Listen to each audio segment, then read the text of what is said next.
Chapter 937. At the side of the Holy Ji Palace, Yuan Hong was seen leading the heavenly battle matrix while wielding the holy item, the infinite ruler. His offensive capacity at the moment was the strongest under the Saint Plane. At the side of the Holy Ji Palace, Yuan Hong was seen leading the heavenly battle matrix while wielding the holy item, the infinite ruler. His offensive capacity at the moment was the strongest under the Saint Plane. Worse still, Yuan Hong was backed with intense anger to avenge all those of his own who fell at Taihang Mountain, meaning that he had no mercy whatsoever for his opponents. Many mighty ones from Jisheng Cliffs were squished in an instant right there and then. Get into formation. Ji Feng did not forget to shout when doing battle with the 9 at Qin Zhuang's side. When Qin Zhuang and the other 8 brought the holy sword with him, no one was able to stand in their way. Despite not having the holy sword at the moment, he was still capable enough to deal with Ji Feng, who was wielding a holy item. The sages of the Jisheng Cliffs joined the fray without falling into a mess and began to take their formations. Roar! Yuan Hong's roar resounded throughout the sky. His golden ape body became even larger. One step shook the air around them. He held the incredibly huge infinite ruler high, which continued to extend, then turned into a seemingly endless weapon. While Yuan Hong was not versed in Wuliang rules, the ruler itself held the power of the great path of Wuliang, which enabled the resulting attack to manifest as Wuliang itself, rendering it practically limitless in power. The mighty ones from Jisheng Cliffs felt as if the sky was blocked out. The infinite ruler was brought down hard from above, making it seem like an apocalypse for everything below. Even top-notch sages wielding holy items would not have been able to withstand the force of such an attack. A thundering boom was heard as yet another group of mighty ones was reduced to dust by the ruler, killed right there and then. A group of mighty ones gathered at another spot of the peaks of Jisheng Cliffs far away, getting a matrix prepped and charged. The one taking the lead was an elder with silver hair and beard, who was apparently a member of the elder generation who had been training hard for many years at Jisheng Cliffs. He gave up after challenging the divine path and failing, giving up entirely and resorting to simply isolate himself in Jisheng Cliffs and training. While he was not ranked in the sage and saint ranking, his actual powers were not all that far behind the ones who ranked near the end of the ranking. Light gathered at the center of his brow, infinite spiritual power emanating from within. Spiritual-type holy items were imbued at the spot, and it was the most treasured of holy items in Jisheng Cliff's inventory. Many mighty ones stood behind him and siphoned their spiritual powers at the silver-haired elder's brow. Frightening Sura soon gathered in the space around him, its might encompassing Jisheng Cliffs. The ley lines shifted, and the boulders at the crust of the earth moved, extending countless boulders, blocking all the buildings and palaces at the lower side of the Jisheng Cliffs, sealing them below ground. The sages were fighting hard while the nobles were unable to do anything. He isolated the entire lower side of Jisheng Cliffs from the battlefield, protecting all of them within. Earthly Guardian. A line was heard uttered by the elder. The aura was incredibly frightening. Yuan Hong took a look in their direction before heading towards them. One terrifying massive monster after another appeared in the air. The black dragon howled, a massive python spitting black mist, the black turtle emitting icy powers, with many other top-class monsters bringing their might to the battlefield. Yi Futian brought more than just the mighty ones from the Holy Ji Palace in that assault that time, he brought a powerful army of demonic beasts as well. The Holy Ji Palace of the Barren State had someone who was adept in taming beasts. Humanoid guardians, the elder shouted once again, and one massive golem clad in rocky armor after another emerged, guarding Jisheng Cliffs. Boom! The earth shook as Yuan Hong took one step after another, crushing everything beneath his feet. Seeing that Yuan Hong was bringing the heavenly battle matrix and closing in, the silver-haired elder cranked his spiritual willpower to the limit. Terrifying storms whipped up in the sky and divine light shone. One gigantic figure after another emerged from the storm as if they were being summoned from the heavens, descending like gods. Heavenly Guardian. The elder's voice shook, sounding as if the move had taken a severe toll on him. The figure summoned glimmered in dazzling light as if it was shining with true holy light. The elder's eyes turned extremely demonic. The heavenly guardian had opened its eyes, looking just as demonic. The elder extended his hand behind him. Dazzling light shone from within Jisheng cliffs, raining down onto the heavenly guardian. A holy hammer appeared in his hand, bursting with terrifying holy light. Some aura indeed.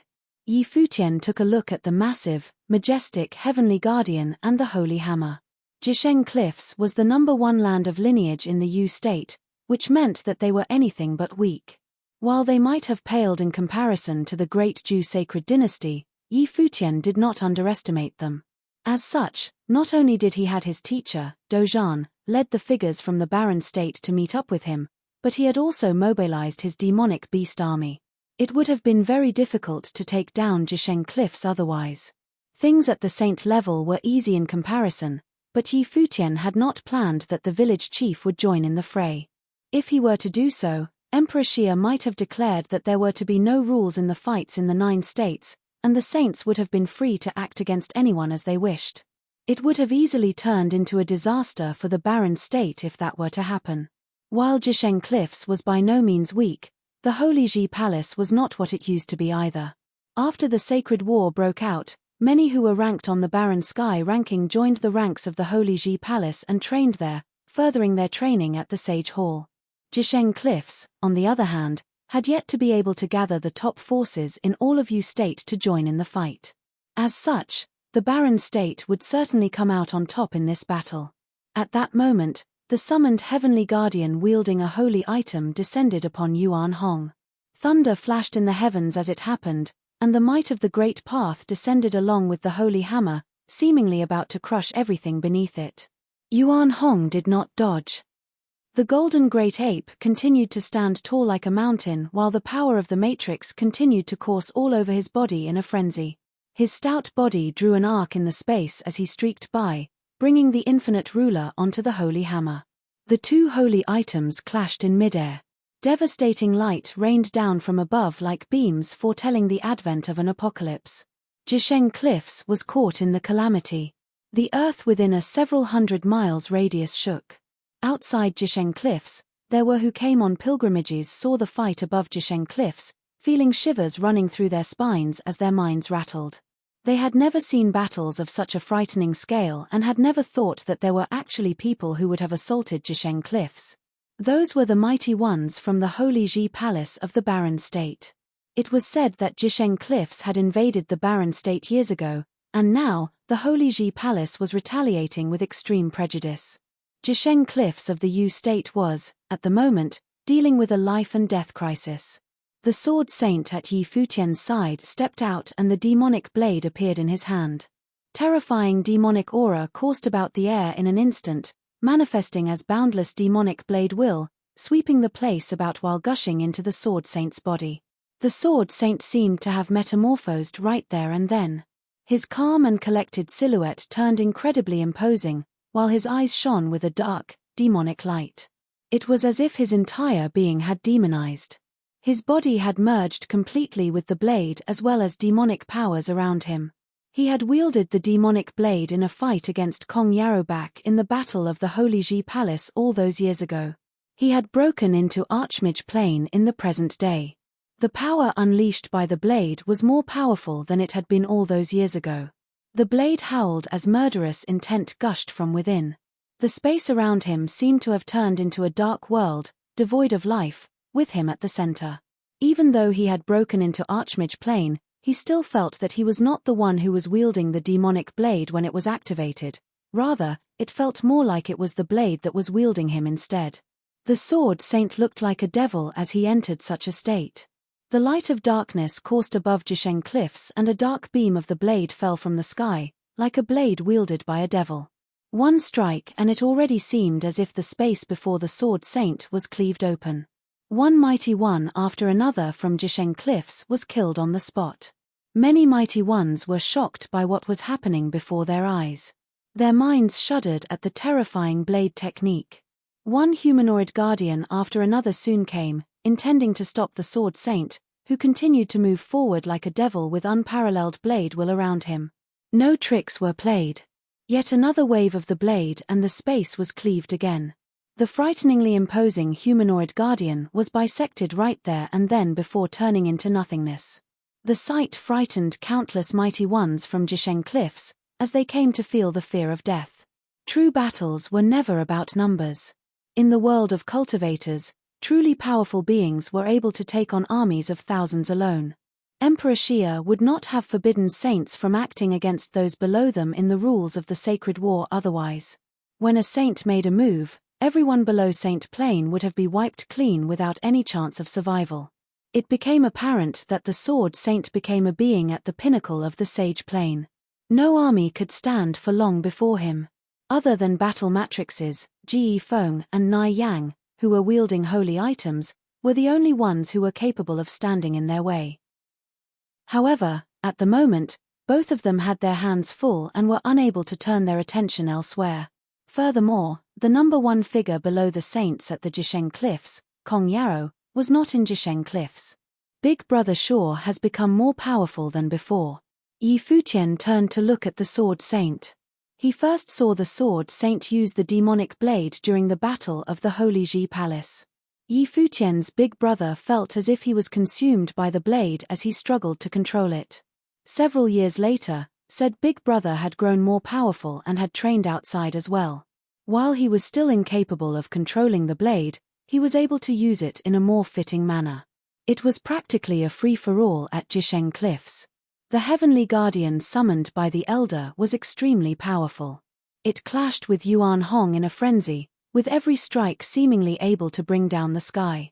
Ji Feng was stopped by Qin Zhuang and the other 8. The battle between both sides looked terribly dangerous, so much so that one mistake could have been fatal.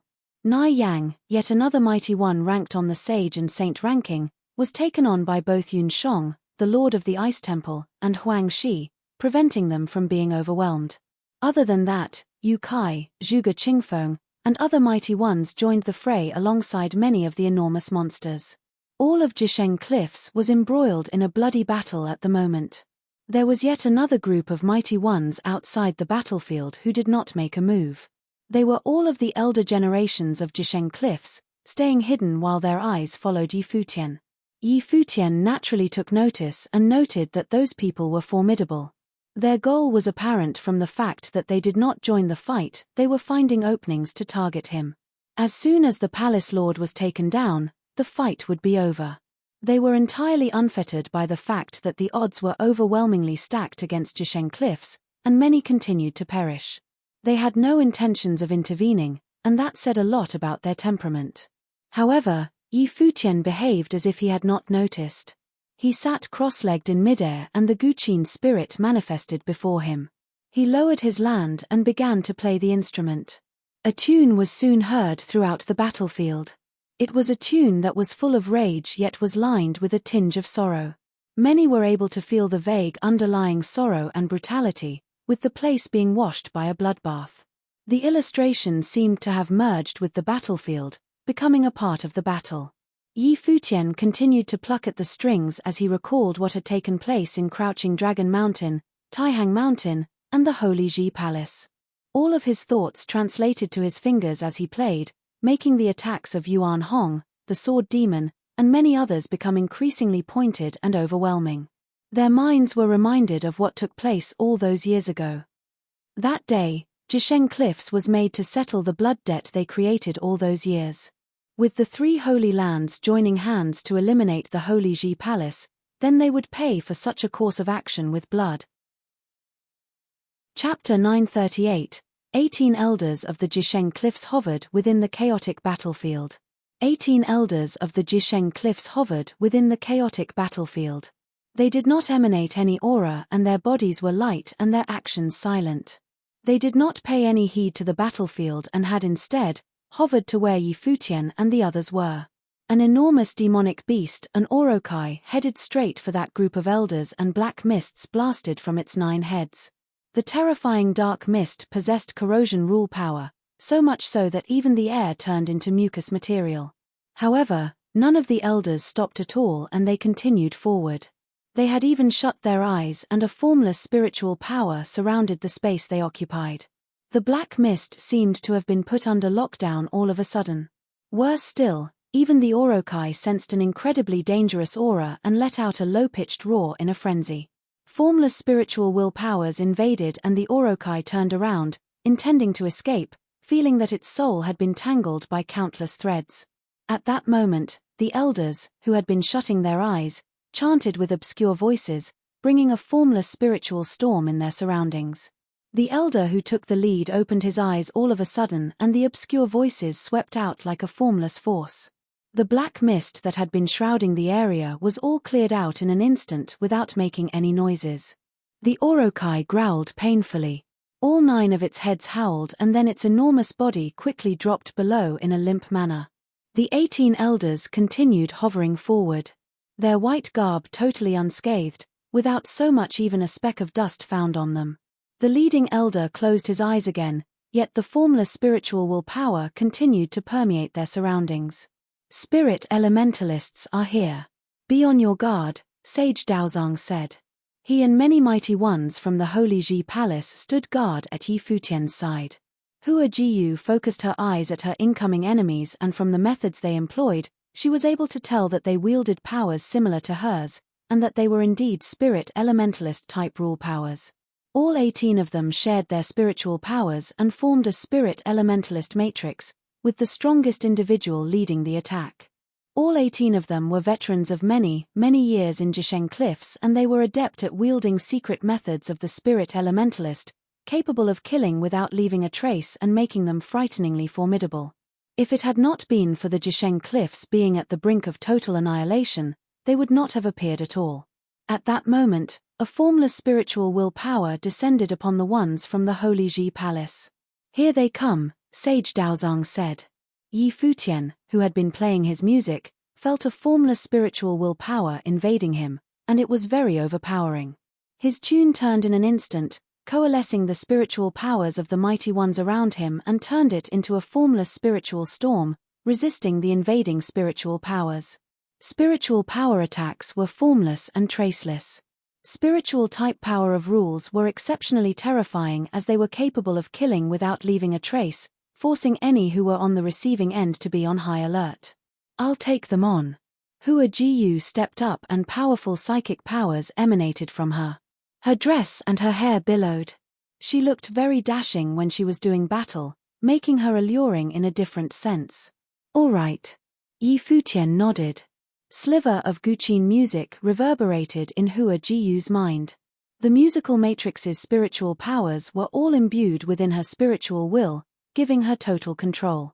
A force of spiritual power of even greater magnitude burst from Hua Jiyu, a sliver of saintly pressure emanated from her and a shadow began to manifest itself. Hua Jiyu was currently a mid-level magi, enabling her to borrow power of saints easier. Furthermore, she had the musical matrix to amplify her powers. The god-beating whip appeared in her hand and she whipped at the air without hesitation. A crisp crack was heard and the invading spiritual power seemed to have retreated in an instant, as if it had taken a hit. The elders at the other end continued to chant with obscure voices. A force of spiritual will rule powers of even greater magnitude burst forth. An incredibly huge demonic shadow appeared in the air, Abayan. It opened its mouth and let out a gust of sound wave of earth-shattering force. Many mighty ones who were doing battle around them felt their souls were on the verge of being ripped apart. Hua Jiyu's royal crown life spirit burst with dazzling light. Specks of light hovered about her and a gust of mystical power manifested around her. An impressively holy and regal shadow appeared behind Hua Jiyu. The shadow was blurred while emanating holy light. Terrifying roars were heard and the formless sound wave continued to strike Hua Jiyu's spiritual power, yet she remained unfazed. At that moment, Hua Jiyu's body hovered forward and she lifted her head slightly. In that very instant, her beautiful, bright eyes turned into frightening spiritual storm of incredible beauty. The boundless spiritual storm struck and in that very moment, the spiritual will power of the elders were completely exposed. The expression of the elders changed as they realized a force of irresistible power was felt. They were unable to even recall their spiritual will. Hua Jiyu's demonic eyes lashed out with spiritual type lightning storm in an instant, bringing incredible might to bear on her opponents. The attack hit the spiritual powers of the elders and the humongous Bayan in the air trembled violently. The eyes of the 18 elders changed drastically. They all looked at Hua Jiyu as if they have all been captivated by her incredibly demonic and beautiful eyes, incapable of looking away. Those eyes seemed to have contained irresistible willpower. At the very next moment, they felt as if their spiritual will have been invaded. The pair of eyes seemed to be able to pierce through the middle of their brow and bore straight into their minds. The purple lightning spiritual storm seeped in directly, making them feel like lotuses with their roots severed, laid bare before their opponent. Kill. A cold voice was heard from Hua Jiyu and devastating beams emanated from her eyes at the very next moment, striking at the minds of the 18 elders directly. All of them suffered devastating attacks in their spiritual will in just an instant. Their souls felt as if they were being cut to pieces. All of them fell limply below right afterwards. Hua Jiyu's eyes returned to normal. Both her life spirit and the shadow behind her disappeared. Yi Futian's tune was lifted from her as well. An interesting light was seen in Yi Futian's eyes. Jiyu had been extraordinarily hardworking ever since she returned from her pilgrimage. She insisted to even train while he was taking breaks. The battle at that moment was a testament that her powers have grown considerably compared to what they had been. Furthermore, when she conjured her powers, Yi Futian had been able to sense an incredibly powerful will pressure, and it did not seem to be something of Hua Jiyu herself. It seemed that Jiyu was like Wuchen, and she had her own encounters. It was something to be happy about and he did not feel the need to inquire further. It could have been a surprise that Jiyu wanted to give him. It would suffice to have Jiyu and Uncle Daozong staying at my side. All of you shall go fight elsewhere, Yi Futian said to the others around him. His third brother and all the others have grown incredibly powerful after coming back from their pilgrimages. It qualified them to participate in battles of even such scales. The Battle of Jisheng Cliffs could have been used as a means to temper their powers. As for Yi Futian himself, he had no intentions fighting.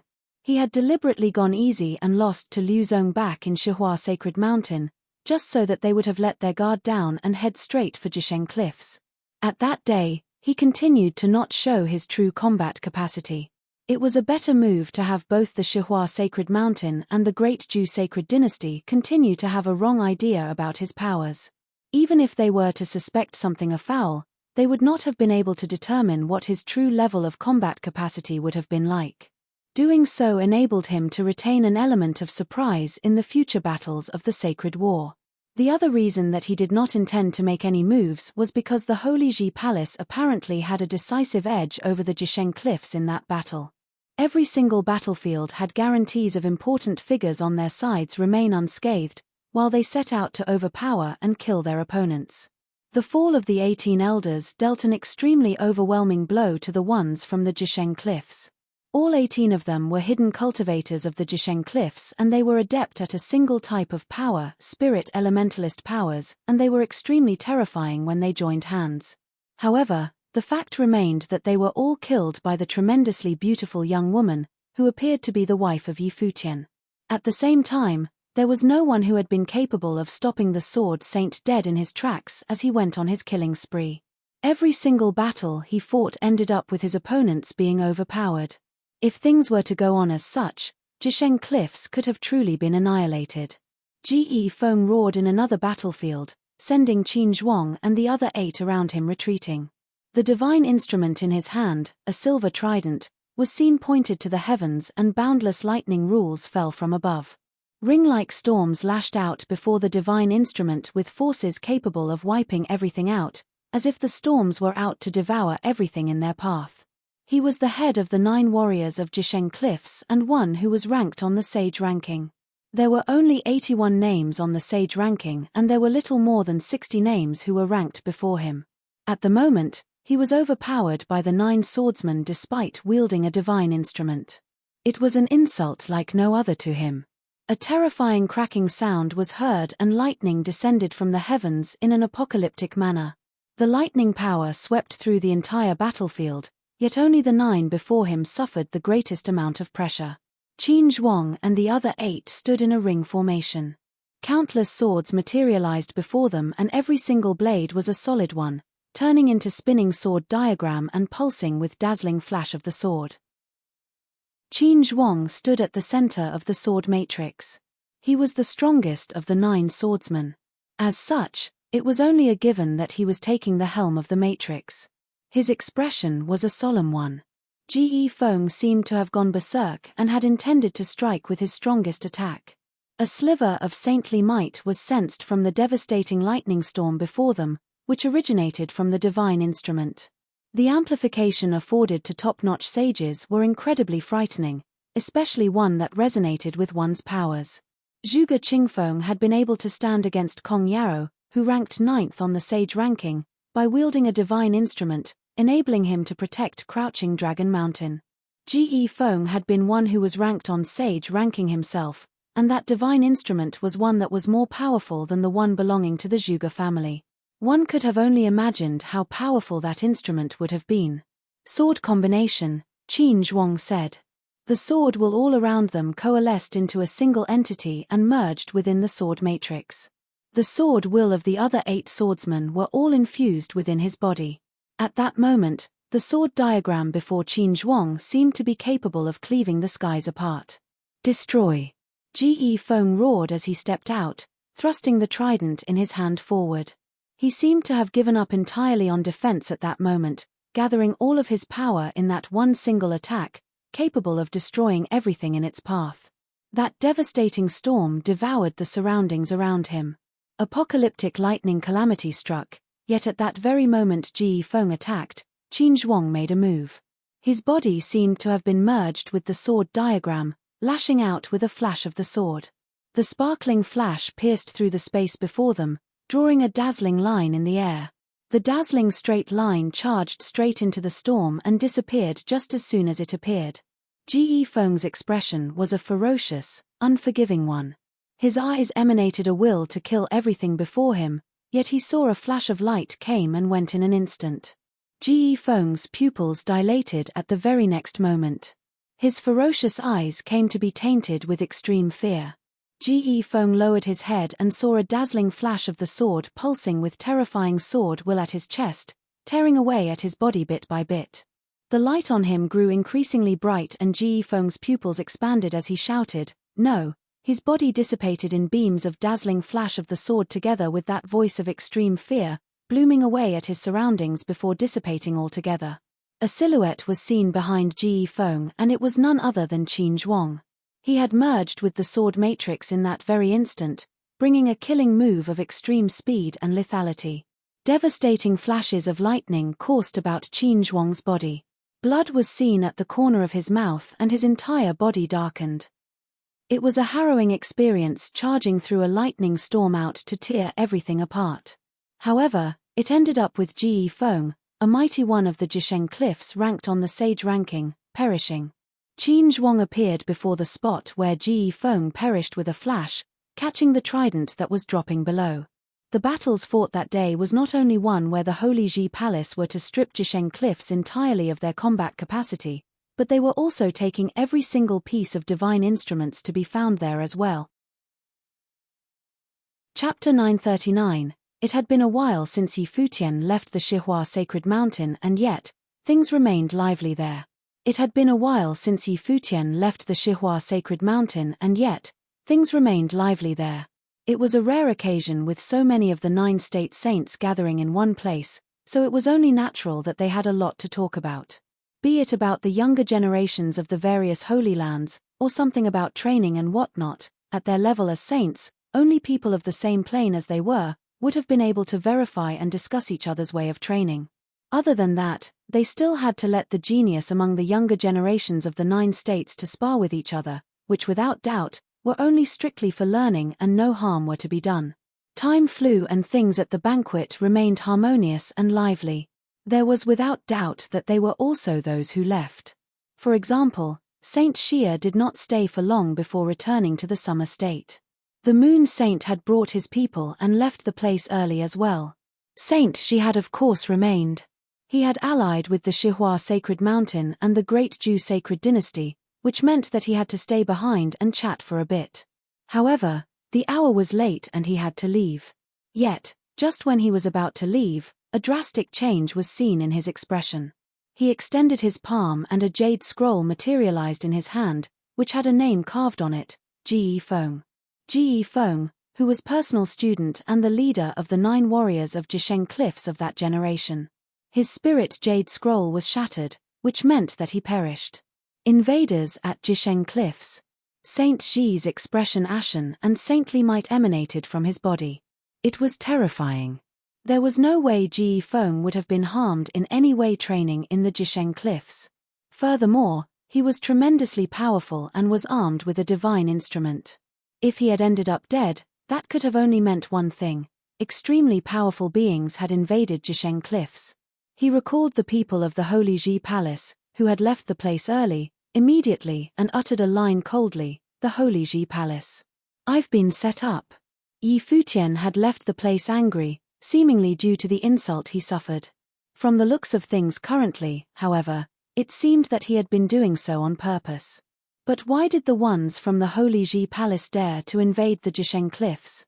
He was unable to fathom, as Yi Futian's power was entirely inadequate, unless it was the village chief of the Tombkeeper village going on a killing spree there. But then again, wouldn't they fear that I'd just head straight to the Holy Ji Palace and kill everyone there? Saint Shihua called at the moment. The eyes of every saint who stayed turned to look at Saint Shi. They were able to tell from the aura emanated from him that something happened.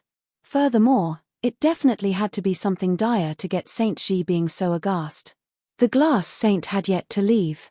She sat there quietly and turned her bright eyes at Saint Shi. Yi Futian's telepathic words to her made her curious as to what the young sage would have been up to.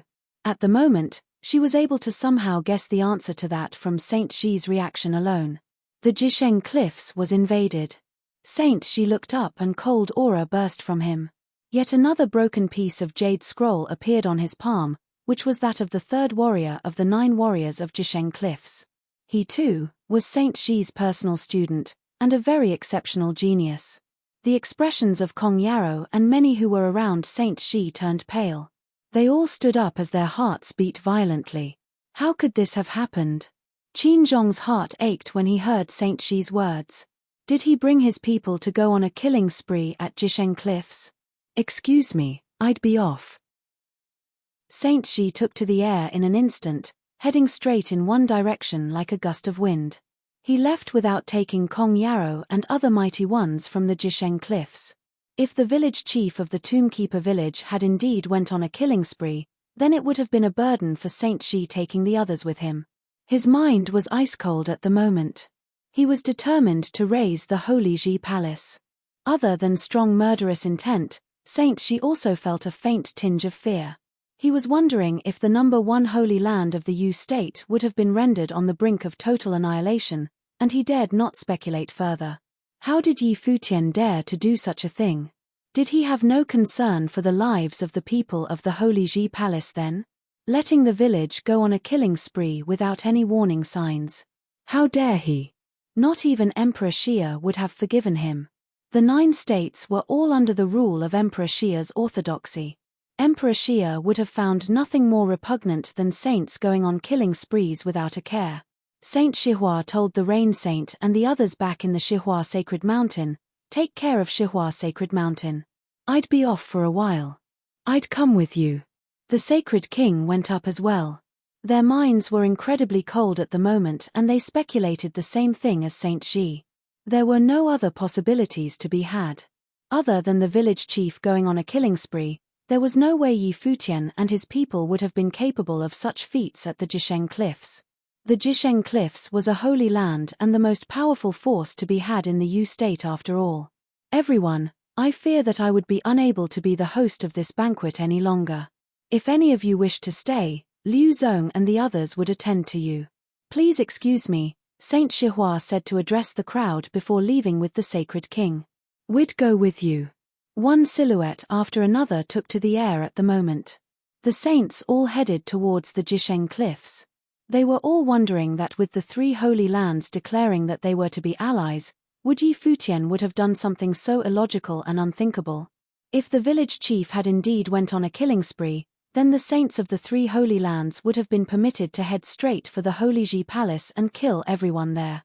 It was an action akin to digging one's grave, as not even Emperor Xia would have saved them. That would have probably been the way things the sacred king wanted to see turn out. The glass was thinking as well, if Yi Futian would have acted so impulsively. Her alluring figure was seen taking to the air and she flew away like a fairy. The sky at a corner of the Yu state several hundred miles away from the Jisheng cliffs were tainted fiery red, as if a firestorm had lit the sky. Countless at the vast lands below looked up and shuddered violently within. It was the heavens' might. A battle between saints were taking place high in the sky. It was terrifying, for those below were actually witnessing a battle between saints taking place. The elder who was manipulating fires of his surroundings and was capable of burning the sky with just his thoughts, would have probably been the flame saint of Jisheng cliffs. The one who stands before the flame saint, the silhouette looking like a stout, sky-scraping god. Who would that saint be? It was said that Dozhan of the Holy Ji Palace had attained sainthood due to his exceptional physical might. Furthermore, Jisheng cliffs of the Yu state and the Holy Ji Palace of the Barren state were sworn enemies. Would it be him? At that moment, the stout godlike figure was bathed in fire. His body had been burned flaming red and yet, he seemed as if he felt nothing. He stood where he was with the might of the great path coursing all over him. His achieved sainthood through physical feats, and his body itself was a rule of the great path. Other than both of them, there was yet another elder clad in unparalleled might of the sword taking care of things in another corner. It was none other than the village chief. He did not participate in the battle between saints. Dozhan had fought the sacred king as soon as he became a saint, which naturally meant that he was overpowered. That battle at the moment served well to allow Dozhan to get used to battles fought at Saint Plain. The village chief would have only acted when things turned dire. There was no way the flame saint would have been able to run with the village chief around. Be it attack or speed, he was way above the flame saint. Is the Holy Ji Palace really going to kill everyone then? The flame saint's voice was heard saying coldly in the sky, "You people came trampling when Saint Shi was absent. Do you think the Shihua sacred mountain, the great Zhu sacred dynasty and Saint Shi would have let you off easy after this? Are you saying if we spare you and the Jisheng cliffs, Saint Shihua, the sacred king and Saint Shi would just stand by and do nothing then?" The village chief said sarcastically. The lords of the three holy lands were now allies as declared at Shihua Sacred Mountain, and that could have only been meant for one thing, the annihilation of the Holy Ji Palace. There was no way they could have gone easy, so much so that the three holy lands would have came for the Holy Ji Palace right away, as soon as Yi Futian and his people returned to the Holy Ji Palace. It was entirely fine for Yi Futian to make such a decision at the moment, to shave off certain powers of his enemies. They were to cut down any they would have been able to at the moment, and it would have made their enemies much easier to deal with in the future. Dozhan, let's join hands and get rid of him. We don't have much time, the village chief said. They were definitely there sooner than Saint Shi, but that did not mean that they have a lot of time to spare. When Saint Shi was alerted and he were to return to Jisheng cliffs not long after they left, they would have had little time to do what needed to be done. Saint Shi's powers would have probably been stronger after all. All right. Dozhan nodded. He stepped forward as soon as he finished saying that. The might of the great path descended upon him and a powerful pressure descended upon his opponent. He stepped forward and threw a frightening punch of the saint in an instant, tearing the air before the punch apart. The flame saint's eyes remained burning. Giants of magma manifested around him all of a sudden, throwing themselves at the incoming flash of the punch. A firestorm burst before him at the same time. Ash fire with the power to burn everything down was brought to bear in an instant. At that moment, the flame saint sensed looming crisis. The sword of the great path descended from above, shrouding his surroundings in it. The village chief made his move as well. The flame saint pulsed with boundless fires and his expression completely ashen. The village chief was considerably more powerful than he was. There was simply no way he would have been able to take the village chief on, especially now that the village chief attacked together with Dozhan. While the flame saint indeed possessed a divine instrument, but the level of the thing in his hand was not high and the amplification effect was limited. It was as if top-notch sage ritual implements would have been of limited use to top-notch archmage-level sages. Common divine instruments operated in the same manner with saints, unless it was some high-level divine instrument that surpassed their own levels.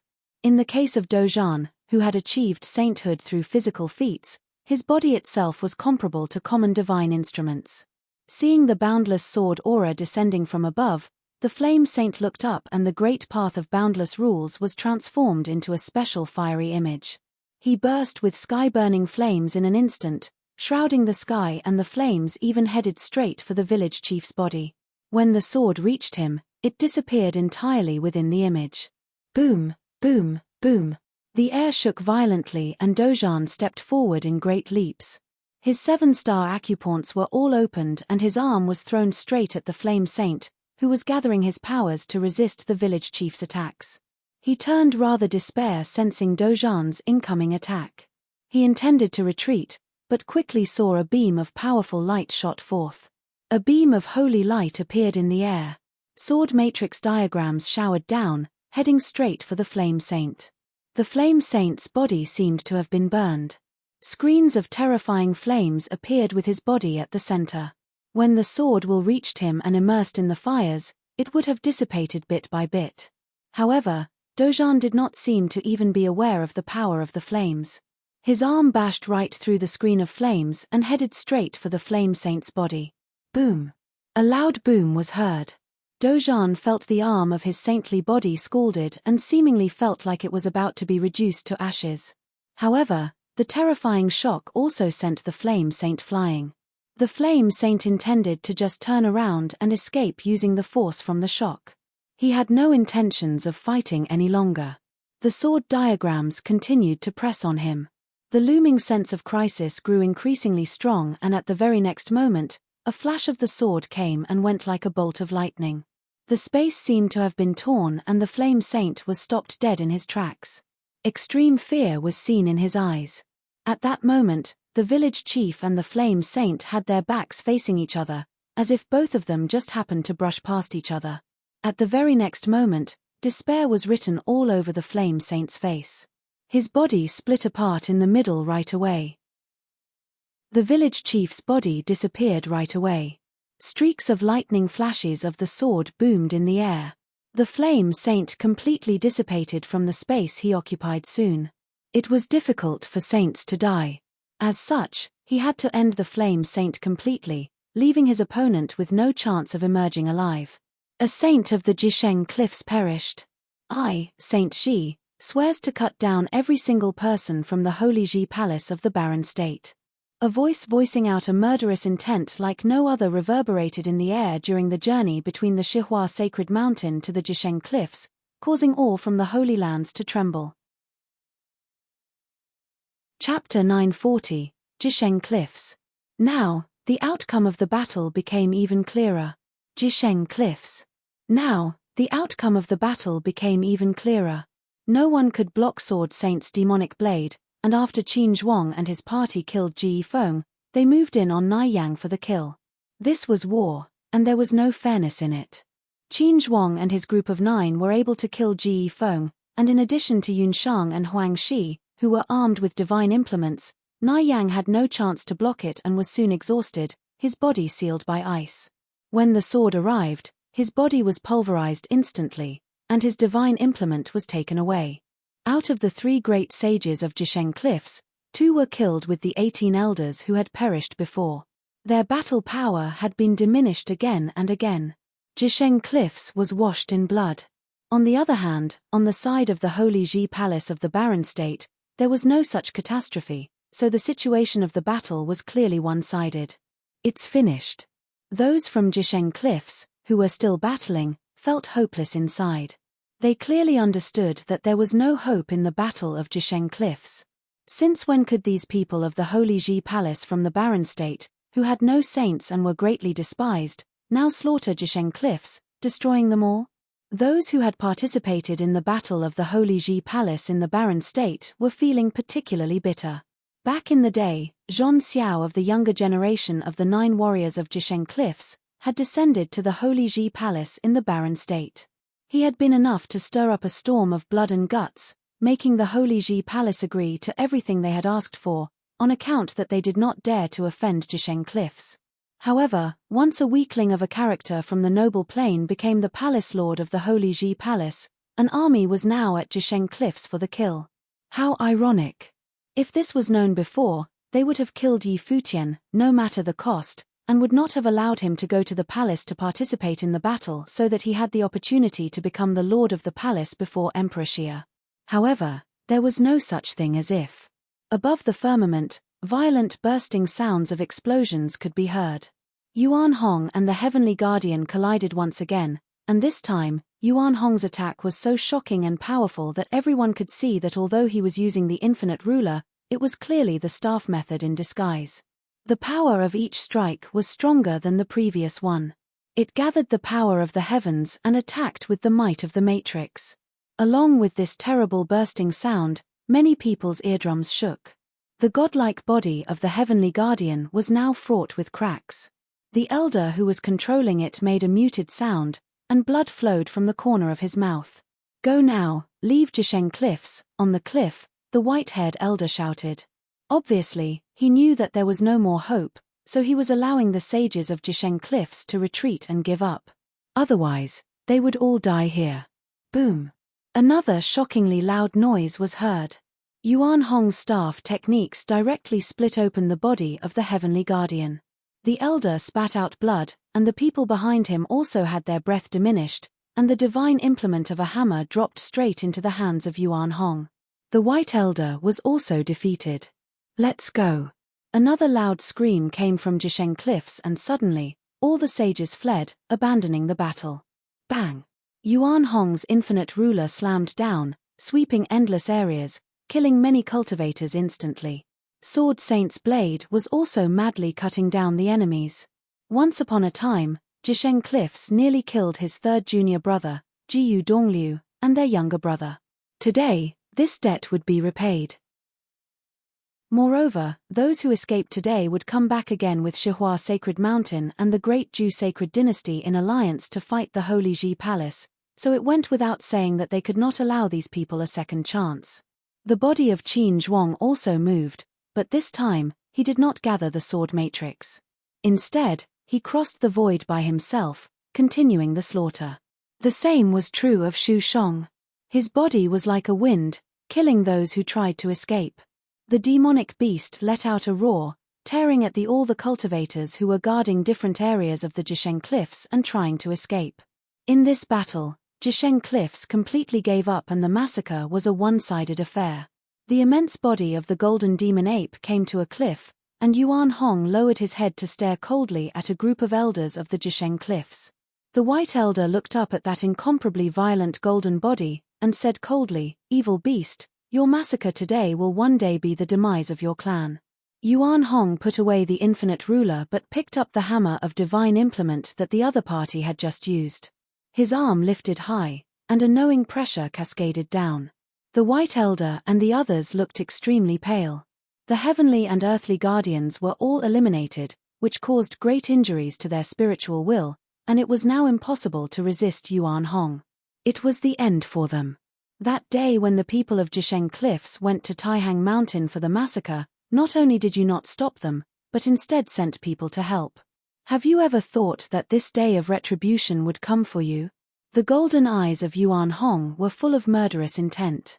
Without waiting for a response, the huge hammer of the divine implement smashed down. With a great loud boom, the mountains burst and shattered, and those cultivators disappeared right where they stood. Next, of course, was to clean up the mess. Yi Futian was still playing the guqin.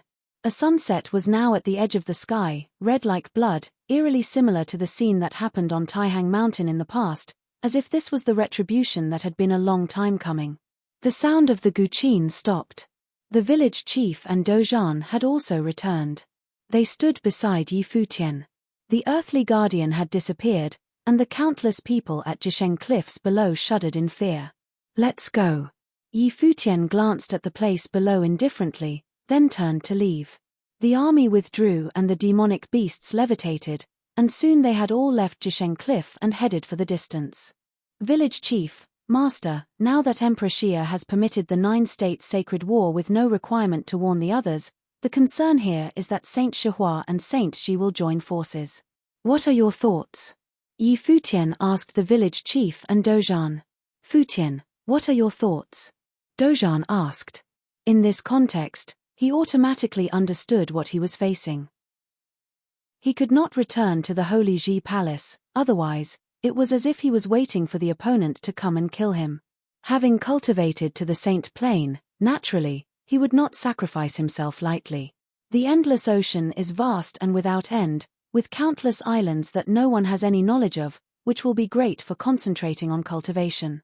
Of course, Master could also go to the upper worlds and bring a demonic beast, so I can always contact Master, Yi Futian said. He had gone to the Jisheng Cliffs to force Flame Saint to summon Emperor Xia and formulate the rules of the Sacred War so that no one dared to disobey them in the land of 9 states. Naturally, he would use those rules to his own advantage and avoid what would not benefit him. Fine. Dozhan nodded. What are the plans for the village chief? I don't care. Let's send Futian and the others back to the palace first. Only I won't confront them head-on, they can't catch up with me, the village chief replied, apparently very confident with his speed. That's great.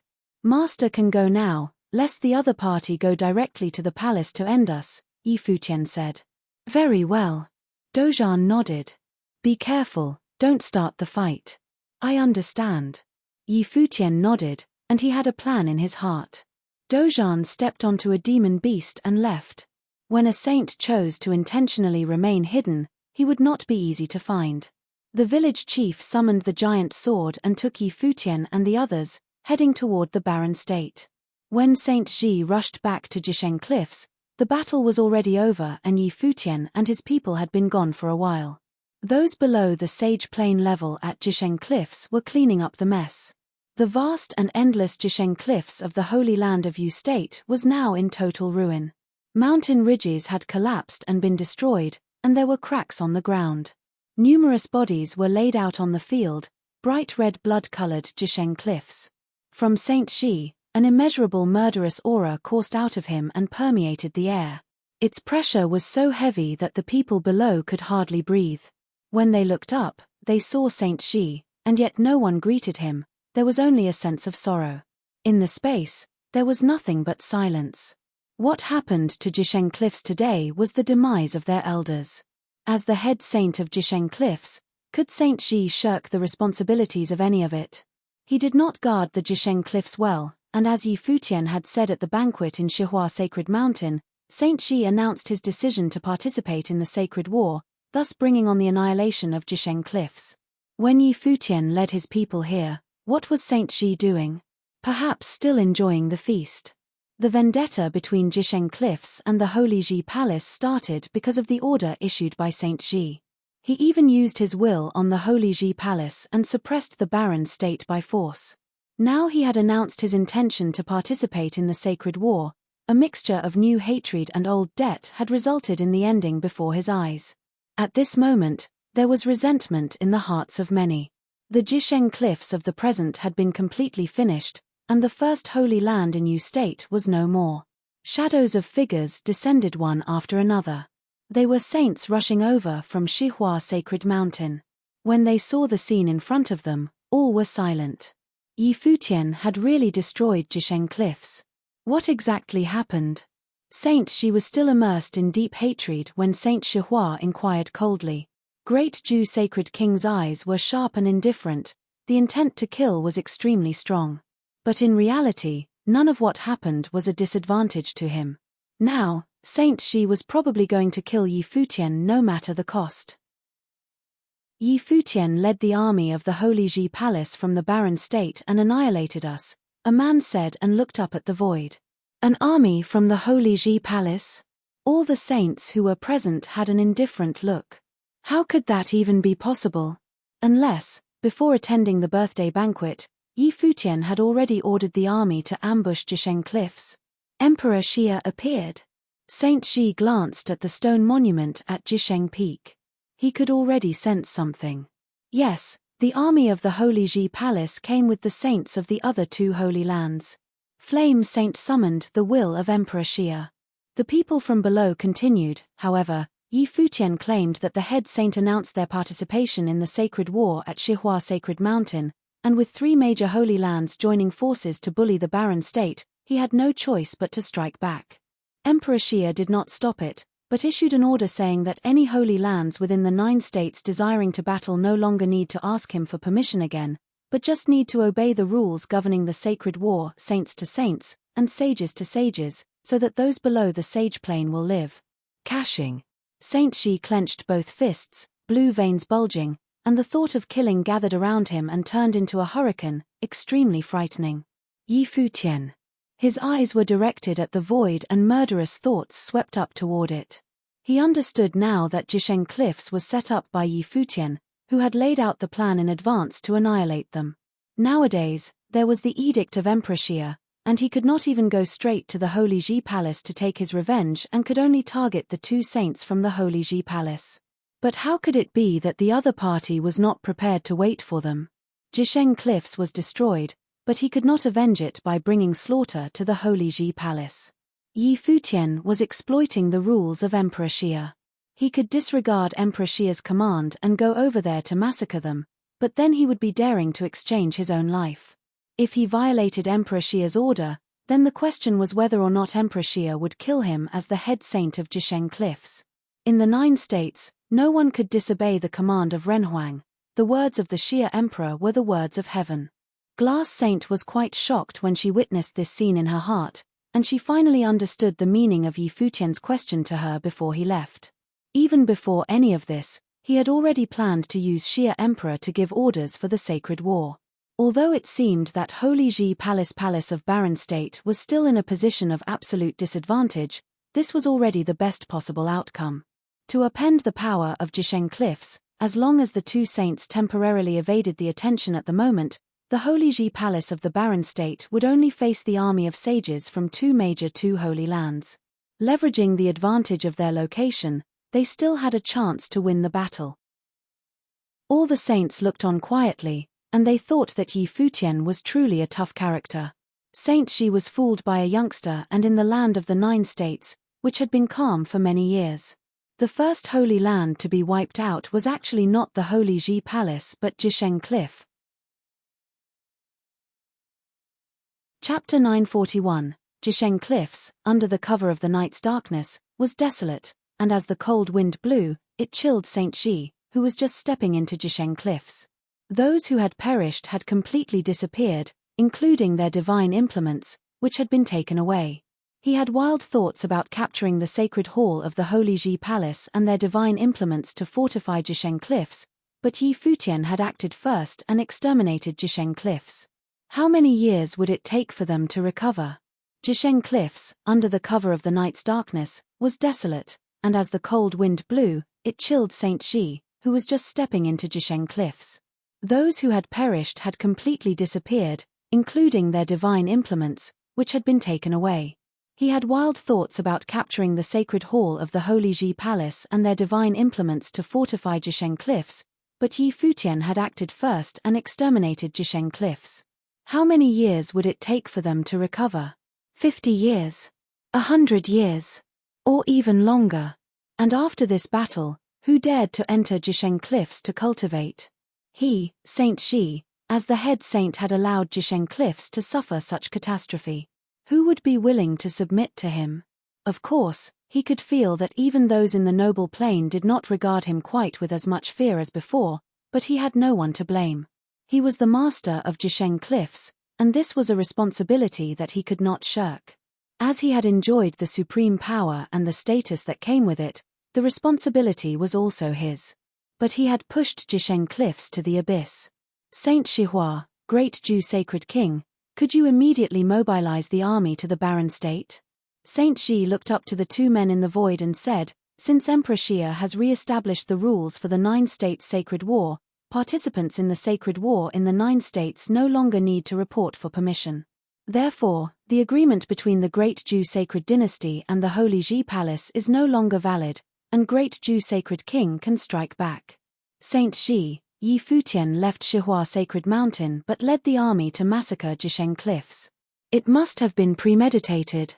If so, he is extremely cunning and would never allow the 2 saints from Holy Ji Palace to return for us to slaughter.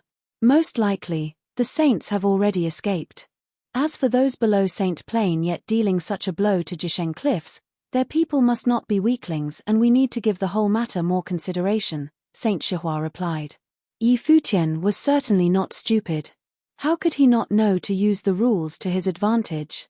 Would the saints of the Holy Ji Palace wait for them to come for the kill? As for the Sage Plain, seeing the outcome at Jisheng Cliffs, it was most likely that both Shihua Sacred Mountain and the Great Ju Sacred Dynasty would have to pour in all of their best to destroy the Holy Ji Palace for good. It was said that Yang Xiao had arranged many matrices in the Holy Ji Palace. It had geographical advantages, and even if they were able to annihilate the Holy Ji Palace, it would probably be at the great expense of their own people, so rushing into action would do them no good at all. Previously, they had planned to pressure the Holy Ji Palace with the forces of all three Holy Lands and let some cultivators leave on their own out of fear, thus lessening its resistance. But now, the sages of the Jisheng Cliffs were swept away. In reality, Jisheng Cliffs no longer held much value, and the remaining combative powers would probably come from Saint Ji himself and Kong Yao. When Saint Ji heard what Saint Shihua had to say, he felt an extremely coldness, but he said nothing. The space seemed even more oppressed, and the saints all around looked on quietly. Who would have thought? They were even wondering if Yi Futian had planned to use Flame Saint to call out Emperor Xia to mandate the rules so that the Holy Ji Palace would avoid being hunted by all the saints. As for the rules set by Emperor Xia, they were not surprised. Although Emperor Xia was not so concerned about the 9 states, it was ultimately under his jurisdiction. Each generation would yield some powerful figures. He had already opened up the sacred war in the 9 states. If the saints were not prohibited from taking revenge on the people of lower plains, once the 9 states was mired in a state of chaos, the real end of days would come when people would slaughter each other without any fear or restrictions. Under the rules, all the Holy Lands would inevitably be somewhat restrained. In fact, even without the rules from Emperor Xia, in the past, most saints would not attack people of lower plains from other Holy Lands, so it could be said to be an unwritten rule followed by all. The reason why there was such a special case with the Barren State was that they had no saints in the past, so Jisheng Cliffs thought that it could be bullied. Great Ju Sacred King had thought so before as well. Understood, Saint Ji replied coolly. Saint Ji, Saint Shihua continued, I can understand your anger at the moment. The cruelty and bloodthirst demonstrated by the Holy Ji Palace gives everyone in the 9 states a right to judge them. However, under the rules, we still have to act according to the Emperor's will. The 9 states is far too large and there are also endless territories outside of it. If saints deliberately evade us, who can find them? Not only couldn't we, but even those in the Renhuang Plain would find it difficult. Those beautiful eyes of glass Saint suddenly flashed a look of surprise.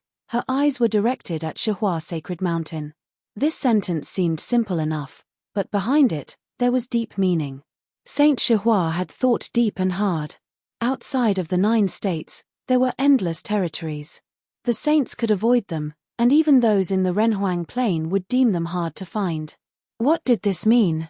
Saint Xi needed to avoid it, so would it also be difficult for Emperor Xia to find it? The other saints also raised their eyebrows. They were all crafty old souls who had been cultivating for many years. Naturally, they understood that this seemingly random sentence had a hidden meaning behind it, though on the surface nothing seemed to be amiss. Now that Jisheng Cliffs had been bathed in blood, if Saint Xi was tough enough. However, this was equivalent to gambling with his own life. They did not really know just how much power Emperor Xia had, but in reality, there was a great possibility that Saint Xi would never be able to walk out of the 9 states. Such determination was not easy. Please, everyone, go back. Saint Xi did not respond to Saint Shihua but instead had asked everyone to leave. Everyone around said nothing more and started to move away, but there was turmoil in their hearts. After all, Jisheng Cliff was a holy land in Yu State. That handsome young man from the Barren State, who had seemed so harmless in the birthday banquet, was, in the end, quite ruthless. Saint Shihua and Great Ju Sacred King left as well, and they returned to Shihua Sacred Mountain and the Great Ju Sacred Dynasty respectively. They were reminded by today's event that Yi Futian, ruthless and tough, should never be underestimated. If they were not careful, they would be swallowed whole by this formidable opponent. The Battle of Jisheng Cliffs quickly spread throughout the territories of the 9 states and shocked countless people. Just as everyone was still thinking about the marriage between Shihua Sacred Mountain and the Great Ju Sacred Dynasty, another great event happened on the same day. Jisheng Cliffs had suffered a bloodbath. Many people had forgotten about the focus of that day, Liu Zong and Zhu Zi, to whom the day should have belonged.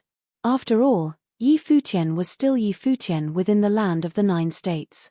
No one seemed to be able to deprive him of the spotlight. It was rumored that on the day of the wedding banquet, Liu Zong and Yi Futian had a sparring session that had made Yi Futian retreat, and afterwards, there was the Battle of Jisheng Cliff.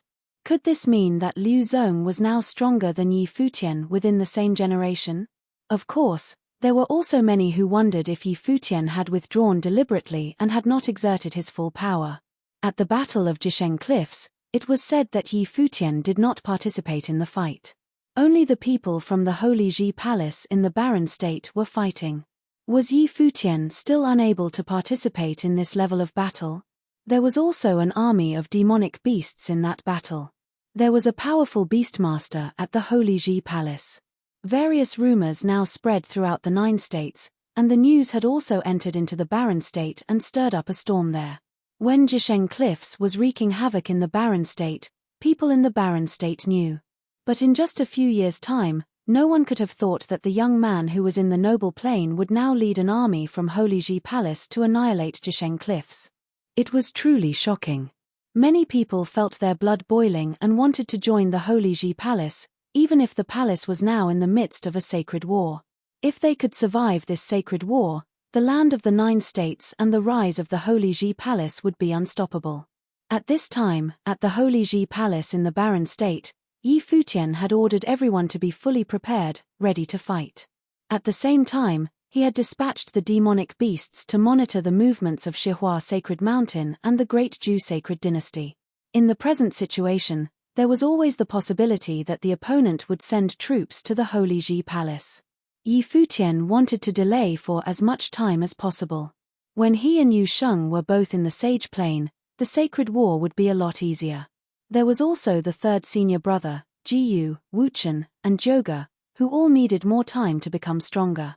Although in the battle with Jisheng Cliffs he had destroyed them, Yi Futian was not proud and still had a very strong sense of crisis.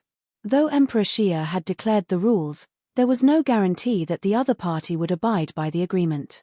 If they were desperate, there was a definite possibility that the other party would violate Emperor Xia's order. Therefore, the Holy Ji Palace was constantly facing a crisis. At this time, in the Holy Sage Pavilion, Yi Futian was cultivating, but someone came with a word. "What is it?" Yi Futian asked the person.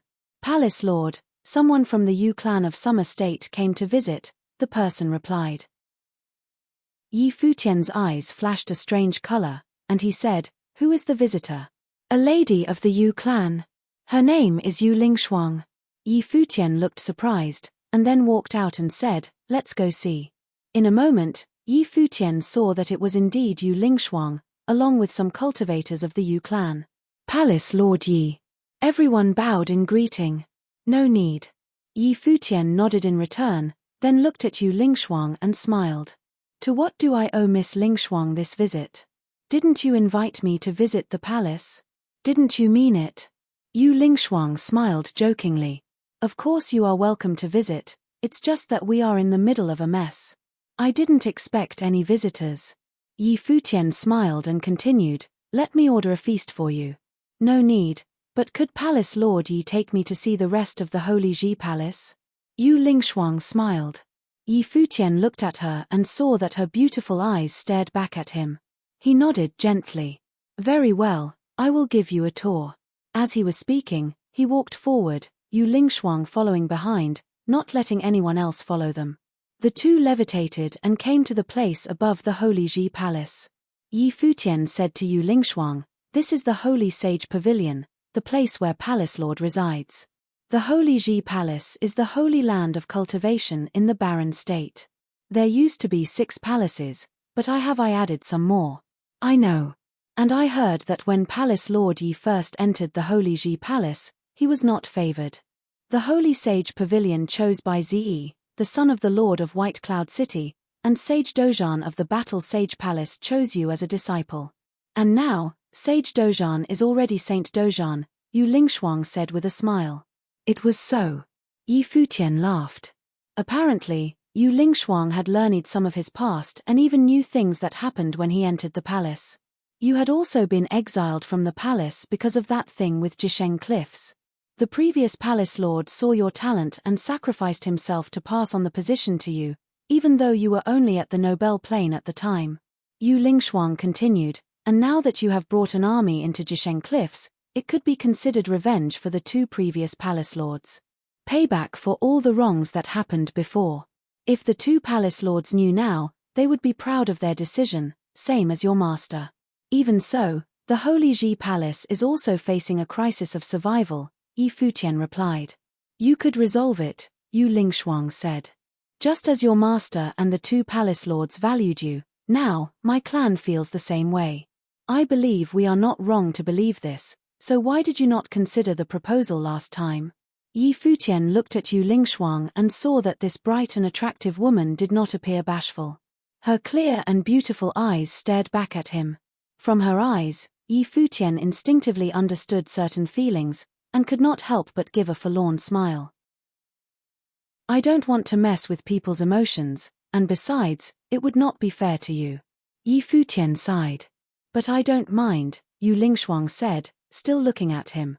She smiled and continued, since I met Palace Lord Yi for the first time, I inquired a lot about him. The situation that currently faces the Holy Ji Palace, you should know better than me.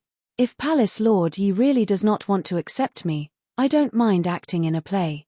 Our family values the talent and potential of Palace Lord Yi, but in the end, we need a reason for our liaison, otherwise, it is impossible to take the risk, and I can give the family that reason to intervene, but also ease the crisis facing the Holy Ji Palace. So why not do it? Wait until the Holy Ji Palace gets through the crisis, and after everything has ended, you can declare that it was all just false. No one will care by then. Chapter 942. Yi Futian looked at Yu Lingshuang in surprise. How had he not seen the faint emotion in this beautiful woman's eyes? And she understood his past. She was obviously an attentive woman. Yi Futian looked at Yu Lingshuang in surprise. How had he not seen the faint emotion in this beautiful woman's eyes? And she understood his past. She was obviously an attentive woman. But the two of them had only met a few times, and the first time was at the suggestion of Yu Jiangliu. Yi Futian naturally could not have any feelings towards her. This was not the way that he wanted to obtain the Yu clan's power. And if he just pretended in order to gain their favor, and then abandoned her once he had gotten what he needed, that would seem rather mean. Even though she said she didn't mind, this wasn't fair to her at all. He was already married. If he said it was all just a game, who would believe him? He couldn't stand it if Yu Lingshuang was kicked out due to rumors and suspicion. So, once a marriage had taken place, it was too hypocritical to say it was all a game. He could only officially take her as a concubine.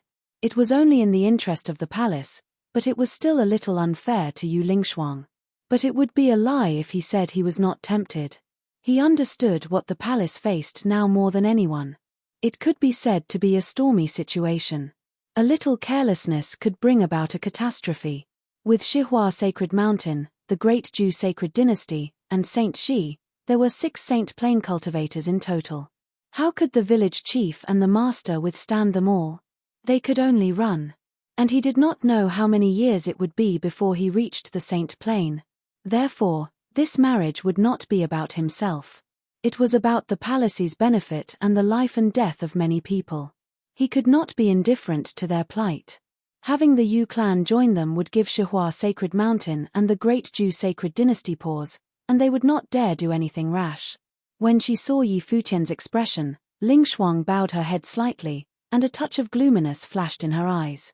She knew that Yi Futian didn't have any romantic feelings for her, and so she restrained her own emotions. Her beauty was outstanding, but she was not beautiful enough to cause the fall of a city or a nation. She was much less beautiful than Yi Futian's wife. How could a peerless figure like Yi Futian have feelings for her? After all, she was not some sort of goddess, she was not even the most outstanding in the Yu clan. And she knew of Yi Futian's legendary past. He was indeed a god. It was as if he was destined for greatness from birth. Even among the endless heroic figures of the 9 states he still stood out. She raised her head and looked at Yi Futian. She smiled and said, "I already know what's on your mind, Lord Yi. I'm just passing through. Can I stay here and visit for a while?" "Of course." Yi Futian saw that Ling Shuang had changed the subject. He smiled and nodded. "Then I'll ask my family to go back without me." The two of them went to the Sage Hall, where Yu Lingshuang asked the cultivators of the Yu clan to leave. A strange light flashed in their eyes. Miss Yu was staying at the palace. What did that mean? They would go back and report to the family first. Yi Futian made arrangements for Yu Lingshuang to stay in the Sage Hall. Many seniors came to visit Yi Futian for the real purpose of seeing Yu Lingshuang. This guy had a beautiful woman willing to throw herself into his arms, and he was indifferent to her.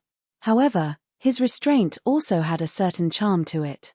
When they thought about it carefully, they realized that he had never lacked for beautiful women beside him, like Yun Shuaisheng, the daughter of Ice Temple, Phoenix, the undying old man's heir, Mu Jiqiu of Jiaxing House, and even his maid was beautiful, the slim and graceful, yet coquettish, Long Linger.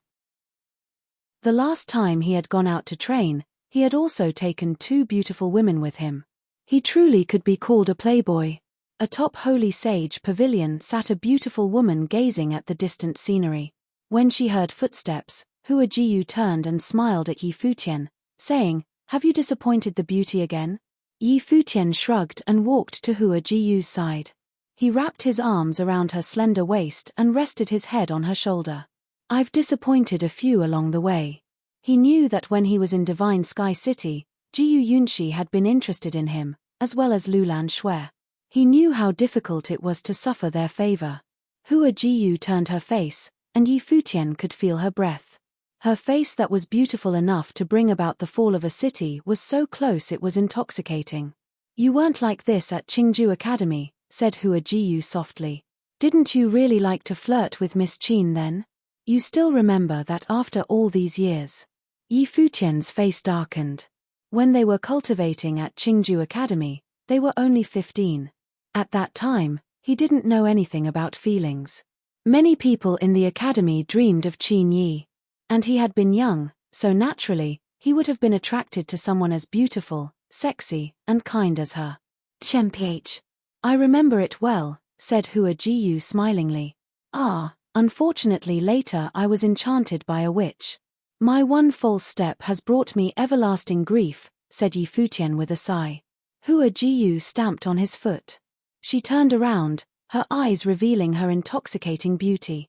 She whispered, "Is that witch really so charming?" "She is. So charming that I just want to eat her up." Yi Futian bowed his head and kissed her intoxicating red lips. The witch was charming, but he had her in the palm of his hand. Holding on to her intoxicating body, he led her into the bedroom. It was a wonderful spring night. With Yu Lingshuang staying in the Holy Sage Pavilion, many people thought that the lady of the palace would be unhappy.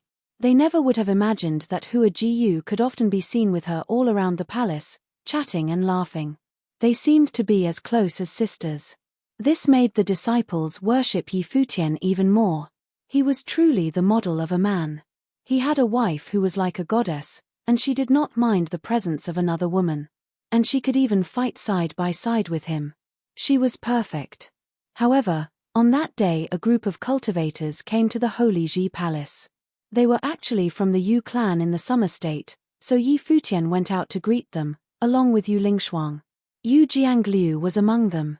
"Lord Yi, Lingshuang," Yu Jiangliu called to the two of them. "How is it that you have the time to come visit us?" asked Yi Futian. He felt that something was slightly off. Yu Jiangliu and the others looked solemn. "Lingshuang, where did your uncle and the guards go?" asked Yu Jiangliu. "After I arrived at the palace, I asked them to return home." "What's wrong?" asked Lingshuang. She also felt that something was going on. "Your uncle and the others, every one of them was killed," said Yu Jiangliu. Yu Lingshuang's face changed in an instant, as did Yi Futian's. The people from the Yu clan had all been killed after they left the palace. Who had done this? How could that be? Yu Lingshuang's face went pale. She felt guilty. Had she killed them by coming here? And if she had gone back with them, would she have ended up the same way? Do you have any leads? Asked Yi Futian.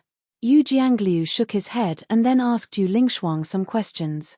He speculated they had died on the day that they left the palace, and not too far away from the palace either. In fact, they had still been in the barren state, in Zhengzhou City. The Holy Ji Palace was in the barren state, but it had obviously not been them who had killed the people from the Yu clan. They had a good relationship, and so Yi Futian had no reason to do it, otherwise, Yu Jiangliu would not have been so polite when he came to the palace. He knew that this affair was not their doing. Lord Yi, are there any forces in the barren state that bear enmity towards the palace? Asked Yu Jiangliu. That can't be it. Even if there were, they wouldn't dare to do this. Yi Futian shook his head. Given the current situation, we're being watched by everyone, and Shihua Sacred Mountain and the Great Ju Sacred Dynasty probably have many informers in Zhengzhou City. But even they don't seem to have had a good reason to do it.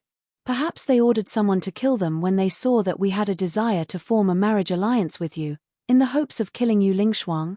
And since she wasn't there, they killed the others, guessed Yu Jiangliu. We can't rule out that possibility. Yi Futian looked thoughtful.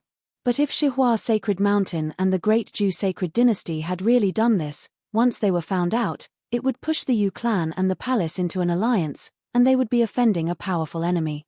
Therefore, he wasn't sure it was them. The death of the Yu clan cultivators was quite fishy.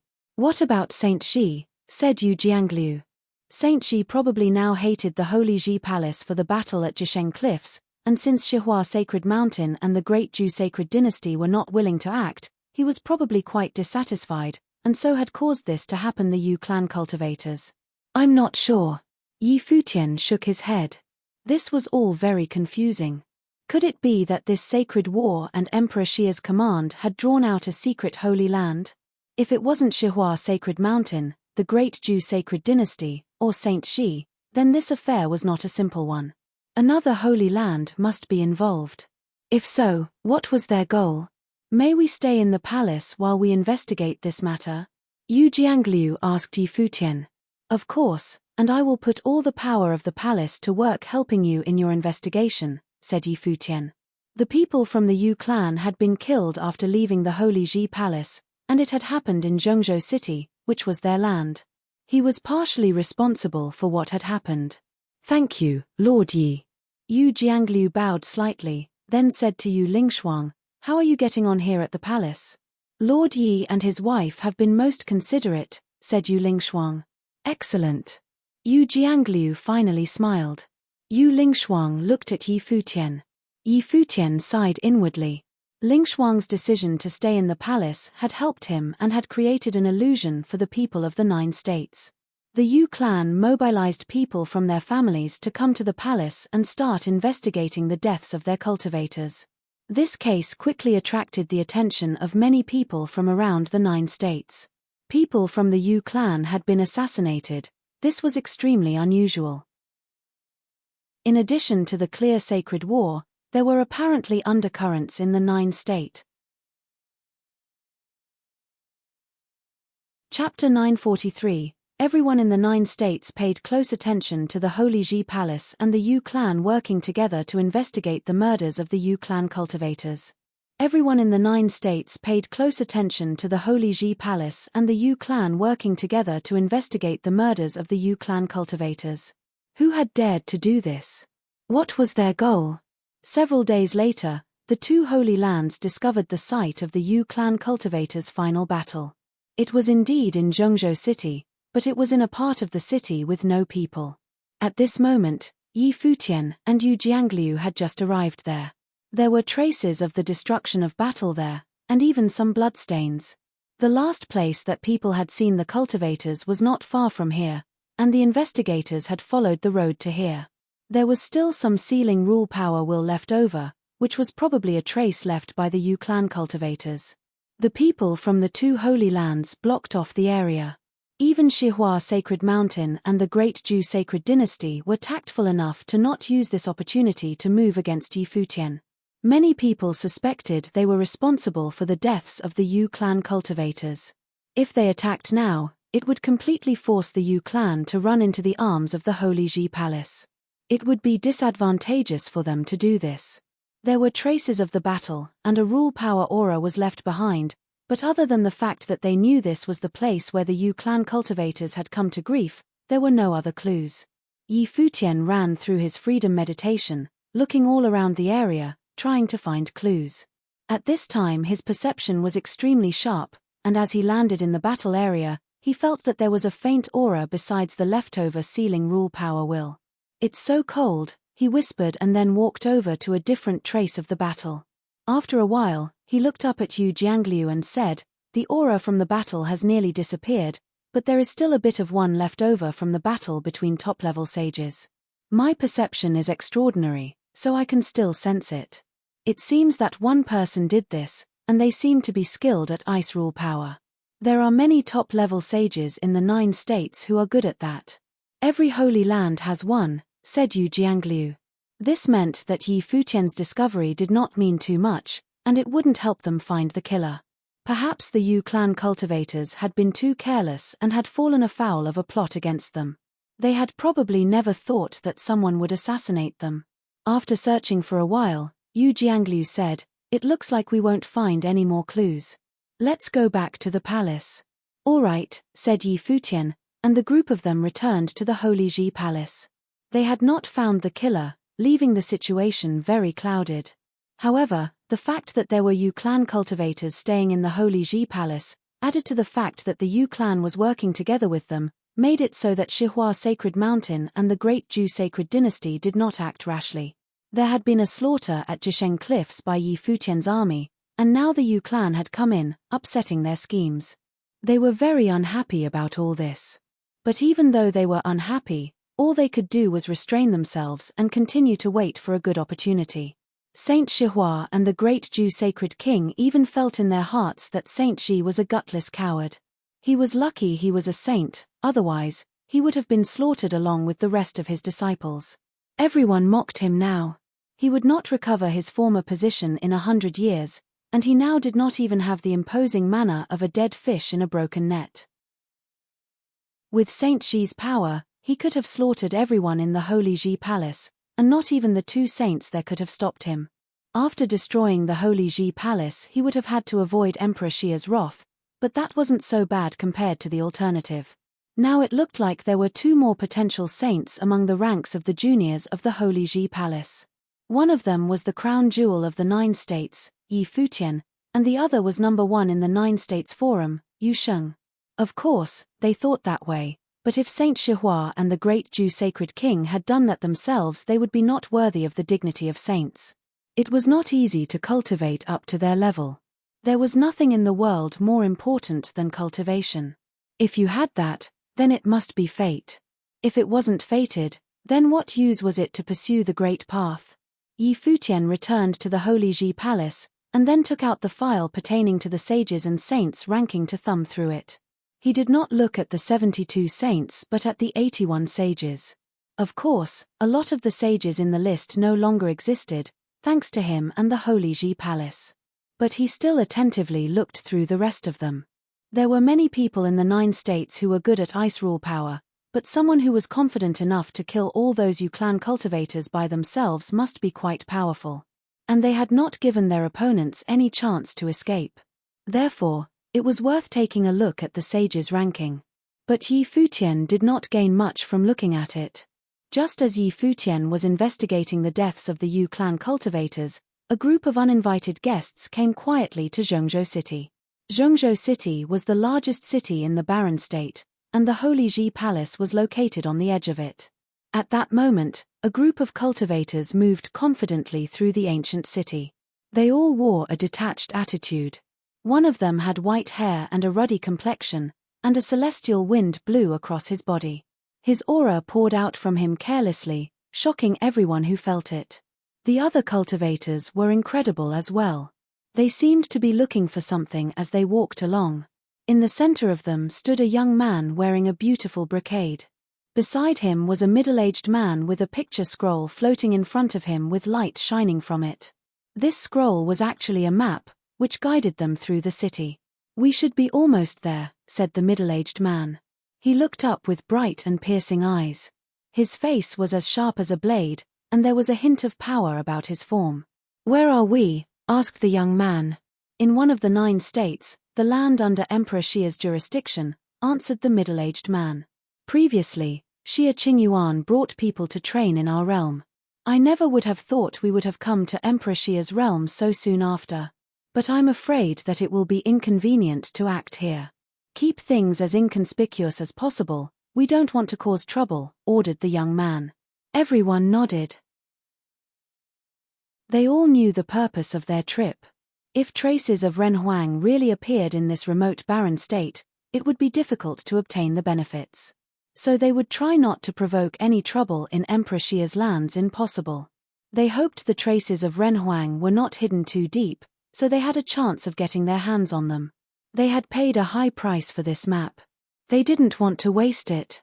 The floating map gradually lit up, as if it had sensed something, making everyone's eyes flash towards it sharply. It looked like they were going the right way. Not long after, they came to a large household. A palace stood there mightily. It was towering and imposing, and a real dragon's breath blew out from it. This must be one of the top forces in the region. However, there was no one there. It was completely empty. The light from the map grew brighter, but a strange look came over everyone's faces. There was no one here. Many people were walking along outside the palace, looking curiously at the group of powerful figures in the sky. Their aura was quite frightening, and they did not know where they had come from. Could they be from one of the Holy Lands? As Yi Futian had made the Holy Ji Palace's fame rise, the people of Zhengzhou City's knowledge of the world had grown as well. Now, even seeing people from a Holy Land did not surprise them. Up in the sky, the group of people gazed at the empty palace. It seemed like it had belonged to a clan, but they had all migrated away. There was a dragon-shaped staircase at the entrance, and a single, powerful character was engraved there, Huang. It seemed that the people who had once lived there had some connection to this character, Huang. The young man smiled when he saw this character. This was most interesting. He turned and looked at the vigorous old man. "Do you sense anything?" The old man's spiritual will was already covering the whole area. He shook his head softly and said, "This clan was quite imposing, but they were very small. Even though their family name was Huang, they weren't worthy of that title. They can't be the ones we are looking for." Everyone who heard his words felt their hearts grow cold. The palace was empty now, but it had once been the home of one of the most prominent forces in the barren state. Other than the palace, they were able to command the most power. The Huang clan of Zhengzhou City. But in the old man's mouth, they sounded like some unimportant family, not worthy of the name Huang. But the map reacted to it. It can't be a mistake. There must be another mystery here. "Let's level the palace buildings," ordered the young man. "Yes, sir." Beside him, a well-dressed middle-aged scholar stepped forward. A terrible storm blew out from him. The winds gathered together and slashed forward like the sharpest blade in the world. The weather changed in an instant as the storm covered everything, swallowing up the mighty palace of the Huang clan. Those who were watching from afar went pale. They seemed to see the storm sweep out, each of the palace buildings uprooted, turning to dust in the raging wind that was blown far away. Soon, the storm disappeared, and when they looked at the once magnificent palace, all that was left was a ruin. A saint. Everyone's hearts beat rapidly. Why would a saint come to Zhengzhou City? Which of the Holy Lands was he from? And why had they leveled the Huang clan's palace? Could it be that they had come to attack the Holy Ji Palace? But if so, there seemed to be no reason to destroy the Huang clan's home where nobody lived. What did it mean? The young man looked at the brightening map beside him and said, "It must be here. Today, even if you have to dig down 1,000 meters, you will find it for me." "Yes, sir." Everyone beside him nodded. They had traveled far to find this place. Now they would achieve their goal. They had found the right place. How could they fail? 1. In Chinese, Huang means emperor. Chapter 944. On that day, there was an earthquake in Zhengzhou City. On that day, there was an earthquake in Zhengzhou City. In the old home of the Huang clan, the top power of Zhengzhou City, a beam of light shot up to the 9th layer of heaven. The whole city could see the light piercing through the clouds. The mighty qi cut through the sky, a natural yet extraordinary sight. The countless cultivators of Zhengzhou City looked up to the sky, and their hearts were as turbulent as the stormy seas. Then, the news swept through the ancient city. There were massive matrices beneath the Huang clan palace, and an imperial tomb was buried there. Now the matrices had been started up, and the tomb had been found. They had dug down very far, turning all the buildings nearby into rubble, and only the imperial tomb remained standing. It was said that the imperial tomb was surrounded by a sovereign aura and that they were the Renhuang ruins. The news swept throughout the barren state, and even throughout the vast land of the 9 states, causing a great disturbance. The Holy Ji Palace was in Zhengzhou City. At that moment, Yi Futian stood in the air above the Holy Ji Palace. Many figures appeared beside him, looking far up into the sky, which was glowing red. A magnificent tableau was presented there. Magnificent figures stood in the sky, riding dragons and surrounded by armored soldiers and chariots. They looked like they could conquer the world. This scene seemed to have been created by martial will but had been projected into the sky. They were struck dumb with amazement. What kind of level would one need to do something like this? Something had happened there. At that moment, a blade of light flashed, and Qin Zhuang appeared riding on a sword in front of Yi Futian and the others. There is a matrix under the Huang clan mansion that has been broken open. That's where that image is coming from, said Qin Zhuang to Yi Futian. Qin Zhuang was so fast that going there and coming back with the news took very little time. Beside Yi Futian, Huang Shi trembled slightly. He gazed fixedly on the image in the sky, and he had a faint feeling that it was familiar. This was clearly an illusion created by the martial cultivation of the Huang clan. Father, called Huang Zhouge to Huang Shi. He walked over to his side, and his heart was clearly trembling. There was an array below the Huang clan home, and the imperial tomb had been unearthed.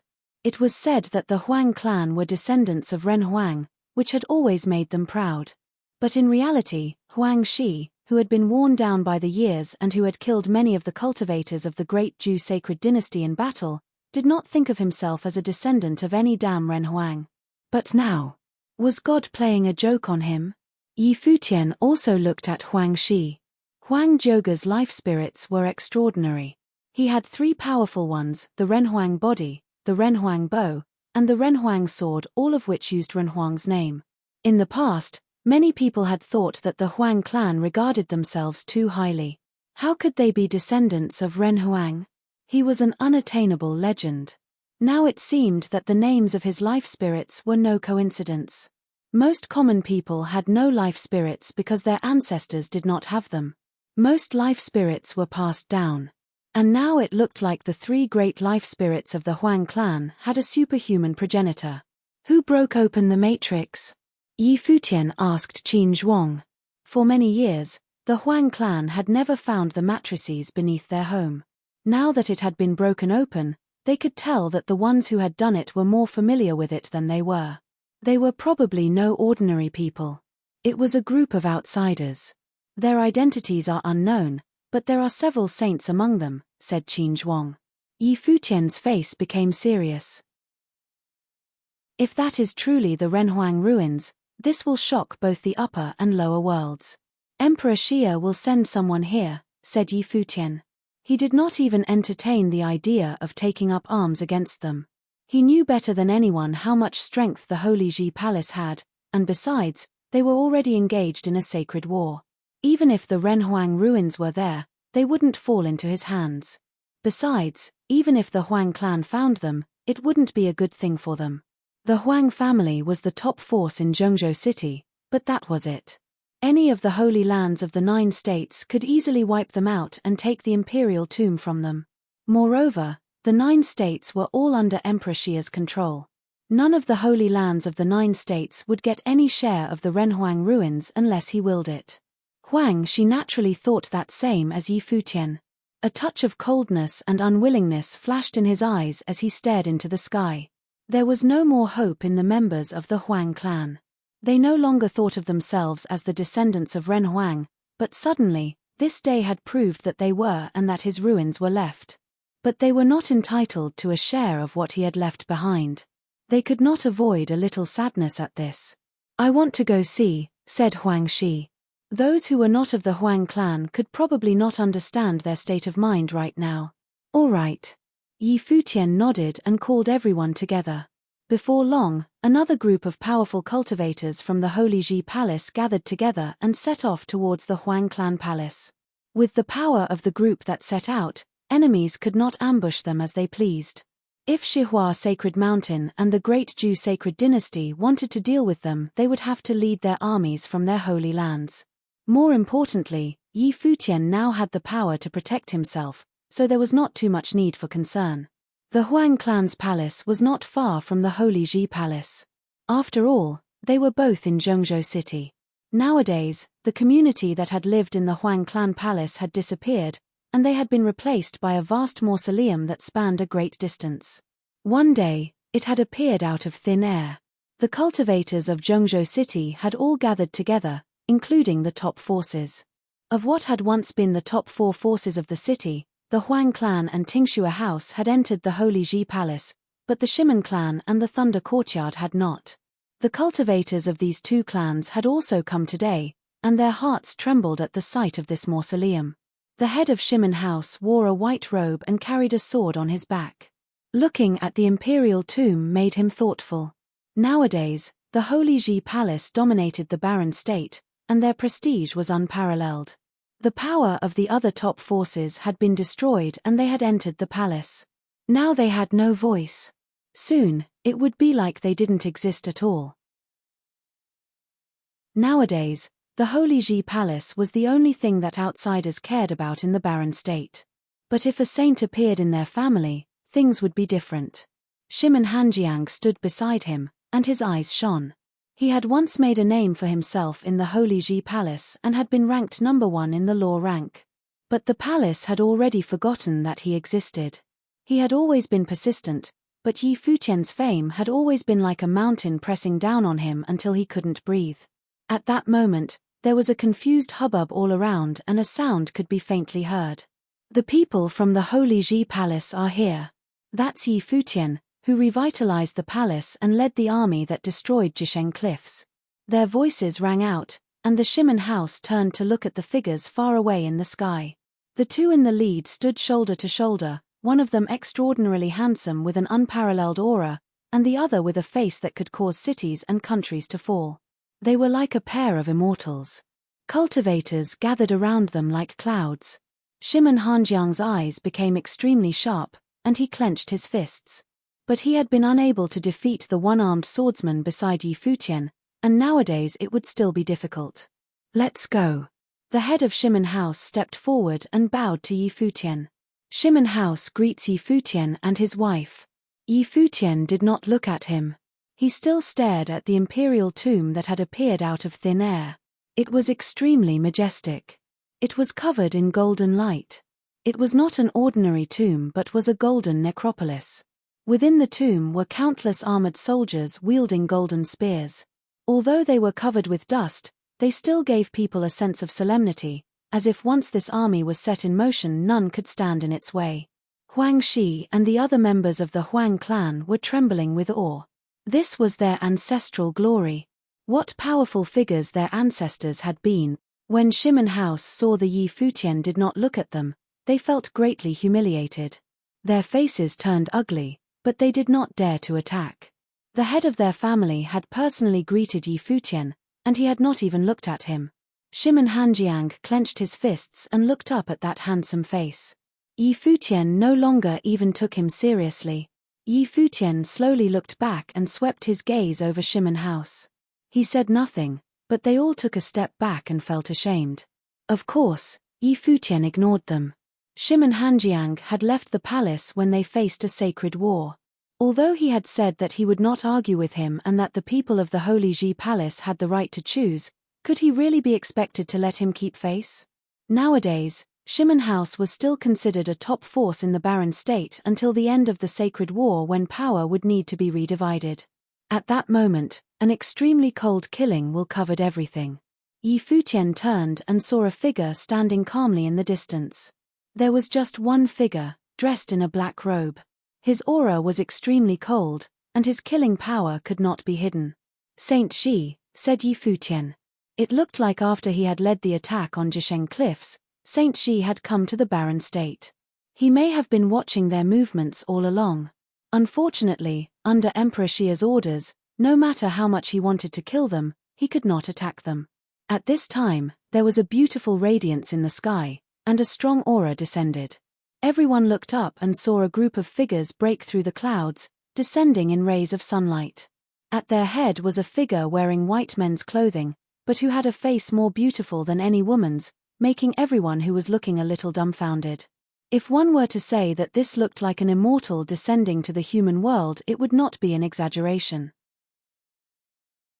Saint Shi looked up, and when he saw who was coming, his face changed slightly, becoming a little bit unsightly.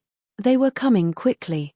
It seemed like the upper worlds were not satisfied with any great disturbances in the 9 states, and could come to deal with them in a very short time. Saint Shihua had encouraged him to act against the Holy Ji Palace in secret. Now, it seemed like if he had really done so, he would not have been able to escape. Emperor Xia's power was even greater than he had imagined. Futian also looked at the figures descending from the sky. The young person who was dressed as a man and yet more beautiful than any woman was naturally Xia Qingyuan. Xia Qingyuan had not cared that Yi Wuchen had taken the Renhuang sword will. Since Renhuang was her father, she could sense it at any time. So although it would have been useful, there was no need for her to take it from her subordinate. But the Renhuang ruins were different. They were not comparable to the Renhuang sword will at all. Chapter 945. Outside the Imperial Mausoleum, Li Yarrow looked up at Xia Qingyuan as she descended from the sky. She had gotten here so quickly. Outside the Imperial Mausoleum, Li Yarrow looked up at Xia Qingyuan as she descended from the sky. She had gotten here so quickly. This was, after all, the land controlled by Emperor Xia, and so it was difficult not to attract his attention. He would never have thought that the moment the mausoleum appeared there would be such a strange phenomenon. Now it seemed that it would be very difficult to take control of these imperial ruins. While floating in the air, Li Yarrow said to Xia Qingyuan, "I trust you have been well since we last parted, princess?" Xia Qingyuan looked to Li Yarrow. She naturally recognized him. He was a prince from Emperor Li's realm. Emperor Li's realm and Emperor Xia's realm bordered each other. The lower world that Emperor Li controlled was different than the 9 states, as there was only one faction, the Dali dynasty. All the schools and families were under Emperor Li's control, and all of them could be traced back to him as the progenitor. In Cloud State, there was a holy land known as Li Palace. The people of this palace came from the Dali dynasty. Their ancestors had committed a sin and been banished, and thus had come to the 9 states. Once one of their members had reached the saint level, they had built the Li Palace in Cloud State. The Dali dynasty did not pursue this matter. After all, they had banished them, which was equivalent to breaking off their relationship with them. Li Yarrow, the 9 states are under the jurisdiction of Emperor Xia. Xia Qingyuan glanced at Li Yarrow. Her tone was cold. "The last time you brought people to the Dali dynasty, we received you warmly and politely. I was the one who unearthed the Imperial Mausoleum. Do I not at least have the right to fight for it?" asked Li Yarrow with a smile.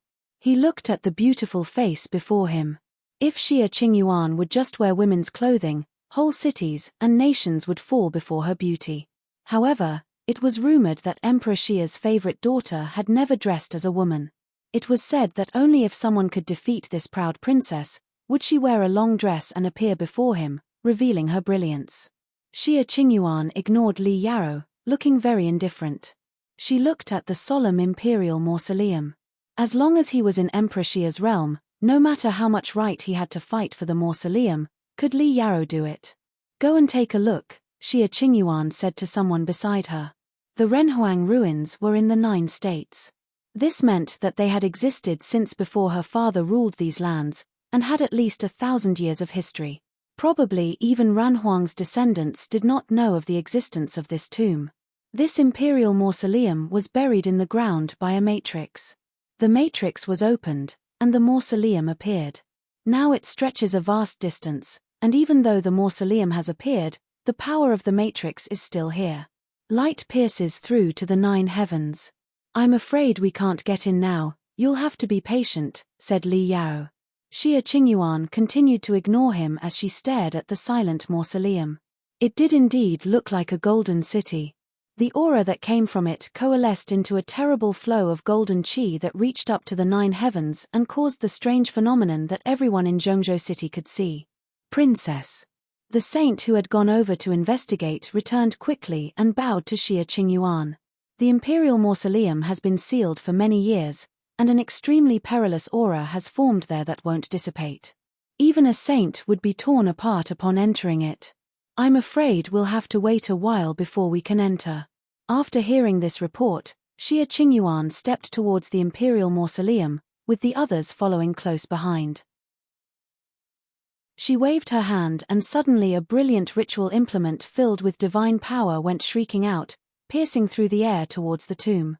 The divine implement made it to the tomb, but then a stream of golden qi flowed over it, and as everyone watched in horror it flowed through the ritual implement rather than wrapping around it.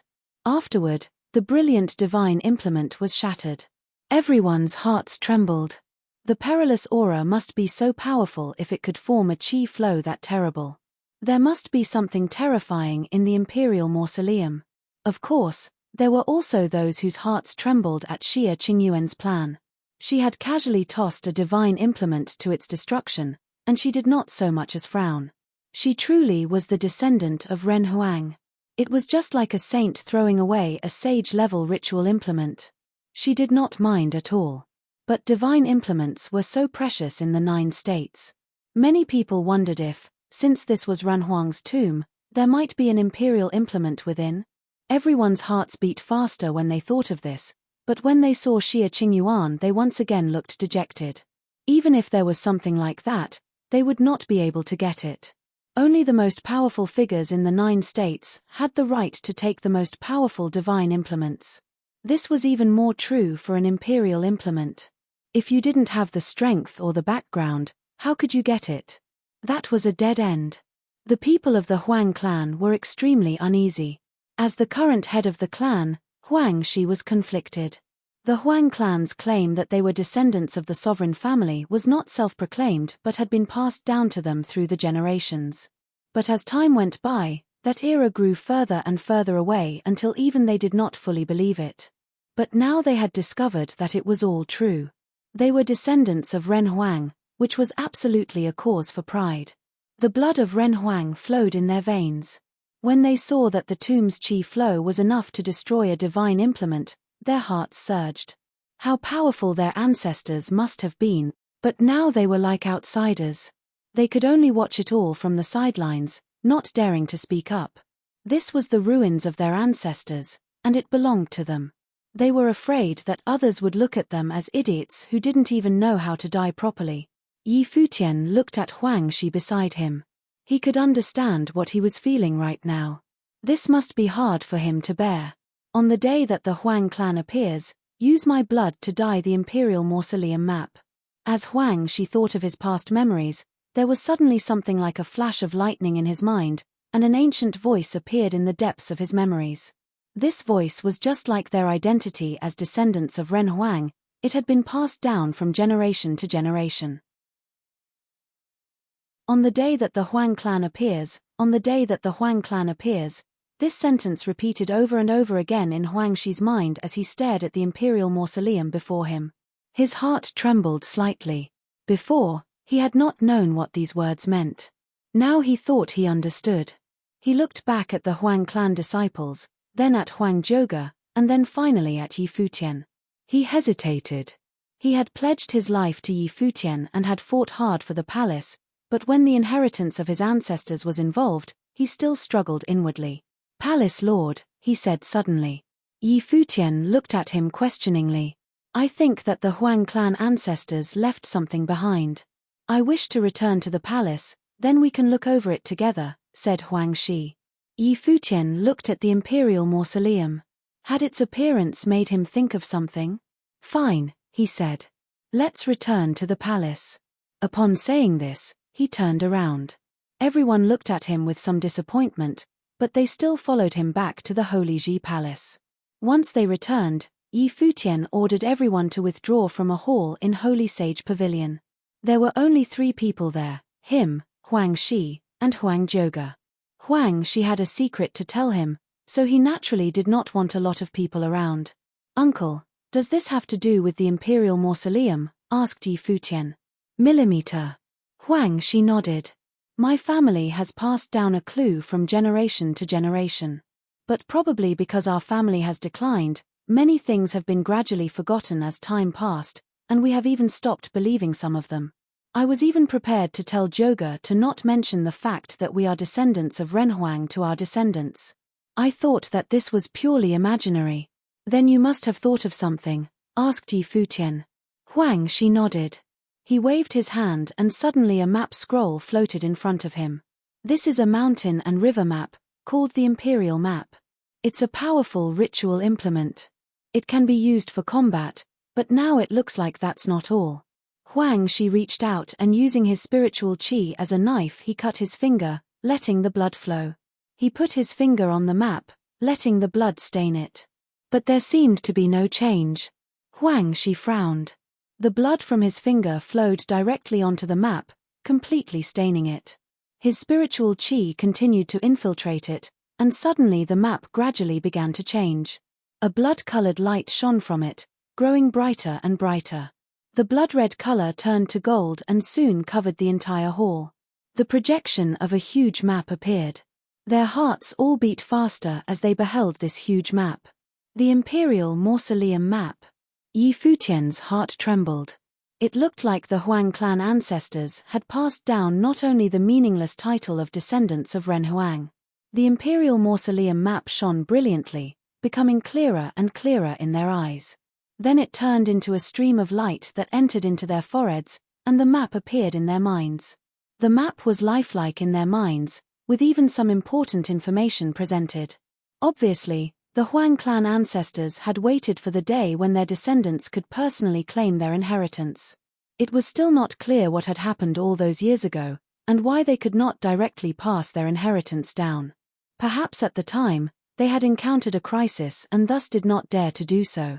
Soon the brilliant map darkened and floated back to Huang Shi's hand. Yi Futian looked at him. He was moved. Uncle, if you were to present this to Xie Qingyuan, it would be enough to make her allow Zhouge to go with her to the upper worlds to cultivate.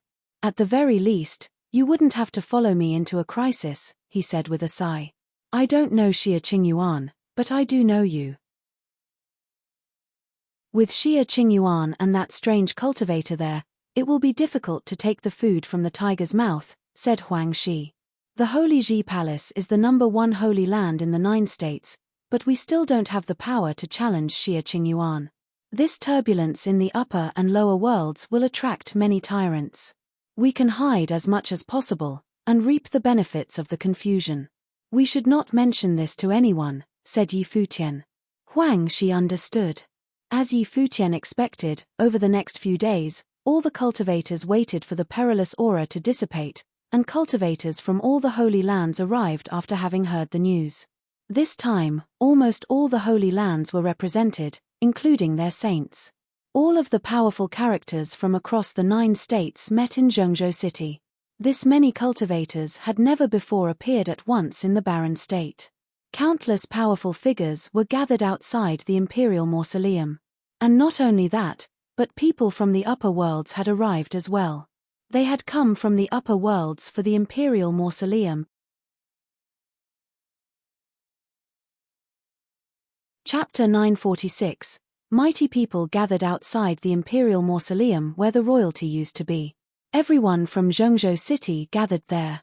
It was some grand event they deemed necessary to attend, given how the representatives from holy lands from all over the 9 states were there.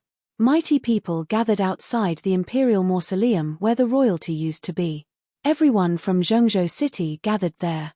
It was some grand event they deemed necessary to attend, given how the representatives from Holy Lands from all over the 9 states were there. The Barren State never had an event as massive and as grand. Some of those who came from top-notch clans and forces even dreamed that members of their clan from the younger generations would be lucky enough to catch the attention of the elders and big shots from said Holy Lands and be taken in as students. Xie Qingyuan sat at the top of a restaurant quietly, surrounded by mighty figures. Top-notch figures from Holy Lands from all over the 9 states were literally everywhere beneath her. Even Saint Xie himself was present, as well as Saint Li from the 9-state college and Saint Ji from the Hall of Holy Light. Those 3 were 3 most powerful on the rankings, right below the great shaman and Ji Yuan the Reaper, and all 3 were there. It was a testament to how significant and grand the event was. Saint Shihua, the Jew sacred king, and many others were naturally there as well. Xie Qingyuan's identity was common knowledge now, the princess who was most doted upon by Emperor Xie, and she came all the way to the lower worlds. As such, none of the top figures saw a reason to not show up. Other than that, all saints throughout the 9 states wanted to move forward with their training. Not even the saints would easily be able to meet Emperor Xie. With the imperial mausoleum revealed to the world and the rumor about it being a ruin of Renhuang, it was all the more reason for the attendees to explore the place. While there was no certainty that they would be able to return home with something, especially with Xie Qingyuan around, they did not see that to be good enough a reason to miss the event. Other than that, everyone brought the best among the younger generations of their respective clans and forces, especially those who had been listed by Xie Qingyuan as heavenly chosen ones. Getting familiar with the princess would benefit their future in many ways, and the members of the younger generations who got lucky would definitely be able to go further than their predecessors. The princess is here in the lower worlds as the supervising inspector. The Renhuang ruins were found as soon as she got here. It sure looks like the princess has a knack for bringing luck with her, Saint Xie said with a smile. Peril awaits in the imperial mausoleum. It's not yet known if the emergence of the place is a good or bad thing just yet, Xie Qingyuan said. If it had been something left behind by Renhuang, it was anything but simple and straightforward. With the people of many holy lands gathered here today and the blessing of your luck on all of us, the perils will be insignificant in comparison. We shall enter the mausoleum once that part of the place is clear, Saint Xie said. Are all holy lands throughout the 9 states here today? From what I can tell, there are some who are not yet here. A group of people was sitting not far away from Xie Qingyuan. These words were uttered by a woman with an exceptional bearing and striking appearance. Many, including Saint Xie, turned around to look at the woman, who looked elegant and aloof. She was from the upper worlds, and because she was able to sit near the princess, her status was just as exceptional as her features. Few saints from the upper worlds came. Most who were present from the upper worlds were of the younger generations. It was not to say that they had no personal agendas with the mausoleum, but given how the princess was there, it was puzzling as to what else they could be doing. Fight with Xie Qingyuan over the place? Who dares to do something like that? The older generations from the upper worlds were reluctant to just come and make Xie Qingyuan look good, as the old monsters were all prideful people, unlike Saint Xie, who was an amiable old fellow. Regardless of how exceptional Xie Qingyuan was, she was just the daughter of Emperor Xie, and that was far less than enough to put the old monsters in their place. Only Emperor Xie's direct subordinates were willing to follow her. For instance, the few beside Xie Qingyuan all definitely had exceptional powers. Saint Xie looked at the woman who had spoken. He knew that she came from Lihan Heaven of the upper worlds, which was the number 1 holy land in terms of swordsmanship in Emperor Xie's realm. What are you referring to? Saint Xie asked with a smile. This place seems to be the turf of the barren state of the 9 states. Why is the lord of the state not here? The woman was Fengxiao from Lihan Heaven, the student of Lihan Heaven who had made Yi Futian at the 9th layer of heaven, which meant that the man by her side was Mo Li. Saint Xie naturally knew what she meant. She had sent people to look into what Yi Futian had done in the upper worlds. It was hardly surprising that she knew Yi Futian, but the ones from other holy lands of the 9 states were left feeling puzzled instead. How does someone from the upper worlds know that the master of the barren state isn't here? Saint Xia took a look at Xia Qingyuan.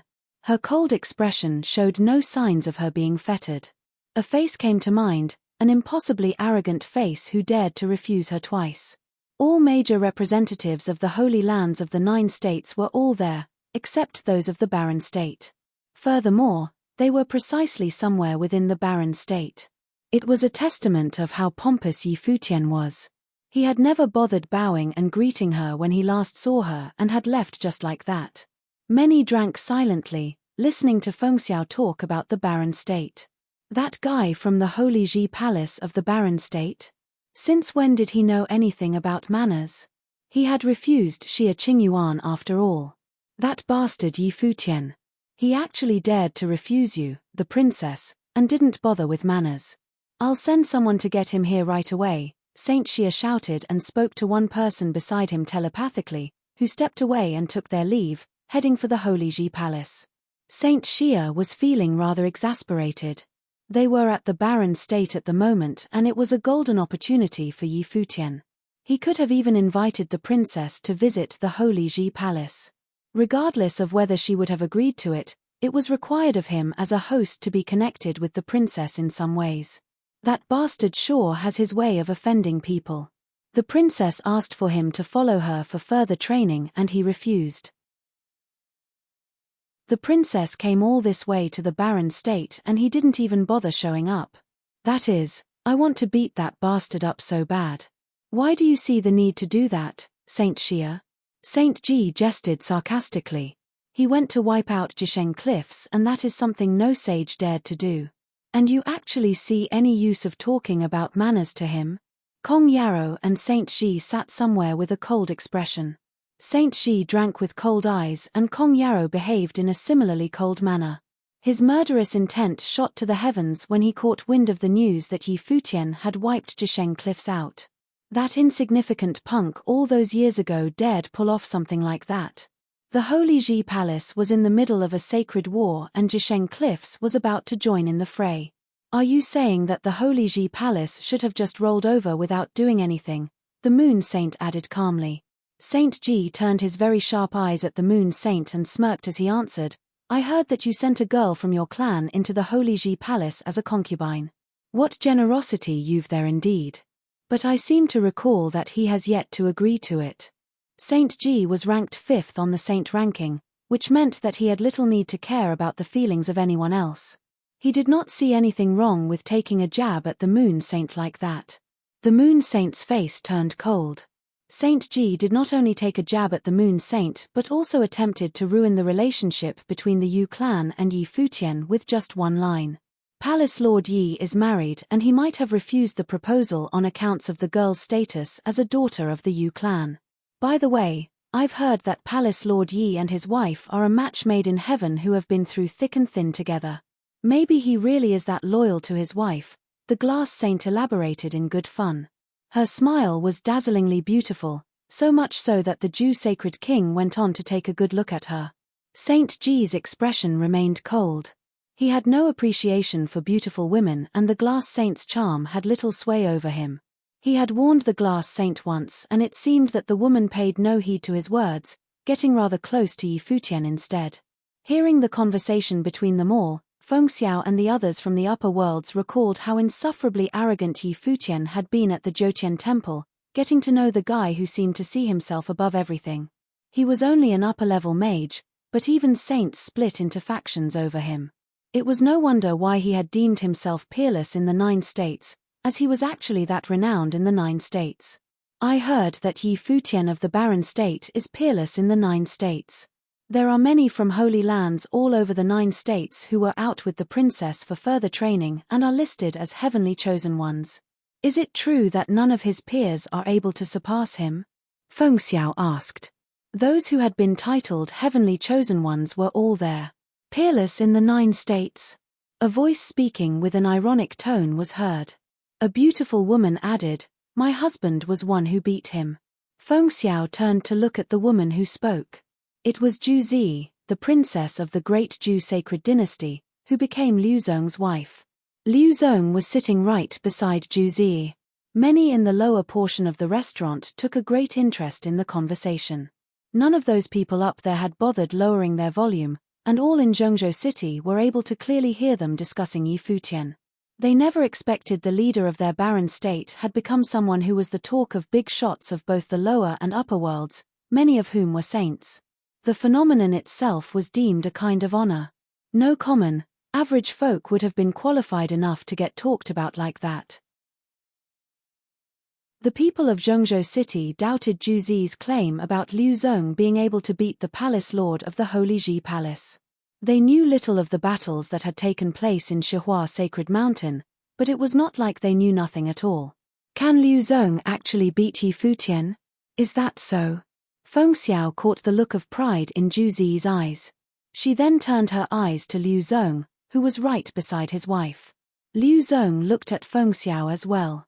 The woman from the upper worlds had a far more striking appearance than his wife. He felt rather surprised at how Feng Xiao came to know who Yi Futian was. So even people from the upper worlds came to hear about Yi Futian as well? The battle back in Shihua Sacred Mountain was but a friendly match. No wins or loses accounted for.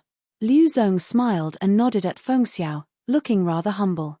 Feng Xiao took a look at Liu Zong and said, "Well, that is to mean that you got the upper hand in that battle. If any of his peers are capable of beating him, I could introduce and recommend them to train in Lihan Heaven, the #1 force for swordsmanship in Emperor Xia's realm.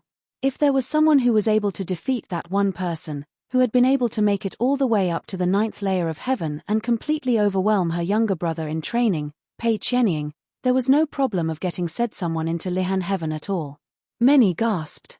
The #1 force in swordsmanship in Emperor Xia's realm, eh? They were rather curious as to why the woman believed in Yi Futian's powers so firmly. What was it that made her do so? Did she actually witness Yi Futian's fights? Other than the ones from the upper worlds, only Saint Xia and the Glass Saint had an idea as to why. Many in the lower portion of the restaurant felt rather antsy after hearing all that, but soon felt dejected after the thought of Yi Futian's fame came to mind. He was one who lived up to his reputation, and Yi Futian was currently a legendary figure throughout the 9 states. There was no way he could have been weak. Those people continued to chat away. Sometime later, a group of people came. The one who took the lead looked extraordinarily dashing, catching the eyes of everyone present in an instant. The fame of said person was one that overshadowed even saints in the 9 states. Yi Futian took his people from the Holy Ji Palace there and arrived at the restaurant, before walking up to Xia Qingyuan and cupping his hands. Yi Futian, Palace Lord of the Holy Ji Palace of the Barren State. Greetings, Princess. As Xia Qingyuan had come all the way as a princess, he, as a Palace Lord, was naturally required to come and greet her. With even Saint Xia getting someone to fetch him, there was simply no reason for him not to show up. Saint Xia, who was watching from the side, felt very much like beating him up for being so carefree and nonchalant. Is it so hard to just bow to the princess? Chapter 947. Xia Qingyuan glared at the youth who was standing not far away. He had refused her invitation twice, and now, he had only cupped his hands and greeted her in a nonchalant manner. In both the lower and upper worlds, not even saints would behave as flippantly as he did with her. Xia Qingyuan glared at the youth who was standing not far away. He had refused her invitation twice, and now, he had only cupped his hands and greeted her in a nonchalant manner. In both the lower and upper worlds, not even saints would behave as flippantly as he did with her. Feng Xiao of Lihan Heaven's eyes narrowed and glared at Yi Futian as well. None whom she had seen around during her training at Lihan Heaven had been anyone less than an extremely formidable figure.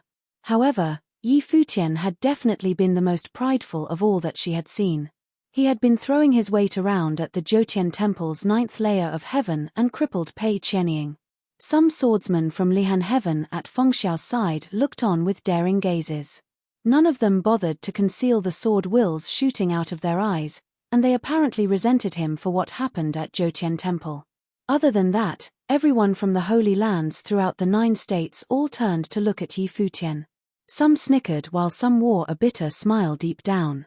This fellow is really stubborn, proud asshole. However, there was no other like Yi Futian throughout the vast 9 states. Yi Futian, The imperial mausoleum appeared within the barren state's territory. The princess and all saints from the 9 states are here, yet you, as a host, simply throw your weight around, showing up only after I sent someone to look for you. Seeing how Xia Qingyuan was saying nothing while Yi Futian simply stood and looked at him, Saint Xia cursed under his breath and had to say something to break the awkward silence. You're being too kind, Saint Xia. It is due precisely to the imperial mausoleum appearing and that the princess and every one of the saints are here that I dare not join the fray in order to avoid any misunderstandings. So I thought it'd be best that I stay out of this and let the princess take it, Yi Futian said. Saint Xia looked at Yi Futian, gasping in fright. What is this shithead up to now? Xia Qingyuan glared at Yi Futian with cold eyes. Let me take it. Everyone else snickered as they looked at Yi Futian. While the saints who had appeared looked to be on amicable terms with each other, and all seemed to look as if they would simply let the princess take everything within the ruins, not daring to fight her over anything, in truth, everyone had their own thoughts about what was inside. They simply did not want to burst the bubble like that. However, Yi Futian simply spoke his mind, telling everyone that while he had thoughts, Xia Qingyuan was the princess and that he dared not fight her. Is he trying to retreat for the sake of advancing here? Does he think that the princess is stupid? Xia Qingyuan knew well that Yi Futian was simply agitating her. If you can get into the imperial mausoleum and take whatever without me noticing, whatever you take shall be yours. Xia Qingyuan's voice sounded cold and aloof. She knew Yi Futian deliberately said what he said, yet she simply played along. However, in the eyes of all who were present, she was just as prideful as Yi Futian was. I dare not do so, Yi Futian replied loudly. Is there anything you dare not do? Xia Qingyuan jabbed sarcastically at him. In that case, I sincerely thank you for your generosity, princess, Yi Futian said while Saint Xihua and the Jew sacred king glanced at Yi Futian with cold eyes. Yi Futian behaved in an extremely disrespectful manner to the princess. However, the princess, who was just as arrogant, wanted to play his game nonetheless. It became apparent that Yi Futian's bold and haughty personality left quite an impression on the princess. Yi Futian excused himself and greeted Saint Xia, Saint Li, and other seniors. Saint Xia glared ferociously at him. This asshole really knows no bounds. He actually dared play the princess like that. The glass saint, who was at the side, looked at Yi Futian with a smile and said to him telepathically, "Some guts you've got. But if you were to truly enter the imperial mausoleum, it'd be more than just between you and her. Many here came specifically for you after all. Getting in there won't be as easy as you think." Yi Futian looked up at the glass saint and nodded with a smile. He then replied telepathically, "Thank you, Sister Glass Saint, for the reminder. I'll be careful."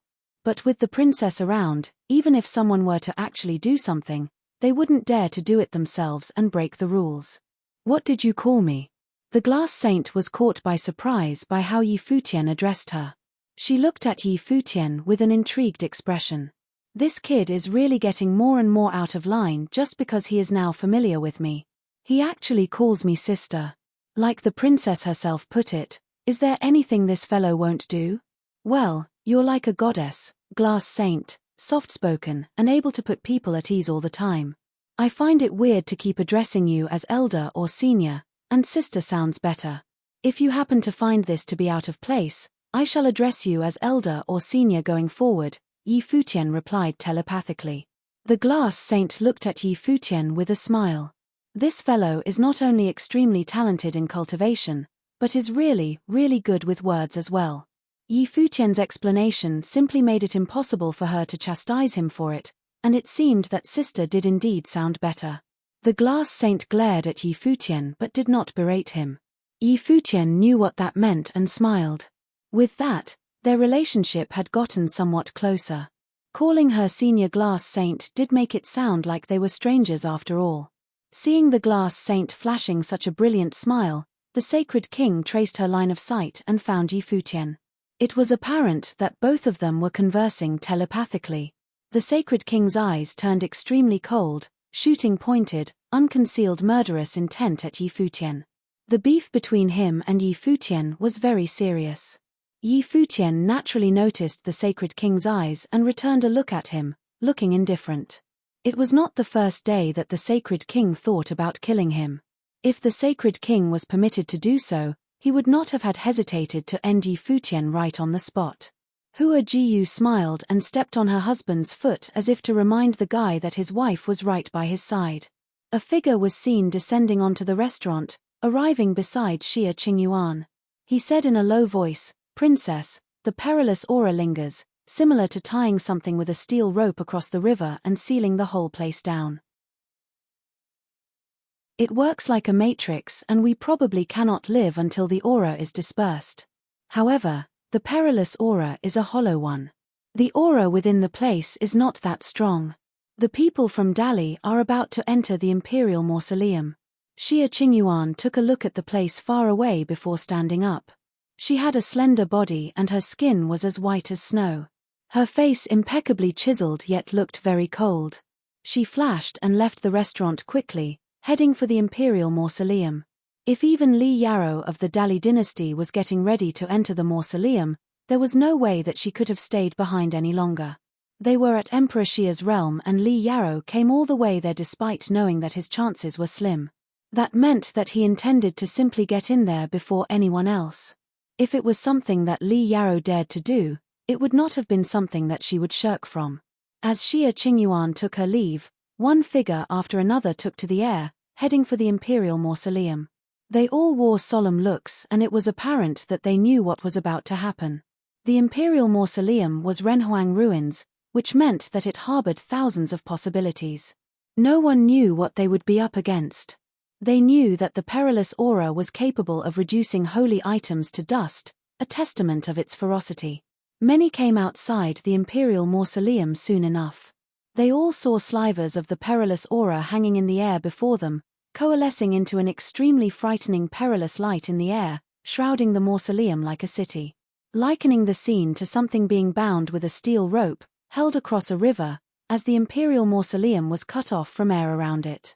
However, the perilous aura dwindled considerably at lower ground, as if most of it had coalesced in midair.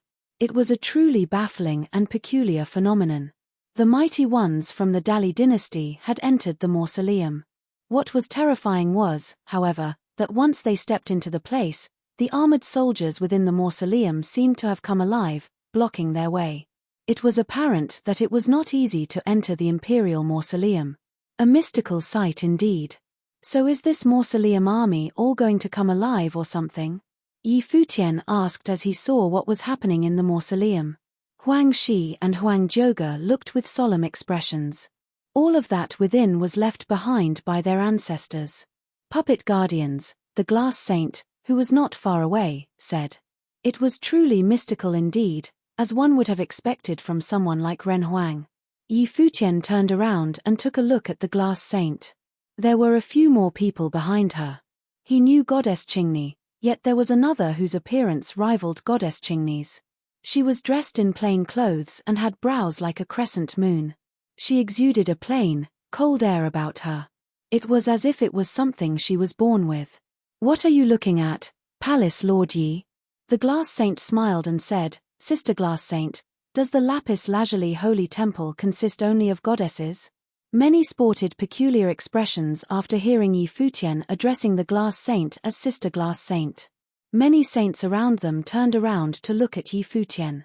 He actually called her that. Even Hua Jiyu looked at Yi Futian with an amused expression. He apparently was not afraid of anything, daring to address the saint like that. It seemed that he had addressed her in such a manner during the telepathic conversation they had earlier. He had only dared to do so in public because the glass saint did not chastise him. "Greetings, Palace Lord Yi, my name is Yu Chan," the woman beside the glass saint said to Yi Futian. "Yu Chan." Yi Futian sported a puzzled expression as he recalled a name on the sage and saint rankings. Jiang Yuchan of the Lapis Lazuli Holy Temple, the eldest student of the glass saint. "You're welcomed, Goddess Yuchan." Yi Futian returned the courtesy while taking a good look at her, before turning his eyes away and focusing on the imperial mausoleum. "Let's get inside." Xia Qingyuan's voice was heard as she stepped inside the mausoleum right away. Li Yarrow and his men were already inside the place. There was no way they could have just stayed outside any longer. Xia Qingyuan stepped into the mausoleum first and everyone followed suit. They felt the dangerous aura everywhere as soon as they stepped into the place. The air above seemed to have been completely sealed off, and there was probably no one who could have descended from above. The imperial mausoleum, which looked like an ancient city, had an entrance at the front like city gates. Puppets lined up there, guarding the place. Every single one of those puppets exuded perilous aura in different levels, making them incredibly formidable. "Let's go." Xia Qingyuan took the lead and did not bother having anyone scout ahead, walking straight inside without fear. The puppets shot straight at her, exuding terrifying aura and lashing out with the spears in their hands at her. The violent aura burst as they launched at her. Xia Qingyuan felt that their aura did not seem all that strong. She simply pointed with one finger. The burst of power felt like the rivers of heaven had reversed its flow and turned into a terrifying torrent, tearing the perilous aura into shreds and bombarding the puppets. Boom! A loud boom was heard and the puppets exploded, showing how powerful one simple strike from Xia Qingyuan had been. There were guardians behind Xia Qingyuan, who, naturally, would not allow her to be injured. Seeing how the princess made her move, everyone came forward. Yi Futian did the same and entered the mausoleum with everyone else. Saint Xi and Kong Yarrow followed behind Yi Futian. Many mighty ones from Shihua Sacred Mountain and the Great Zhu Sacred Dynasty kept a close eye on him as they entered.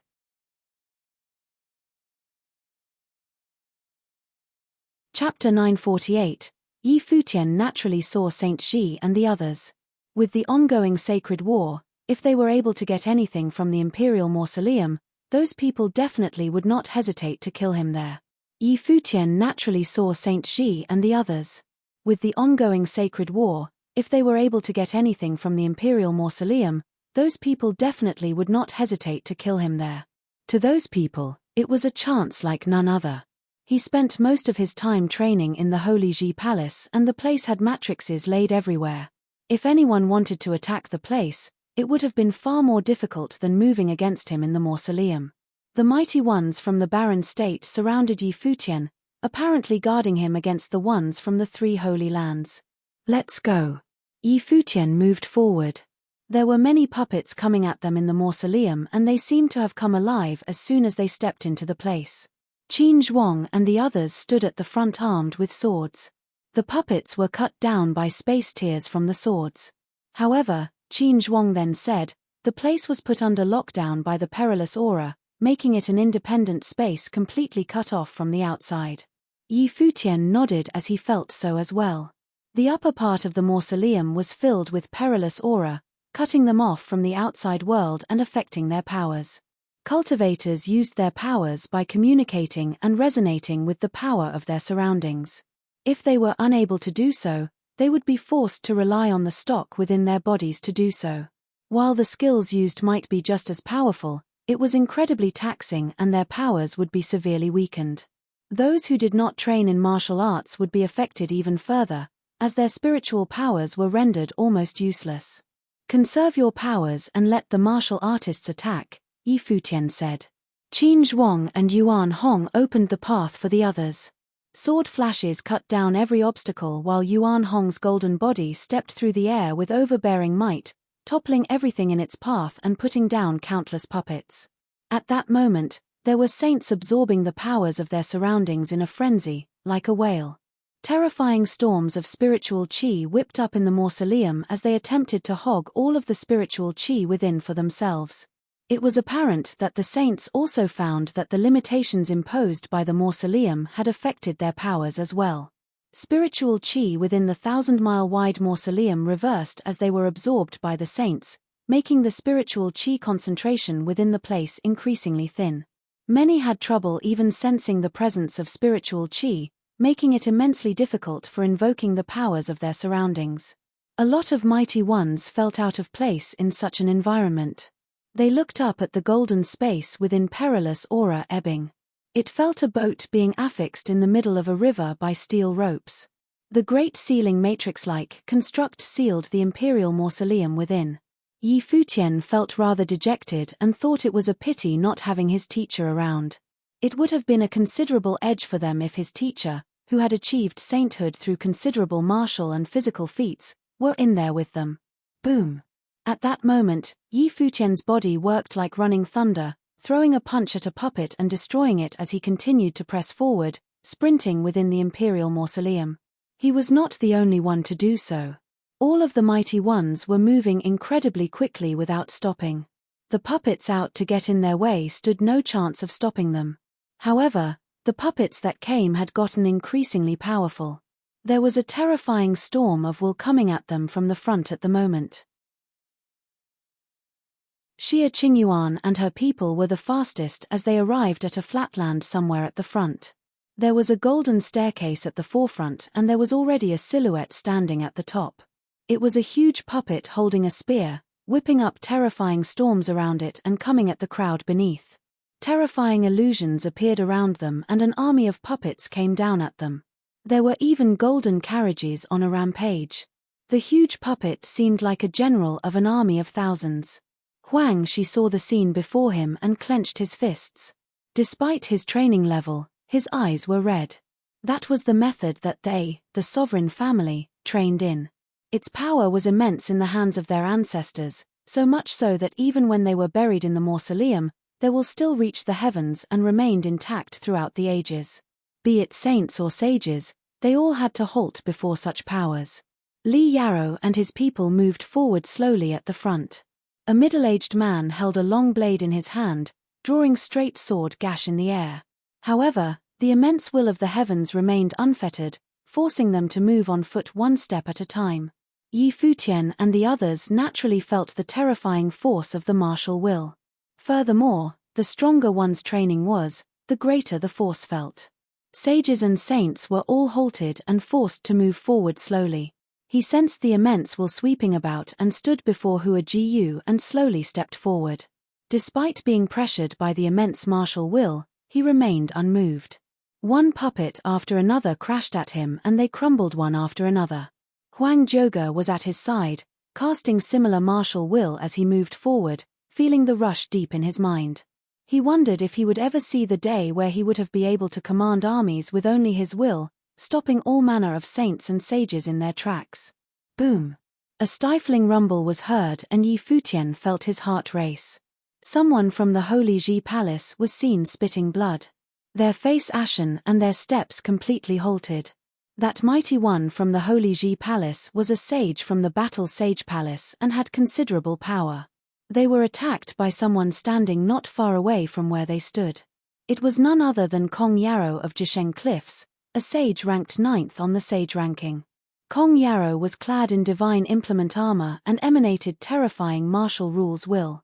He brought unparalleled offensive powers to bear with every step he took while resisting the storm as if a divine elephant had stomped on the ground. The mighty ones from all over the barren state stopped, their expressions extremely cold. One who was ranked 9th on the sage ranking was not someone to be trifled with. The sword saint had only been able to fight toe-to-toe with him back then by cranking his powers to the pinnacle by using the demonic blade. Presently, Kong Yarrow was still confident that no one would be able to stand against him if it was a one-on-one fight.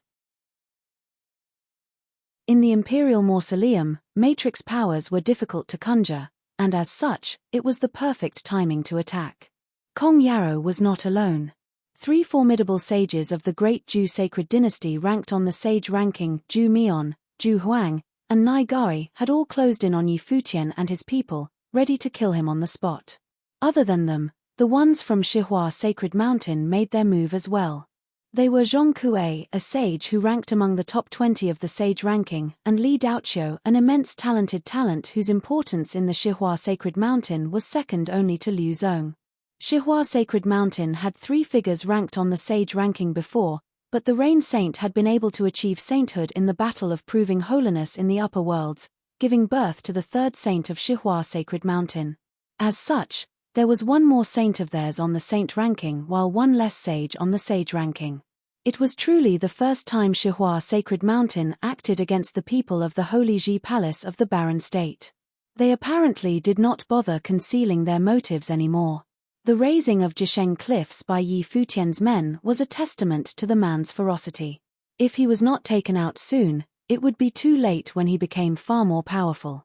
With how things were presently, even if the ones from Shihua Sacred Mountain were to do nothing against him, they would have already earned his ire all the same. With 6 sages ranked on the sage ranking of the 9 states and other top-notch figures present at the same time, it became apparent that they intended to finish off Yi Futian and his men as soon as they entered the imperial mausoleum and save them of further troubles. The Moon Saint said as everyone saw what happened, "Today is the day where the princess brought us all in to explore the imperial mausoleum. What are Saint Shihua and the Sacred King trying to do here? The princess has long known of the feud between us, so we'll just let the young ones duke it out. We'll just keep pressing forward," Saint Shihua said plainly and continued to move in the storm, not batting an eye at the battles taking place at his rear. Xia Qingyuan did not turn her eyes in their direction and she kept pressing forward. She had little concern over the feud between the 9 states' holy lands. The Sword Saint, Qin Zhuang, Yuan Hong, and many other mighty ones halted their steps and walked to the rear. In a space where everyone was taking on immense pressure, no one expected their enemy to make a move at that time. People of somewhat weaker training were unable to fight in such a state. If they were attacked during such a time, they would probably die.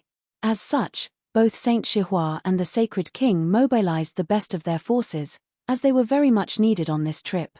Those who were with Yi Futian in the mausoleum were the absolute elite forces within the Holy Ji Palace. They consisted of the most powerful of sages in their holy land. "Continue pressing forward, little brother," the Sword Saint said. His blade was drawn and demonic will was activated, sweeping the sealed space about them. Demonic light shot forth and manifested as terrifying blade will, heading towards the mighty ones. Other than him, Yang Xiao, Qin Zhuang, and some top-notch figures stopped as well, turning to face the top forces from both Shihua Sacred Mountain and the Great Ju Sacred Dynasty. It was an enemy they had to deal with right there and then. "Where are you going?" Some other mighty ones walked out as well. There were many formidable mighty ones from Shihua Sacred Mountain and the Great Ju Sacred Dynasty present. 3 holy lands joining hands against 1 holy Ji Palace.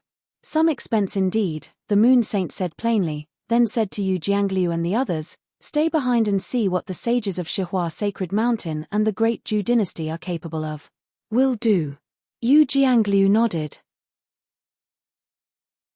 Another group of mighty ones emerged and joined the fight. Mighty ones from the Yu clan were assassinated in the barren state and their true culprit had yet to be found. As such, they saw fit to join the fray and see what would happen. "Thank you, Senior," Yi Futian said to the Moon Saint. Saint Shihua and the Great Ju Sacred King looked rather glum. The Lapis Lazuli Holy Temple is a holy land of the eastern state as well. "Get down there and test your mettle," the Glass Saint said to her people. Many mighty ones from the Lapis Lazuli Holy Temple moved forward and joined the fray. 3 holy lands, the Yu clan, the Lapis Lazuli Holy Temple and the Holy Ji Palace, joined hands, and both the opposing holy lands lost their edge altogether. Jisheng Cliffs only had Kong Yarrow left after all.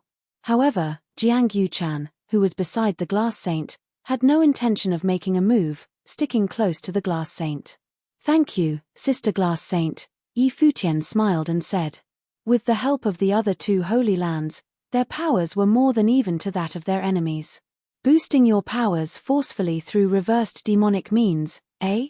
I'll see how powerful you've gotten compared to all those years ago." Kong Yarrow stepped forward and his divine elephant stomped the ground, bringing immense pressure to the Sword Saint. The Sword Saint was wrapped in an intense demonic blade. He lifted his demonic blade and burst with a tremendous blade will, cutting down the shadow of the divine elephant coming at him. "Big brother and seniors, be careful," Yi Futian said as he continued pressing forward. The Imperial Mausoleum map was clear in his mind and they had yet to reach the center of the mausoleum. The Yu clan and the Lapis Lazuli Holy Temple joined hands, so the battles would not have been much a problem. As such, he had to keep up with the others from the other holy lands. He accelerated all of a sudden, tearing through the pressing martial will. The puppets were sent flying from his immense speed. The saints walked in the front. The The Jew sacred king turned his eyes to the glass saint by his side, saying, "You know, the position of queen of the great Jew sacred dynasty has remained open for you. Why do you need to hold what happened all those years ago against me?" The glass saint continued to wear a plain, warm smile as she turned her eyes to the sacred king. Her words were like blades. "Zhu Jiming, I won't rest until you're dead." The sacred king looked at the most beautiful face in the eastern state and said, "I built the lapis lazuli palace at my place specifically for you." The glass saint's eyes turned even colder and the cold emanating from her was frightening. Those around them looked at the two saints and thought that they finally dropped their facade.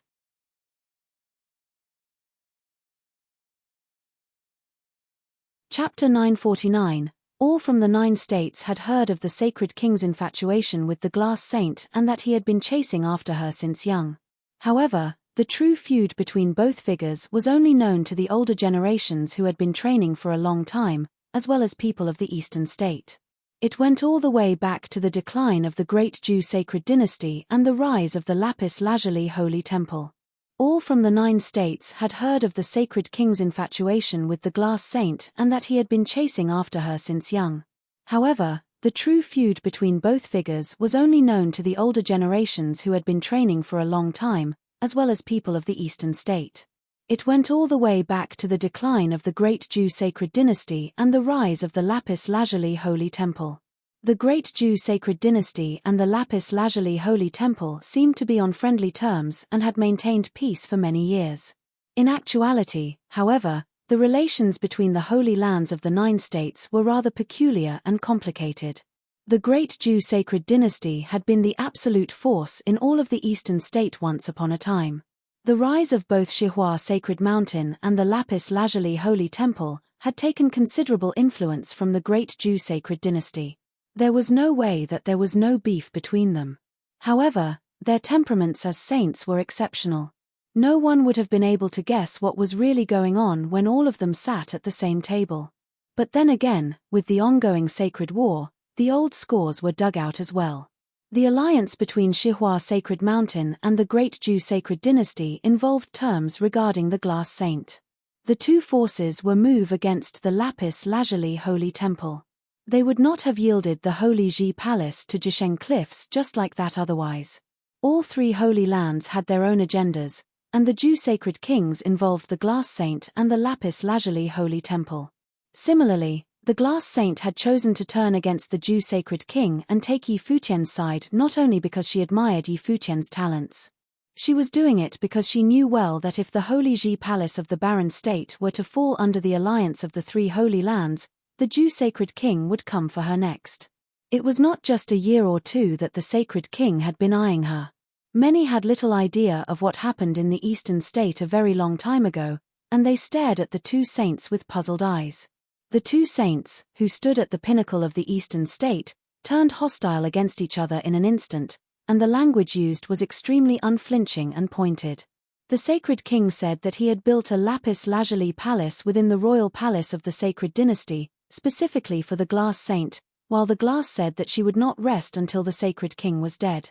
The ones around them were puzzled as to what that meant. Yi Futian shot a puzzled look at their direction as well, and came to realize something. The barren state had been isolated from the 9 states for too long to know much about what happened in the eastern state. It was something that not even the elders of the barren state would have known, and there was no way Yi Futian would have known as well. He only heard that the Jew sacred king has had a thing for the number 1 beauty of the eastern state, the glass saint, for a long time, and that it had been so since they were young. The glass saint's expression turned even colder after hearing that the sacred king had built her a lapis lazuli palace in the royal palace, losing all the warmth and beauty that she usually had. She exuded intense murderous intent and her hair billowed. An extremely cold will burst from her as she stepped forward, freezing her surroundings, seemingly about to freeze the perilous aura in the imperial mausoleum as well. She did not tangle with the sacred king any further and continued to move forward. The mighty ones led by Xia Qingyuan and Li Yarou at the forefront rushed at the huge puppet at the top of the stairs at the moment. A flash of sword seemingly shot out of nowhere and a strike from the palm blocking the sky, heading straight for the huge puppet, destroying it. The sweeping pressure disappeared in an instant, and all straightened themselves up as they moved. The sacred king walked beside the glass saint and did not care about the coldness being exuded from her.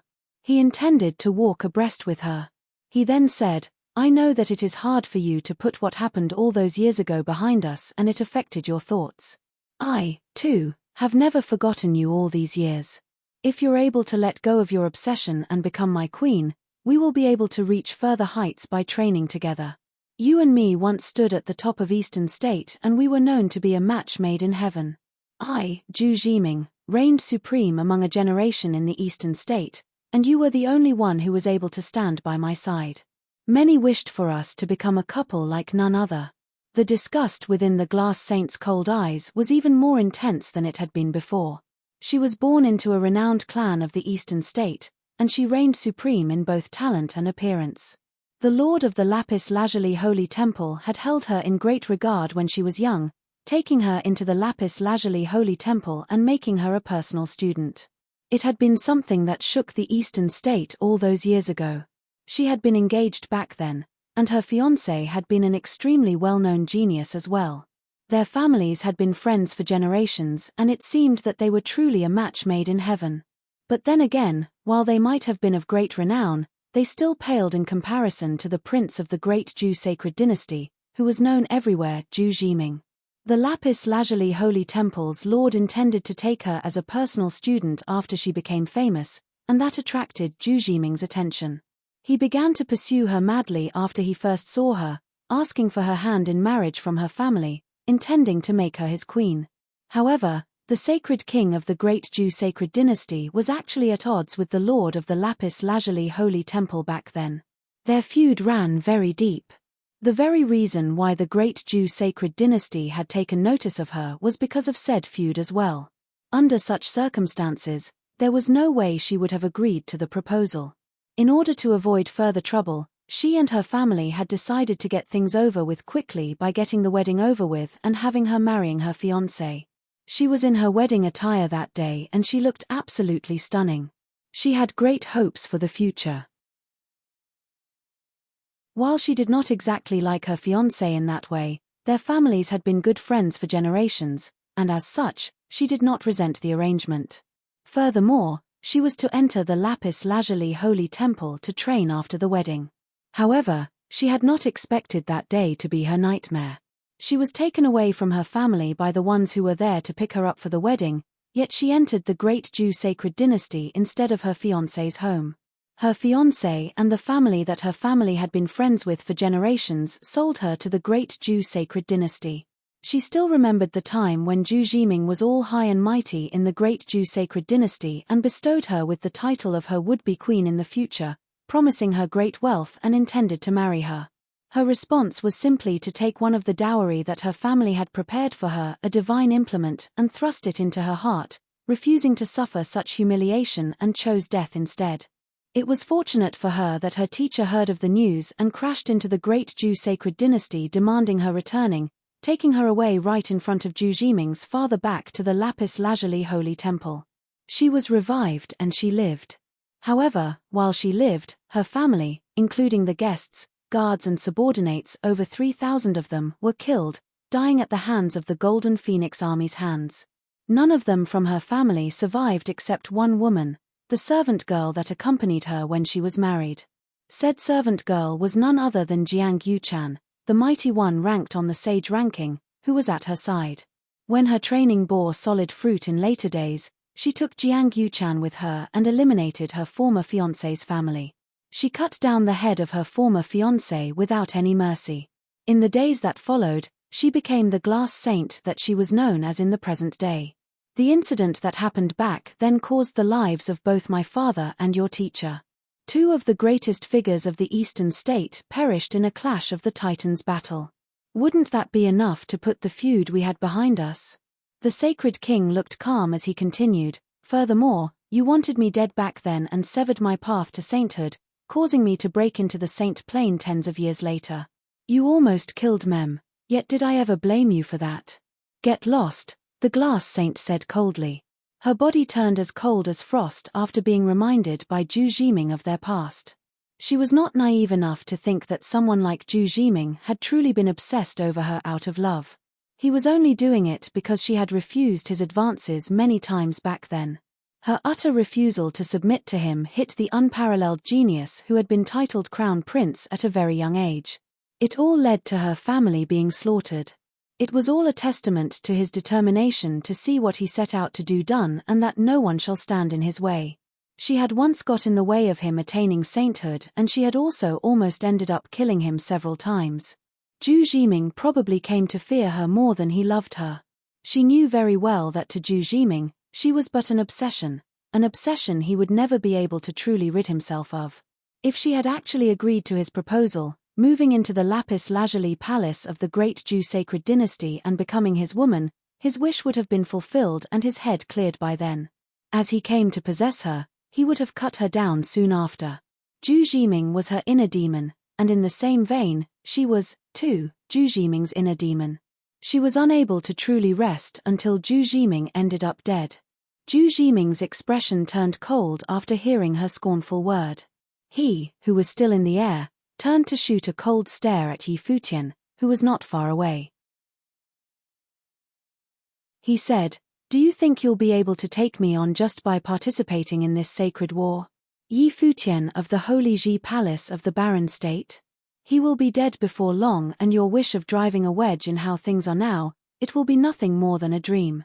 It's truly a pity that you, the number beauty in the eastern state, one that will remain stunning even when compared to the rest of the 9 states, and furthermore, extremely talented, will have to lower yourself to get along with a runt.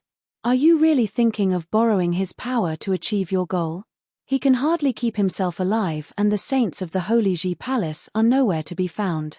How will you get out of the predicament you find yourself in now?" the sacred king said coldly. In another direction, Saint Shihua slowed down as well, and many felt something was about to happen.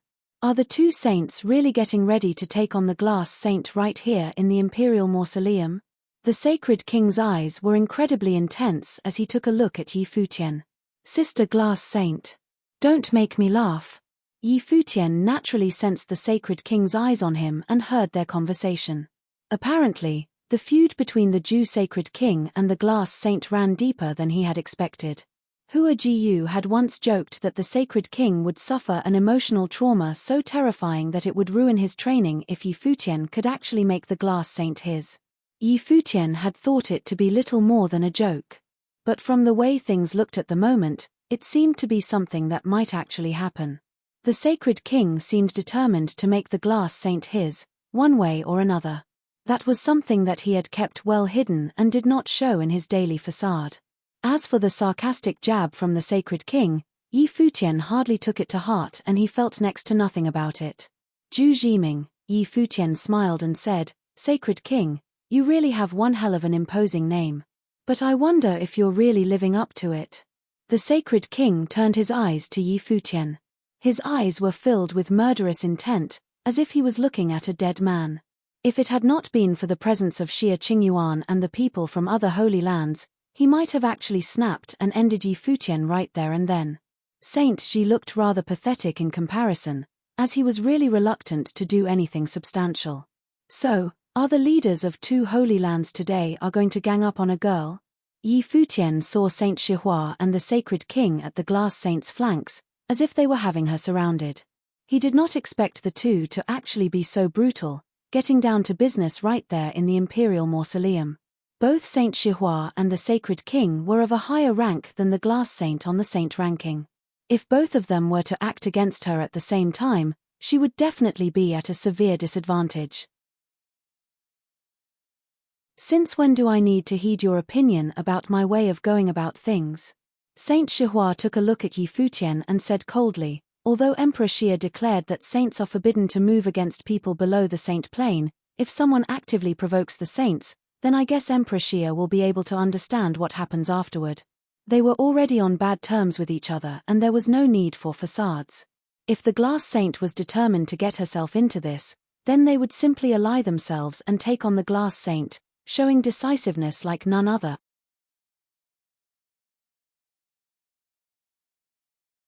Chapter 950. The power of pressure brought on by the 2 great saints was terrible. Even if their strengths were constrained inside the imperial mausoleum, the power of the saints was still pressing down in this space. Futian cast a glimpse at Saint Chihua. It was unexpected that some of the accumulated grievances would now explode within this imperial mausoleum.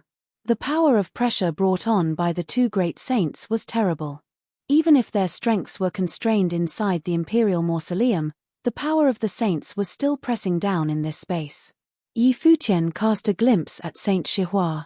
It was unexpected that some of the accumulated grievances would now explode within this imperial mausoleum. A sword appeared in the hand of the glass saint.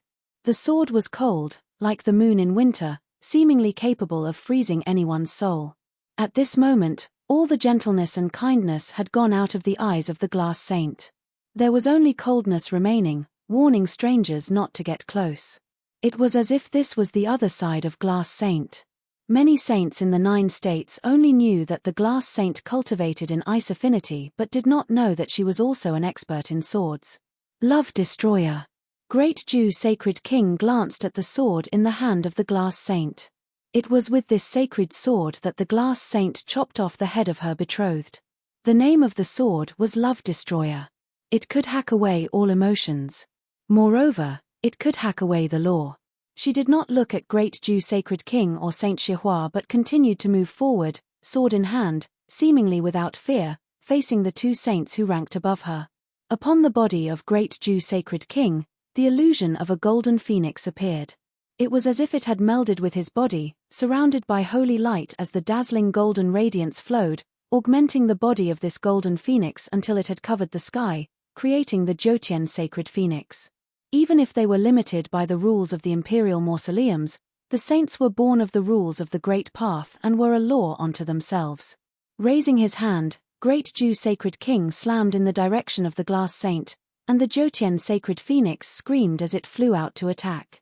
A radiant light appeared between heaven and earth, aiming at the seemingly frail body of the glass saint.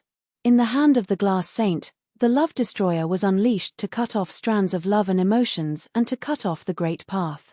There was a silvery white light, frosty and cold, appearing in the space and slicing through the shadow of the Jyotian Sacred Phoenix. The momentum headed toward Great Jew Sacred King's majestic and authoritative body. Great Jew Sacred King sent out another palm strike and blocked the blade of light, but he faintly felt that the sacred sword had directly entered into his mind, cutting off his spiritual will and breaking the path of his cultivation. Back then, he could have entered the saint plane decades earlier, but he was stopped by the glass saint, who had hacked away the basis of his sacred path, intending on obstructing his path to sainthood. After what she had experienced, the glass saint was no longer as gentle as she normally appeared but was extremely determined and resilient in her heart. Everything she had done was to one day lead to his demise. The two broke out in an immense battle, and, in a moment, caused a terrible storm in the space. Many cultivators retreated. Even though the two were suppressing their true strengths, the rippling effect of the battle was still frightening. However, those inside the imperial mausoleum were not common characters themselves. The speed of the group did not stop as they were moving forward, and they were extremely fast. Even in the midst of battle, Great Jew Sacred King and Glass Saint were battling and moving at the same time. In front of the imperial mausoleum, there was an ancient temple that was 3 stories high. In front of the ancient temple, there were 2 statue-like puppets guarding on each side. Above the ancient temple, there was also an enormous golden bell that was extremely radiant all over. The bell kept spinning, releasing brilliant rays like a renhuang bell. Underneath the ancient temple, there were countless puppets, like an army guarding the place. In front of them, there was a huge space occupied by a pattern of the 8 trigrams, like a matrix, and this pattern was the only gateway to the ancient temple. Xia Qingyuan, Li Yarrow, and the others walked straight forward and followed the formation of the matrix, intending on stepping into the ancient temple of the imperial mausoleum. However, the 2 puppets stood there guarding the left and the right, like gods from heaven. The middle-aged scribe, who was next to Li Yarrow, was holding the sword that could split the heaven and earth. He hacked toward at puppets that had moved to the middle to block their way. The sword fell, and the sword that could cut through the void did not split the puppets apart. The two puppets were surrounded by a perilous aura that subtly turned into armor. They raised their hands and slammed toward the middle-aged scribe. Out of the sky, giant handprints fell down, and the middle-aged scribe felt a huge threat, and his body moved backward rapidly. But the handprint seemed to follow him like his shadow, covering the sky. He let out a scream, and his body spun and instantly released 3,000 blades of light. Among the vast world, only this sword seemed to exist. Bang! A loud noise was heard, and the arms of the two puppets came down with destructive sword light. The middle-aged scribe felt that something was amiss and morphed his body into the sword, rapidly retreating. Another violent sound came out, and the body of the middle-aged scribe was struck down. With a shrill scream, he fell to the ground. His legs had been pierced through by the perilous aura and were eaten bit by bit into nothingness. It was an extremely wretched scene. The two puppets then separated, one on each side, still guarding the antiquities inside the imperial mausoleum. Glass Saint and Great Jew Sacred King were still in battle, the two being equal in strength, erupting into an even fiercer battle. Just then, a terrible aura was exuded from Saint Shihua. "Watch out," Yi Futian called out in caution, and just as his voice faded, Saint Shihua finally made his move. His speed was extremely fast. The moment when he made his move, he turned into partial shadows, and his radiant body descended behind Glass Saint. The Imperial Mausoleum had limited their power of the Great Path, so an attack up close was the most suitable strategy. A terrible suffocating pressure descended, and at this moment, the Glass Saint could only feel the violent beating of her heart, and it was difficult to breathe. In her spiritual will, the figure of Saint Shihua had even appeared. Her left hand reached out and hit behind her. Heaven and the earth were frozen, and everything was turning into ice. But Saint Shihua still dealt his blow, using his palm, without any hesitation. Thousands of palm prints overlapped and forcibly shattered the power of the ice. At this moment, Glass Saint felt her insides shatter, and with a muffled sound, she spat out a mouthful of blood. As her sword slashed downward, Great Jew Sacred King was forced back and his body flew back, leveraging the attack of Saint Shihua. There were stains of blood at the corner of her mouth, and her long black hair was slightly disheveled. With her iciness at this moment, the Glass Saint appeared to exude a sense of abject beauty. Many people around them thought that Saint Shihua was truly malevolent. In spite of his own reputation, he would join in the attack with the Great Jew Sacred King and had seized the opportunity for a strike. "Glass Saint, Great Jew Sacred King has loved you for many years. If you agree to marry into the Great Jew dynasty as a sacred queen, it could be a beautiful thing." Saint Shihua looked at the Glass Saint while she looked as calm as undisturbed water. Her slender hand stretched out with sword in hand, but her slight body stood firm. A few strands of long hair around her forehead were flying, and her eyes revealed her determination. "Princess, the giant bell on the ancient temple seems curious, why not give it a try?" Yi Futian said to Xia Qingyuan, who turned her head to look at Yi Futian, then looked up at that rotating ancient bell. "Sister Glass Saint, when the ancient bell rings, everyone will be attacked. You can take the opportunity to strike back." Yi Futian secretly transmitted the message to Glass Saint. A picture of the Imperial Mausoleum appeared in his mind. This place should be the book's hiding place in the Imperial Mausoleum, and it was already close to the belly of the land, and this ancient bell could initiate the matrix. Xia Qingyuan gave an order to the people beside her, and suddenly, a cultivator of the Saint Plane levitated and knocked on the enormous ancient bell. Dong! Along with the bell ringing, an incomparable radiant glow bloomed from the ancient bell. In an instant, a tremendous pressure of the Great Path descended from the sky. Saints and sages alike felt as if they were shocked by electricity. The sounds of the Renhuang bell rocked inside their heads fiercely. The sound of the bell, like the sound of the Great Path, penetrated through the years, and seemed to come from the millennium. Those who cultivated longer felt a greater impact. Many from the Saint Plane on the scene groaned, and their heads were suddenly shaky. The saint who knocked on the ancient bell was shocked to the ground, his head humming and droning. Only the bell sounds of the Great Path continued lingering. The same was true for Great Jew Sacred King. The illusions of the golden phoenix that were upon his body seemed to be shattered, and for a moment, There was only emptiness in his mind. But at this time, Glass Saint felt a strong sense of danger.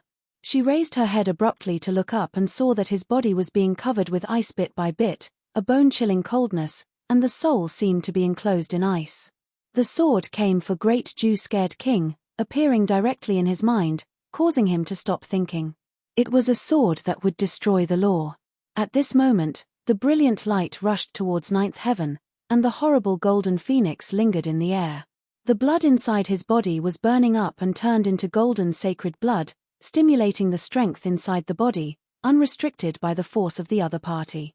The sacred beast, a golden phoenix, flew out and seized the sword, but where the sword landed, it would destroy with the power of the great path. The figure of the golden phoenix shattered, and with a slushy sound, the sword penetrated the body of Great Jew Sacred King.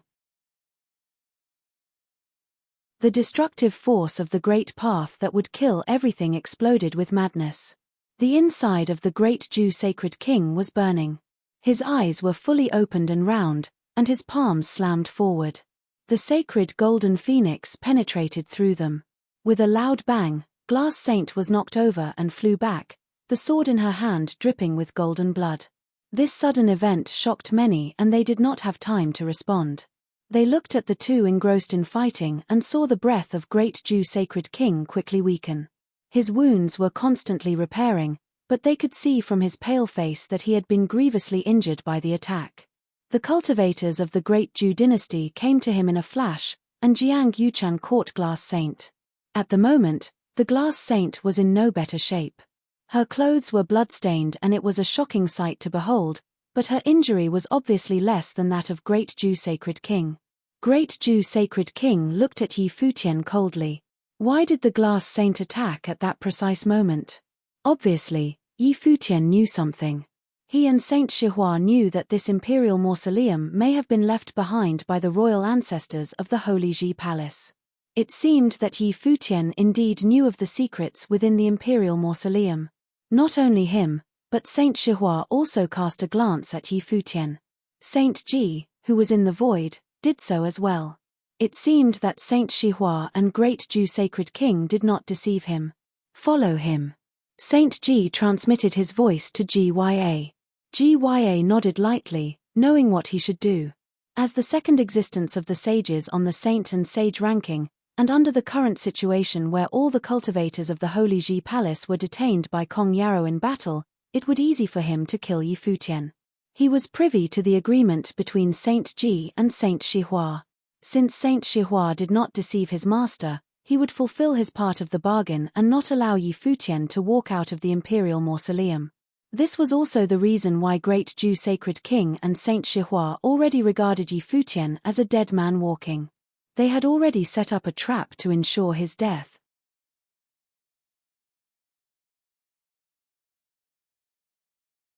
Chapter 951. Just as the bell rang, the Glass Saint and Great Jew Sacred King were injured at the same time. Saint Shihua's body turned into a shadow and moved instantly towards the Glass Saint, so quickly that there was no time to react. Just as the bell rang, the Glass Saint and Great Jew Sacred King were injured at the same time. Saint Shihua's body turned into a shadow and moved instantly towards the Glass Saint, so quickly that there was no time to react. Jiang Yuchan, who caught the body of Glass Saint, did not hesitate when she swung her sword at Saint Shihua. Everything she knew was taught to her by the Glass Saint, therefore their abilities were similar in nature. This sword was cold and biting, but when the attack of Saint Shihua countered it, the sword was broken inch by inch and the horrible turbulent force impacted her arms and body. Blood blossomed, and Jiang Yuechan's arm was pulverized instantly. She flew back along with the body of the Glass Saint.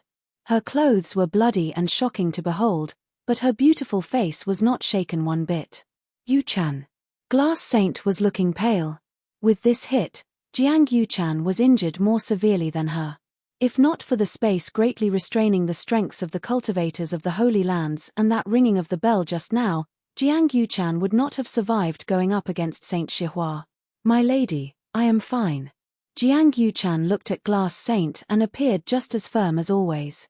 She did not call the Glass Saint master, but referred to her as my lady because she had followed the Glass Saint since she was a child and was her lady in waiting. She had accompanied Glass Saint as part of her dowry when she was to be married. They did not expect to be sent to the great Jew sacred dynasty, and she had watched her lady nearly commit suicide to avoid the shame of being humiliated. Later, when she and the lady were rescued by the previous lord of the lapis lazuli holy temple, they were saved, but the entire family of her lady was exterminated, and her own family along with them. She made a blood oath then that she would seek revenge one day, even if her talent was not particularly outstanding. But today, she was on the sage and saint ranking. For revenge, she would do anything. When Shihua Sacred Mountain and Great Jew Sacred Dynasty teamed up to deal with the Holy Ji Palace of Barren State, both of them knew that Great Jew Sacred King would make his move on them. Today, at the Imperial Mausoleum, it was just an early arrival of the inevitable. Those two saints, who stood at the top of the eastern state, would attack Lapis Lazuli Holy Temple sooner rather than later. That was because you interfered, Saint Shihua said indifferently. This could not be regarded as an attack to the sage. Dong. Another bell rang out. The radiant ancient bell kept spinning, releasing terrifying lights.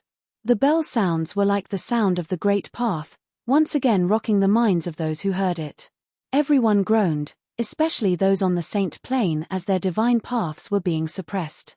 At the same time, in the place where they stood, the brilliant light of the matrix seemed to resonate with the ancient bell and gave birth to a tremendous pressure of the great path. Those saints frowned and felt their power had been suppressed, forcing them to stand down from the divine path. Dong. The bells were still ringing ceaselessly. As every bell rang out, it banged hard in the minds of all saints. The cultivator next to Xia Qingyuan said, "Princess, our plane has been suppressed and we can no longer exercise the power of the Saint Plane." A touch of coolness flashed between Xia Qingyuan's brows. She turned back and gave Yi Futian a look, but Yi Futian just said, "Princess, the puppets of the ancient temple were blocking the path with the ancient bell hanging in the sky. I could venture such a guess." The matrix is changing at the moment, perhaps we have an opportunity. Just as he finished speaking, lanes of ancient paths appeared in front of the matrix, leading to the ancient temple in the front. Upon the ancient paths, strong and powerful puppets appeared. He guessed correctly. Many looked at Yi Futian with amazement. Xia Qingyuan was a decisive person, so she ignored the descending pressure of the great path and went straight ahead toward the ancient path. Since the path had appeared to the ancient temple, then it had to be the right way. Bang! There was a loud noise. Xia Qingyuan's attack landed on the puppet but did not break it. She felt that this puppet seemed to be created by the matrix according to her plane, so that it was extremely strong and indestructible. A terrible vortex suddenly appeared on top of her palm. When the attack came, she raised her slender fingers and pointed forward. In a flash, the terrible vortex shattered everything, and the body of the puppet exploded. Xia Qingyuan continued to move forward, the bell still ringing and the glory of the great path continuing to rain down, which put her under great pressure. Still, she moved forward steadily, pushing open the door of the ancient temple where there was an enormous golden glow reflected upon everyone's face. She was extremely emotional. According to the mark on the map, the cache of the sutras within the imperial mausoleum was here. It could contain many powerful methods, and it could be a treasure trove. With Xia Qingyuan taking the lead, the rest followed close behind. The matrix was constantly slowing down, and puppets appeared one after another. The stronger the cultivator, the stronger the puppet, and the bell never stopped its pressure, so that the saints were also suppressed and moving step by step inside. "I will go in to take a look. Keep tabs on him." Saint Ji transmitted his voice to Gya and went forward.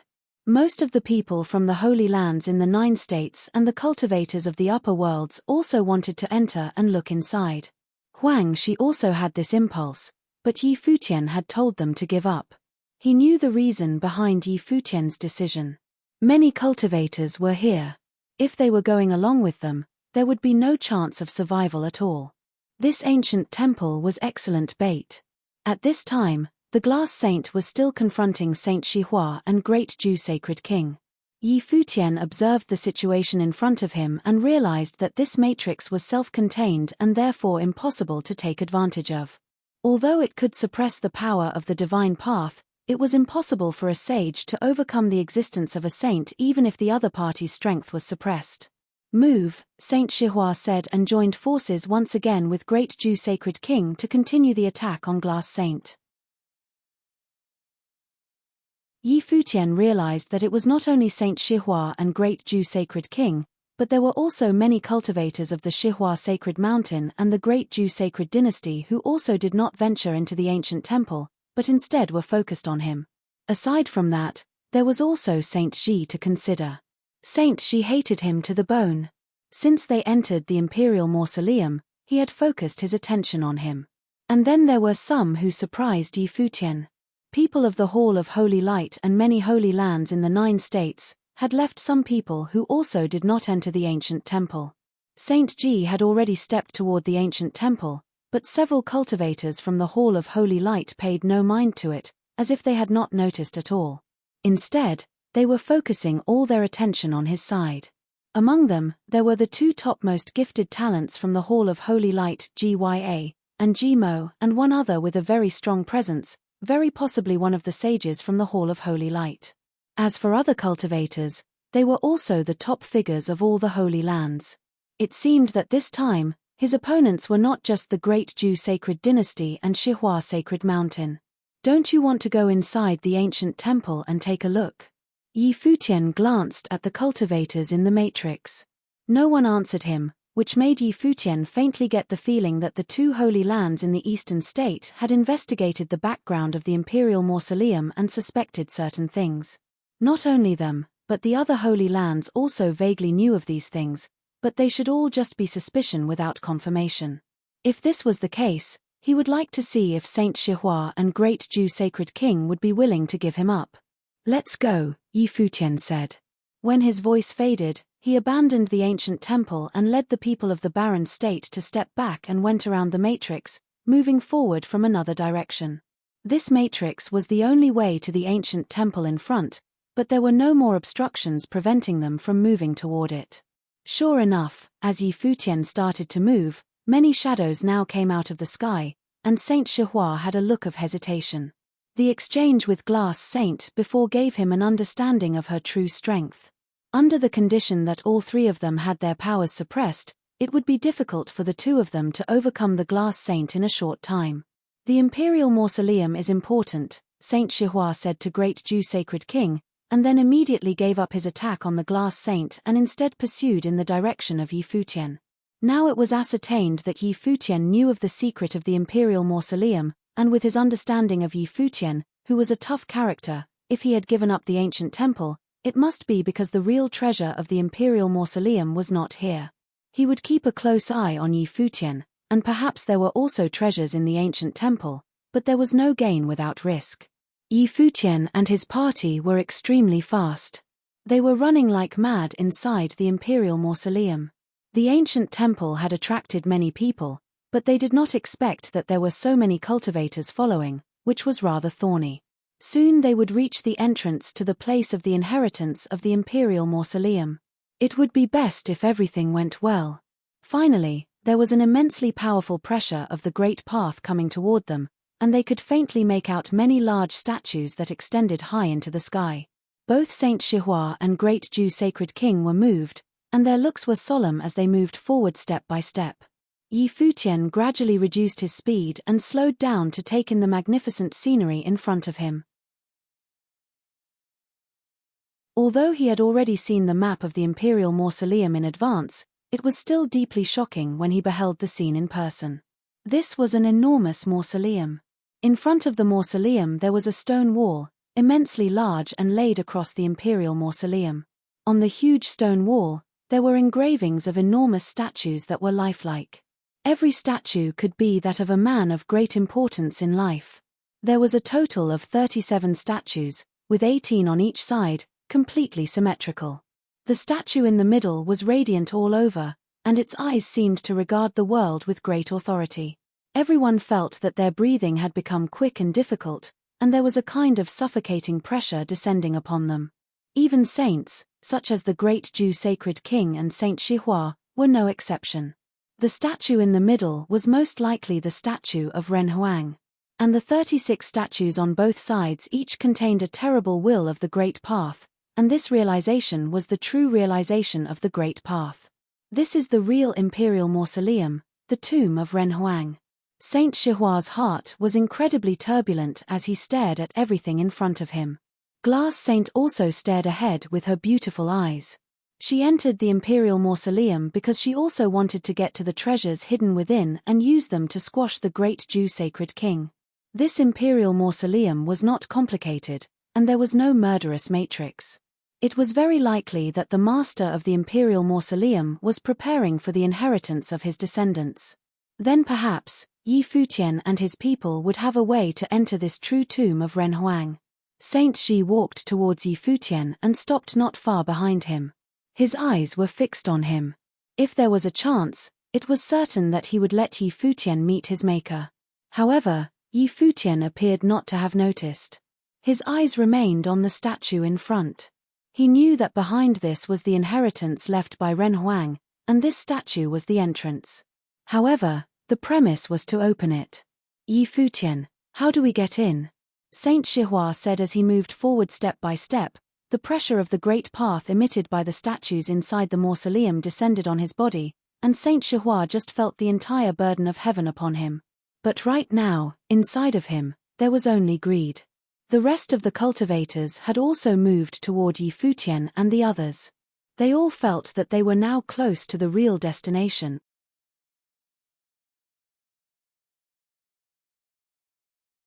Chapter 952. Yi Futian did not bother answering Saint Shihua. His eyes stayed fixed on the mausoleum statues that exuded the might of the great path. Every single statue exuded different types of might, that of the sword, power, the 5 elements, destruction, and so on. The power of all manner of mighty pressure filled the air, which, when leaned onto one's body, felt like the pressure from the heavens out to crush everything. Yi Futian did not bother answering Saint Shihua. His eyes stayed fixed on the mausoleum statues that exuded the might of the great path. Every single statue exuded different types of might, that of the sword, power, the 5 elements, destruction, and so on. The power of all manner of mighty pressure filled the air, which, when leaned onto one's body, felt like the pressure from the heavens out to crush everything. Furthermore, the greater one's training, the stronger the pressure one felt. While Saint Shihua and the Jew sacred king, for instance, were still standing tall and proud as all of them were, only they knew how much pressure they were dealing with at the moment. Saint Shihua's expression was cold and Yi Futian ignored him altogether. Everyone, the mausoleum is very possibly the tomb of Ren Huang. I think you're all following him because you've caught wind of some news. Only they know the secret of the entrance, and if we continue to stand here and do nothing, there won't be anything left for us later. Saint Shihua continued, furthermore, if the others realize what is happening, we won't need to be here any longer. Xie Qingyuan and the others were all currently drawn to the palace at the front. If the princess were to arrive, there was definitely no way they would be able to get anything out from this trip. A figure was seen stepping forward at the moment. He had a slender body and was dressed in white. Holy light images were present on his body and his long eyes felt sharp. His body shot at Yi Futian like a beam of light after turning into a mirage. He was none other the figure who ranked second on the sage and saint ranking of the 9 states, as well as the top-notch figure on the Hall of Holy Light, GYA.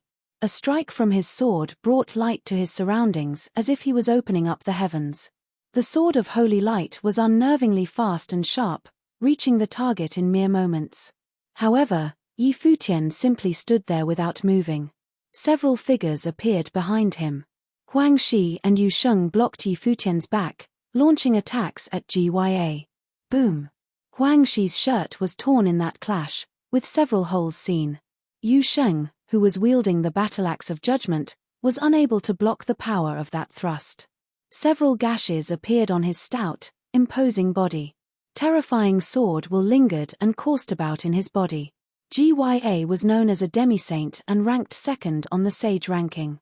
In the plains beneath the saint plane, there was only one person who proved to be more powerful than he was. The sword of light in his hand was also a divine implement. Saint Ji had ordered GYA to keep a close eye on Yi Futian and his people, without any doubt of GYA's powers. The people before Gya at the moment notwithstanding, even if Kong Yarrow and his people were to get in Gya's way, there was still no way Gya could have been stopped. Where is the entrance? Gya's piercing eyes gazed forward as he held a sword in his hand. The mighty ones from the Holy Ji Palace all had their eyes on him. Gya was not the only one who was ready to pounce, as many other mighty ones also surrounded the ones from the Holy Ji Palace. Futian did not bother turning around. He kept his eyes on one of the statues. An imposing great path was swept all over the place. He seemed to have immersed himself in it, comprehending the power of the great path. Yu Sheng stepped forward at the moment, coming to stand before Gya. An extremely wild demonic might coiled around him. His injuries quickly healed and a demonic storm whipped about with his body at the center. Crisp cracking sounds were heard from his body as he continued to expand, growing even more imposing and wild. A demonic shadow appeared and his eyes looked like that of a demon. Boom! A loud boom was heard as Yu Sheng stepped forward. Gya frowned as he actually felt threatened by Yu Sheng's presence. Furthermore, he clearly sensed Yu Sheng's power was rising exponentially, reaching into the level of archmages. His eyes remained incredibly pointed as he gazed into Yu Sheng's eyes. He seemed to be looking at a devil who reigned supreme throughout all realms. One look from the devil seemed to be more than enough to subjugate all living beings. Yet another boom was heard as Yu Sheng continued to step forward. The pressure grew with every step taken and it seemed as if the space was being taken control of by him. The holy sword in Gya's hand hovered before him. His hands twirled about with the holy sword at the center. Holy light images appeared before him as the extremely dazzling light of holiness merged with his sword will. The image breathed terrifying sword of light. Beams of light shot out and all of them were imbued with unparalleled sharpness. One look at the beams would make one feel as if they were about to go blind, a testament of how frightening the rules within were. The boundless light was targeted at Yu Sheng. If the light managed to pierce him, it would have riddled him with holes and reduced him to specks of light. Boom! Another boom was heard and Yu Sheng did not evade the attack. He continued to move forward as Buddhas appeared around him, shining sky-reaching golden light. Dark golden shimmers coursed about the Buddhas as all of them exuded ferocious killing intent. The demonic and Buddhist ways were merged into one, as if a Buddhist king of slaughter had appeared. The dazzling holy light sword will flashed in an instant. Clang! A crisp sound reverberated throughout the space around them. Boundless swords of holy light pierced at the golden screen of light as two types of powers clashed. The sword wills adamant in piercing the screen while the screen, on the other hand, seemed to be devouring the sword will bit by bit, merging it into the screen. Gya's expression remained cold. His sword of light was of frightening, limitless power, yet he was utterly incapable of piercing Yu Sheng's defense. Gya's opponent seemed to have activated his potential using secret means, evolving his powers and blocking Gya's way. Gya extended his hand and held the holy sword.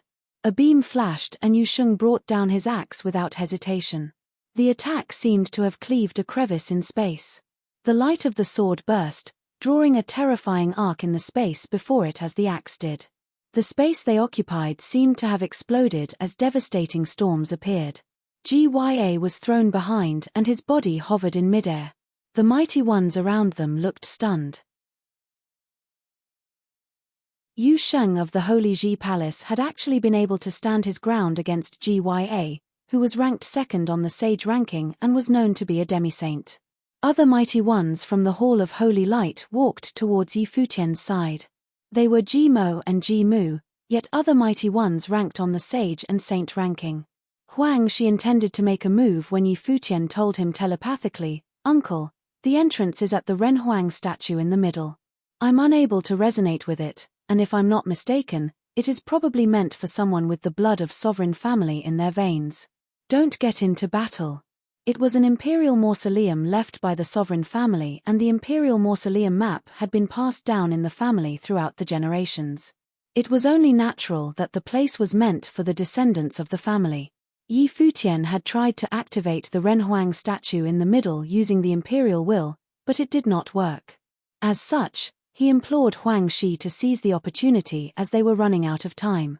With mighty ones from both the upper and lower worlds and Xia Qingyuan, the princess, present, the handful of saints before them hardly mattered in this case.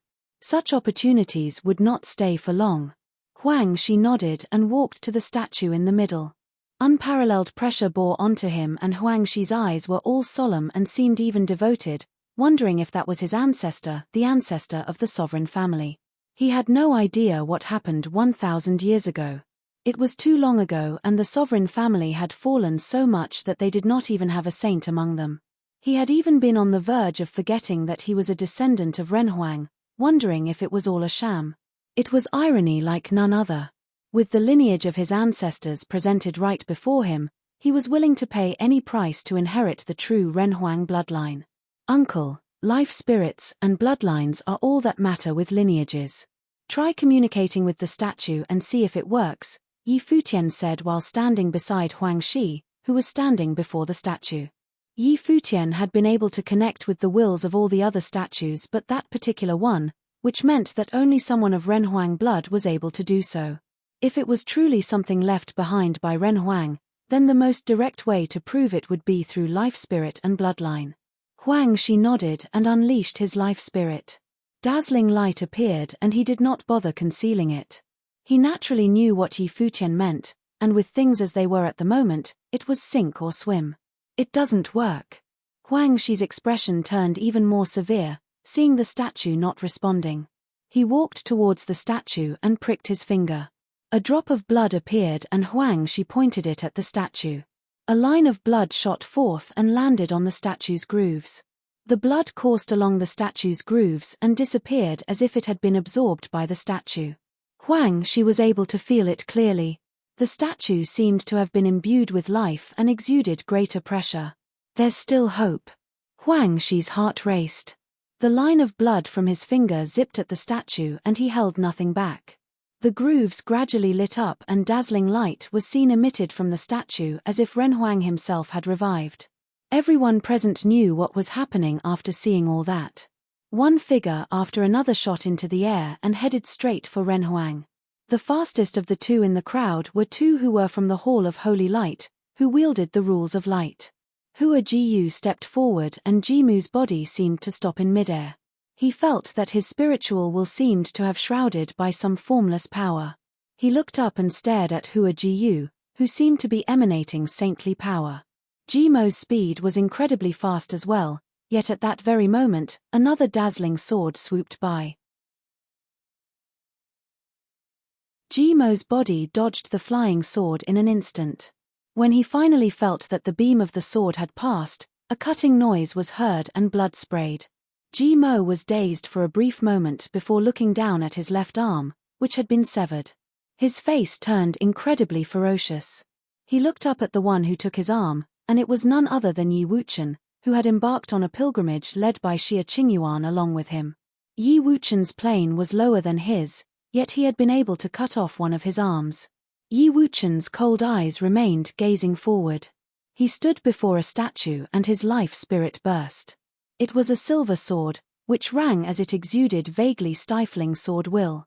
What was more terrifying was that it seemed to have resonated with the statue, which had been emanating sword pressure.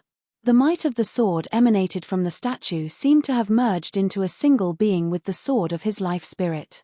The resulting power had shrouded Jimu and the strike took Jimu's arm. The Imperial Mausoleum is a tomb of an ancestor of the sovereign family, whose member now studies in the Holy Ji Palace. As such, it shall be inherited by said member of the sovereign family. If all of you intend to force your way in, you'll have to get through me and I won't show any mercy, Yi Futian said as he stood before a statue, turning his eyes to the surrounding mighty ones.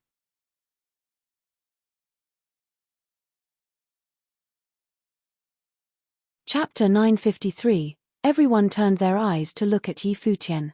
The statue behind him seemed to have come alive, exuding the terrifying power of the Great Path. It seemed to have taken the form of an incredibly huge shadow, merging with the will of Yi Futian, who was standing before it. It was apparent that the 36 statues of the tomb were not only capable of exuding pressure on people, but also could lend their power to those they identified with and bring great pressure to bear. Yi Wuchen of the Holy Ji Palace of the Barren State had been able to do so, and at the moment, Yi Futian became able to do so as well. Everyone turned their eyes to look at Yi Futian. The statue behind him seemed to have come alive, exuding the terrifying power of the Great Path. It seemed to have taken the form of an incredibly huge shadow, merging with the will of Yi Futian, who was standing before it. It was apparent that the 36 statues of the tomb were not only capable of exuding pressure on people, but also could lend their power to those they identified with and bring great pressure to bear. Yi Wuchen of the Holy Ji Palace of the Barren State had been able to do so, and at the moment, Yi Futian became able to do so as well. Saint Shihua walked forward as if he had not heard him. He turned his eyes to Huang Shi, and the Renhuang statue before Huang Shi grew increasingly bright. It became clear that that was where the entrance to the mausoleum might be.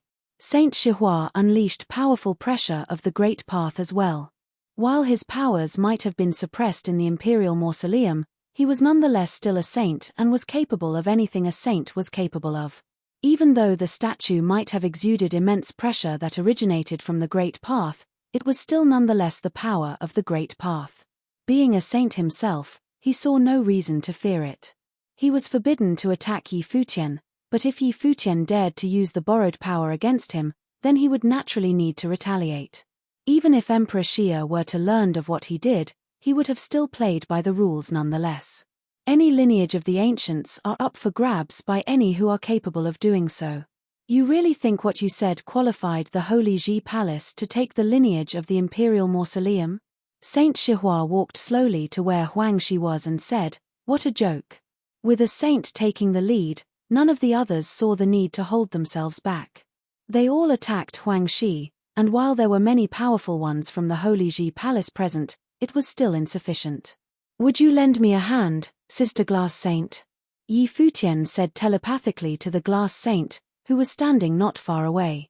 The Glass Saint nodded and flashed, arriving before the statue and turning around to face Saint Shihua and the others. Her hair billowed as she held the love destroyer in her hand and looked incredibly dashing. Her stance with the sword looked stifling beautiful.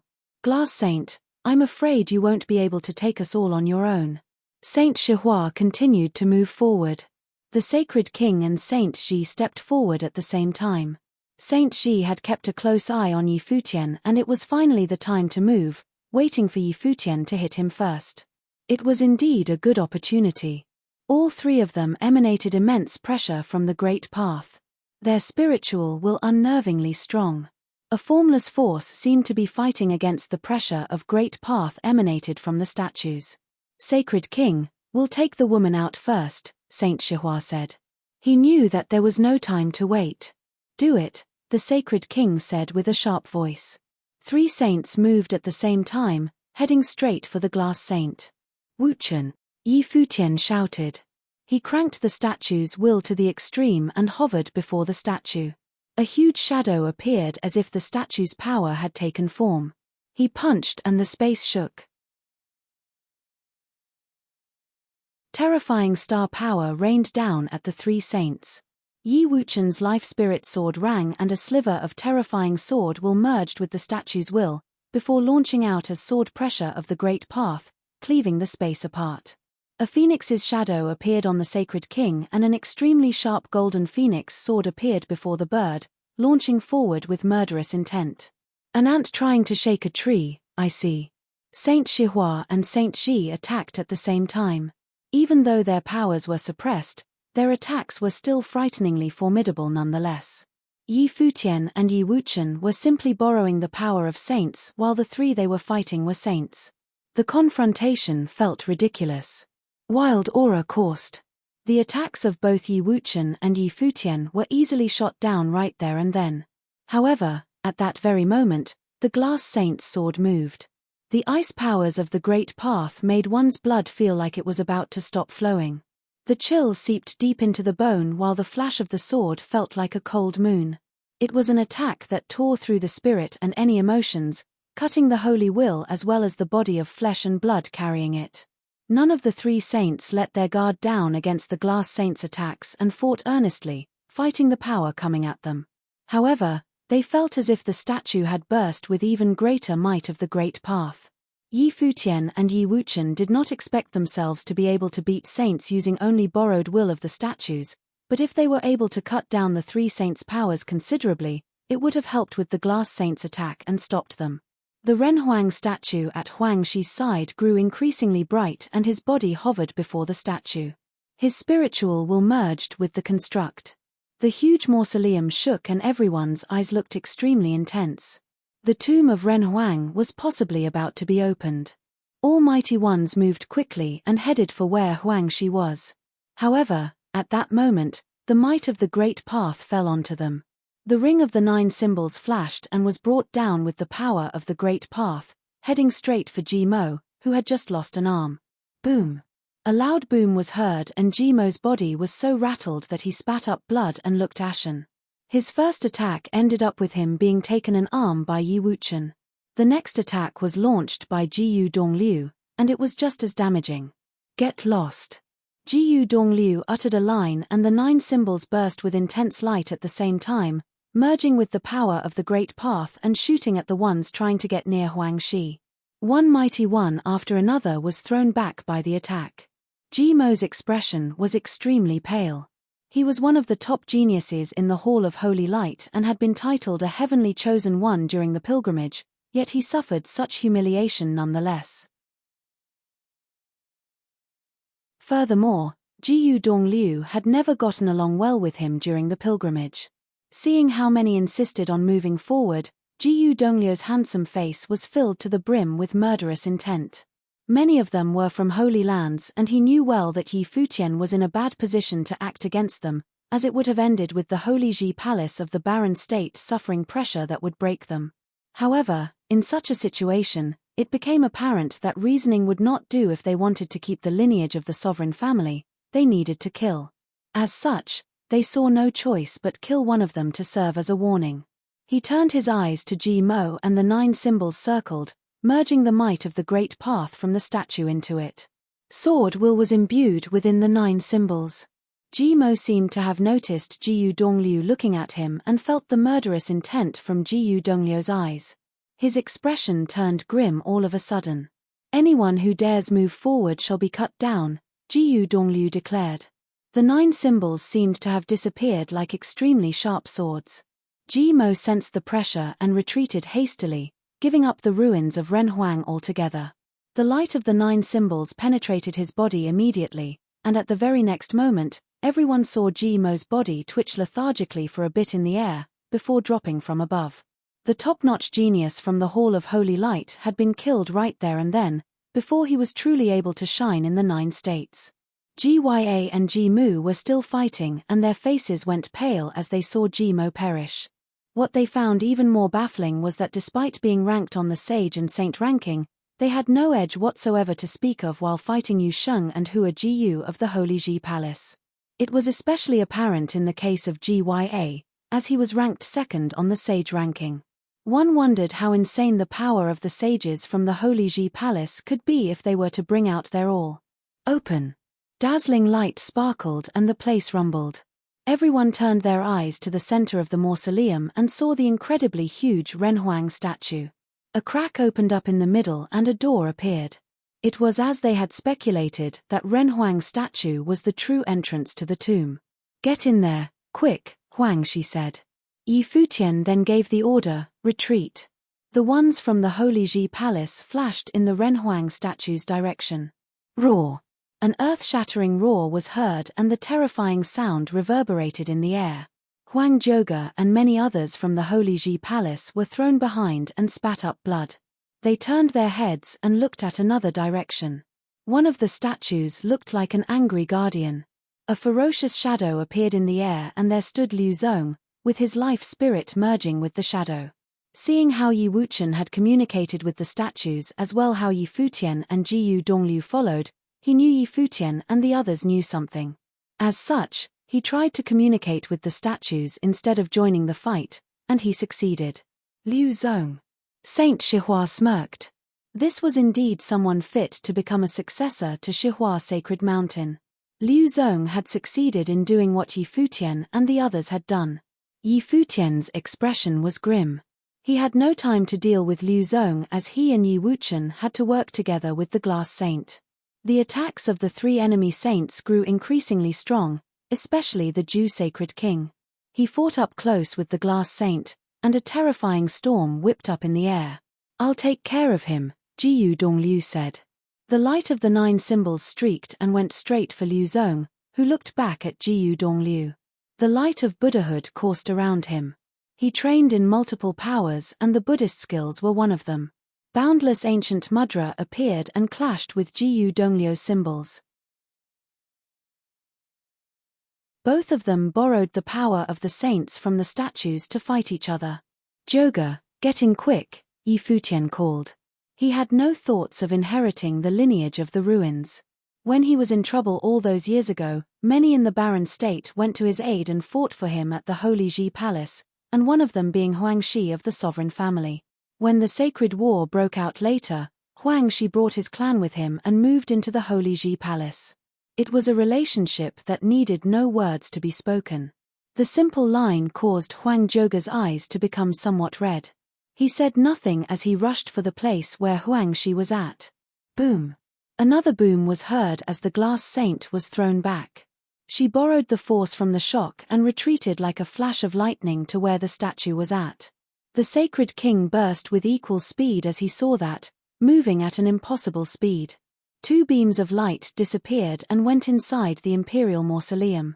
Saint Shihua and Saint Shi, who were slower due to fighting alongside the Ju Sacred King, realized what happened and were about to leave, but Yi Futian and Yi Wuchen launched an attack at them. However, the two of them paid no heed, simply cranking up their imposing saintly powers, then disposed of said attacks where they stood. Yi Futian streaked through the air like a flash of lightning, seemingly having merged with the statue and launched with an attack. Yi Wuchen's life spirit sword was shot out at the same time, forcing both Saint Shihua and Saint Shi to slow down and deal with the attacks. A boom was heard and Yi Futian slammed onto the statue, spitting out blood. Yi Wuchen's life spirit was rattled enough that it retreated into his body, with blood seen at the corner of his mouth. "Do you really think that the glass saint, the #1 beauty of the Eastern state, needed your help at all?" Saint Shihua took a look at Yi Futian and said sarcastically. Yi Futian's eyes were ice-cold. It was apparent that the glass saint sold him out. The glass saint was the prettiest among the great figures of the 9 states and the lord of the lapis lazuli holy temple. She was not as meek and affectionate as she usually appeared to be. There was no way she could have simply let a chance like this slip by. If she was able to gain the lineage of Renhuang, she would be able to advance further and raise the entire great Ju sacred dynasty. "Futian, get in there with Joga. Leave this to me." At that moment, Huang Shi's body was seen hovering before the Renhuang statue, seemingly having merged with the statue. He was addressing both Yi Futian and Huang Joga, who had just gotten to where they were. "Uncle." Yi Futian looked up. "No time for debating. I'll look after the ones from the Holy Ji Palace," Huang Shi said as he saw both Saint Shihua and Saint Shi coming. Yi Futian took a look at Huang Shi and clenched his fist, before calling, "Joga." "Father." Huang Joga took a look at Huang Shi. "Close." Huang Shi's voice was solemn and in an instant, the gate of the tomb was seen closing slowly. "Go." Yi Futian did not hesitate any further, taking Huang Joga and dashing for it. The faces of Saint Shihua and Saint Shi changed slightly as they sped up, but they quickly saw a dazzling gigantic sword falling from above, right before the entrance. Both of them slowed as a result and saw the crack slowly closing. Yi Futian and Huang Joga took one last look outside. "Huang Joga, the sovereign family will be yours to oversee now. Don't drag us through the mud." Huang Shi's voice was heard from inside the crack. He wore a smile and said, "Futian, I wanted to see you stand at the top of the 9 states personally, but it seems that I won't be able to do so after all. I don't regret siding with the Holy Ji Palace." The crack disappeared before he finished, and he had no idea if the two inside heard what he said. He had initially been able to get inside himself, but someone had to look after things outside. With the door staying open otherwise, they would have stood no chance. Saints were seen coming from far away. Huang Shi's spiritual will continued to burn and his body gradually grew intangible, as if he was about to completely merge with the statue. The entire mausoleum was shaking and the Renhuang statue looked as if it was about to be revived. True might of the Great Path showered the place. It was no longer a might of the Great Path, but the might of Renhuang. Saint Shihua headed straight for Huang Shi. His body glowed with dazzling holy light and lashed out with a palm strike in danger, seemingly about to break the space before him as he hit the statue. At that very moment, the statue's eyes opened all of a sudden and a fierce roar was heard. "I'm the descendant of Renhuang." An incredibly huge palm print launched as the line was heard. Saint Shihua's body was thrown back and there were sounds of bones breaking in a crisp, clear manner.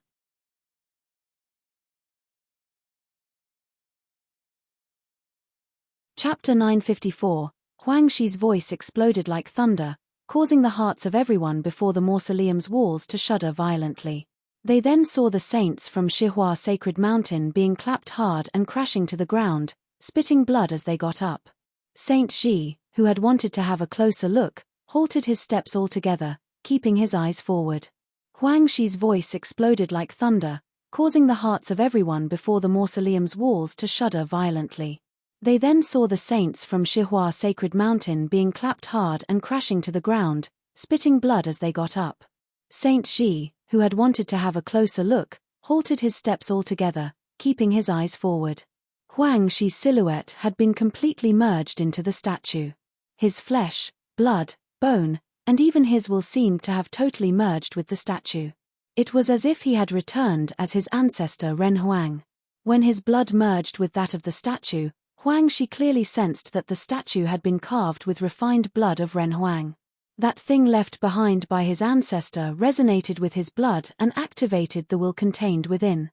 He clearly felt the connection between them, and furthermore, despite being of the same bloodline, the blood of the statue never dried and degraded. Such was the might of his ancestor. Even a statue left behind since ancient times was more than able to stun the saints. The sovereign family had truly been the descendants of Renhuang. Huang Shi had no regrets about his life, as he was now able to feel the might of his ancestor. As for Joga and Yi Futian, everything depended on their luck. At the very least, he would guard the place, not letting any of the saints get inside. He and Yi Futian had taken a look at the imperial mausoleum map and knew it was truly at the center of the ruins. He wished that his ancestors would watch over Joga. Yi Futian, Yu Sheng, Hua Jiyu, and all the others stopped fighting and retreated back before the statue. Everyone from the Holy Ji Palace who came was fighting for the sovereign family. With Yi Futian and Huang Joga already inside and Huang Shi sealing the tomb up, there was little point for the battles there to continue. At that moment, the statue that Huang Shi was merged with opened its huge eyes slowly and looked at Liu Zong's direction. "Get lost." The roar was an earth-shattering one. The statue trembled violently, bringing the pressure of Renhuang to bear. Liu Zong took control of the power of sainthood and resisted like mad, retreating from the statue at breakneck speed. Boom! Another rumble was heard and Liu Zong was sent flying thousands of meters back, crashing onto the ground. Blood oozed from his mouth. He laid there and his spiritual will seemed as if it was about to be broken, his life hanging by a thread. Huang Shi turned his eyes at the others and everyone retreated without hesitation. No one dared approach the statue after what had happened. Huang Shi was only a sage and it meant that he was free to fight anyone. Furthermore, he was most probably about to die and had nothing to lose. If the chance presented itself, he would have killed the saints as well. It seemed that no one was able to enter anymore. More saints came from afar, with the first to arrive being Saint Ji. He knew Ji Mo was killed, and as such, left the ancient hall and came at once. His face went pale after seeing what happened. Extremely dazzling light burst and his body seemed to have turned to light, appearing like a god. Though his powers were suppressed, Saint Ji showed what it meant to be ranked 5th on the saint ranking nonetheless. The boundless light transformed into a huge sword, pulsing with brilliant light as if the space it occupied was about to be torn apart. Saint Ji stepped forward and his hands clapped. A flash of the sword burst through the air in an instant, heading straight for that Renhuang statue. The eyes of the statue looked like those of Ren Huang's. The might of the heavens showered and the speed of the dazzling sword was suppressed. A pair of spectral hands appeared, Huangshi's hands, and a Ren Huang sword burst brilliantly, suppressing everything before it as it launched forward, clashing with the sword of light.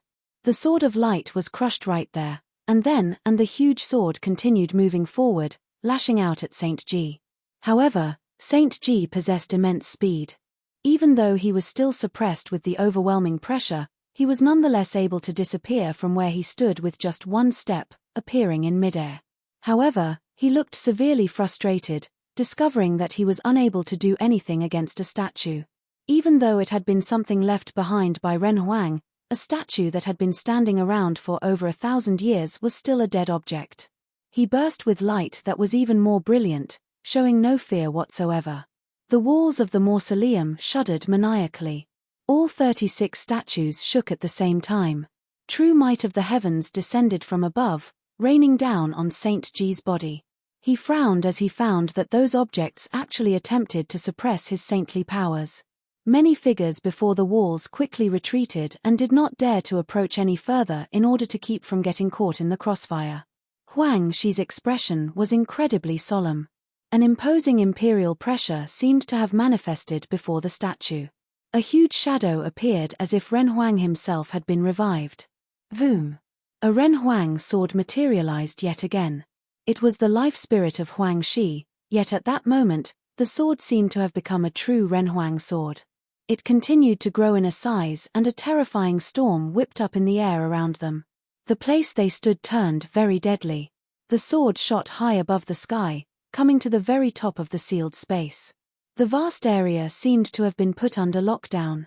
Devastating storms rained down from above. Saint Ji's expression looked pained as he finally felt the pressure. Huang Shi of the sovereign family shall borrow a sword from the ancestors. Huang Shi roared and a Ren Huang shadow seemed to have appeared in midair, holding the holy Ren Huang sword. Its hands pressed down on the blade, and in an instant, the sword came down as if Ren Huang had been wielding it, bringing terrible might to bear. The sword of his ancestor was borrowed. Saint Ji resisted like mad as the sword came down. Devastating storms of the great path whipped up in the air around them.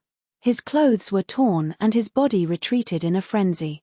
The sword seemed to be inescapable as it pressed down onto the area below. With a loud boom, everyone saw Saint Ji, who was ranked 5th on the saint ranking, being thrown away as well, crashing down with a whimper. His internal organs felt they were about to tear apart. Killing intent filled Huang Shi's eyes as he continued to borrow the might of Ren Huang. Yet, at that very moment, a figure came and went like a flash of lightning, taking Saint Ji away and retreating far away. That figure was none other than Gya. The scene caused countless present to shudder. Huang Shi of the Holy Ji Palace had only been a sage at the pinnacle of his training. Yet, on that very day, he had borrowed the Ren Huang sword of his ancestors and almost ended up killing Saint Ji, the Saint Ji who was ranked 5th on the saint ranking of the 9 states. The ones from the Holy Ji Palace watched Huang Shi solemnly. They were all naturally able to tell that the battle would be Huang Shi's last. However, it was a battle that he could be proud of. Saints continued to come from afar, but none were able to do anything against Huang Shi. Yi Futian and Huang Zhouge stepped inside the tomb. It was an empty world and did not look like a tomb at all. The place was filled with holiness. They were able to see incredibly far away inside. They looked up and cast their gaze forward. Yi Futian and Huang Zhouge shuddered deep down. There was a holy figure that looked even taller than the statue outside. It looked like a body of true flesh and blood instead of a statue. It looked like none other than Ren Huang in the flesh. They almost thought it was truly Ren Huang in the flesh. The shadow was so real that it was able to fool the eyes. That Ren Huang from several thousand years ago seemed to have traveled through time and space, now standing before them, bringing the true might of Ren Huang to bear. Yi Futian was unable to help but recall the statue of Emperor Yi Qing. Back then, Emperor Yi Qing's last sliver of will was imbued within that statue in Qingju City, which was awakened due to Yi Futian. That Ren Huang construct pressed down on the hilt of a sword with both hands, shining with brilliant light, emanating brilliance like none other. It was as if it had stayed pristine throughout the ages. There was also a bow somewhere at his side. The bow simply sat there without emanating anything. However, it was nonetheless something left behind by Renhuang, and they wondered what kind of ritual implement it was. The glass saint had gambled everything just to get inside the mausoleum, for none other than a chance. Saint Shihua and the Jew sacred king had allied through a marriage alliance. Saint Shi had declared that he would join the sacred war as well, seemingly to work against Yi Futian. The glass saint might have looked unperturbed, but no one else knew what was going through her mind. She knew then that between her and the Jew sacred king, only one of them would be able to emerge alive from the sacred war. As such, before the sacred war truly broke out and the sacred king had yet to move against the lapis lazuli holy temple, she had already sent Yuchan to investigate the Holy Ji Palace. Jiang Yuchan had been staying at Zhengzhou City, the place where the Holy Ji Palace was, all that while. As such, she did not blame the servant girl, who had been following her for years, despite knowing that she killed the mighty ones from the Yu clan. Jiang Yuchan was her servant girl as well as her student and sister. She knew that everything Yuchan did was for her sake. At that moment, Yi Futian looked below the statue and saw two figures in their own corners. Aura ebbing around them. Those two were none other than the glass saint and the Jew sacred king, who had stepped into the tomb before everyone else. They both seemed to have been severely injured. Both of them had dealt severe damage to each other. The glass saint's love destroyer had even penetrated the sacred king's body. Even saints could not simply ignore damages dealt by people of the same plane. As such, they had been fighting each other while sustaining injuries. Both of them naturally continued to fight, seeing what lied before them after crashing into the tomb. For that brief moment, both figures seemed to have fought a terrifying battle with their lives on the line. However, at that moment, both of them simply sat quietly. Yi Futian saw the two figures and walked towards them slowly. Despite sensing that both of them had sustained heavy injuries, he dared not let his guard down. They were both saints after all. There were huge, irreconcilable differences in power between saints and sages. Even though they had borrowed the power of the Great Path from the statues, they remained incapable of resisting Saint Shihua's attacks. Such was the difference between them. Renhuang ruins is right before your eyes. Why aren't any of you taking it? Yi Futian said as he saw both of them. Are you hurt, Sister Glass Saint? He sounded rather cold when he said that, apparently very displeased with what she did before. When she had seen Jiang Yuchan and sensed her aura, Yi Futian already had some speculations, and what happened afterward confirmed them.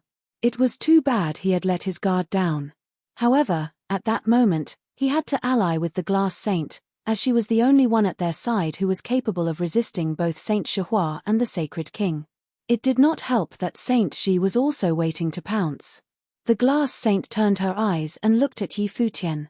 In that very instant, Yi Futian saw her very beautiful eyes look rather devilish as if they had been tainted with terrible red light, looking very eerie.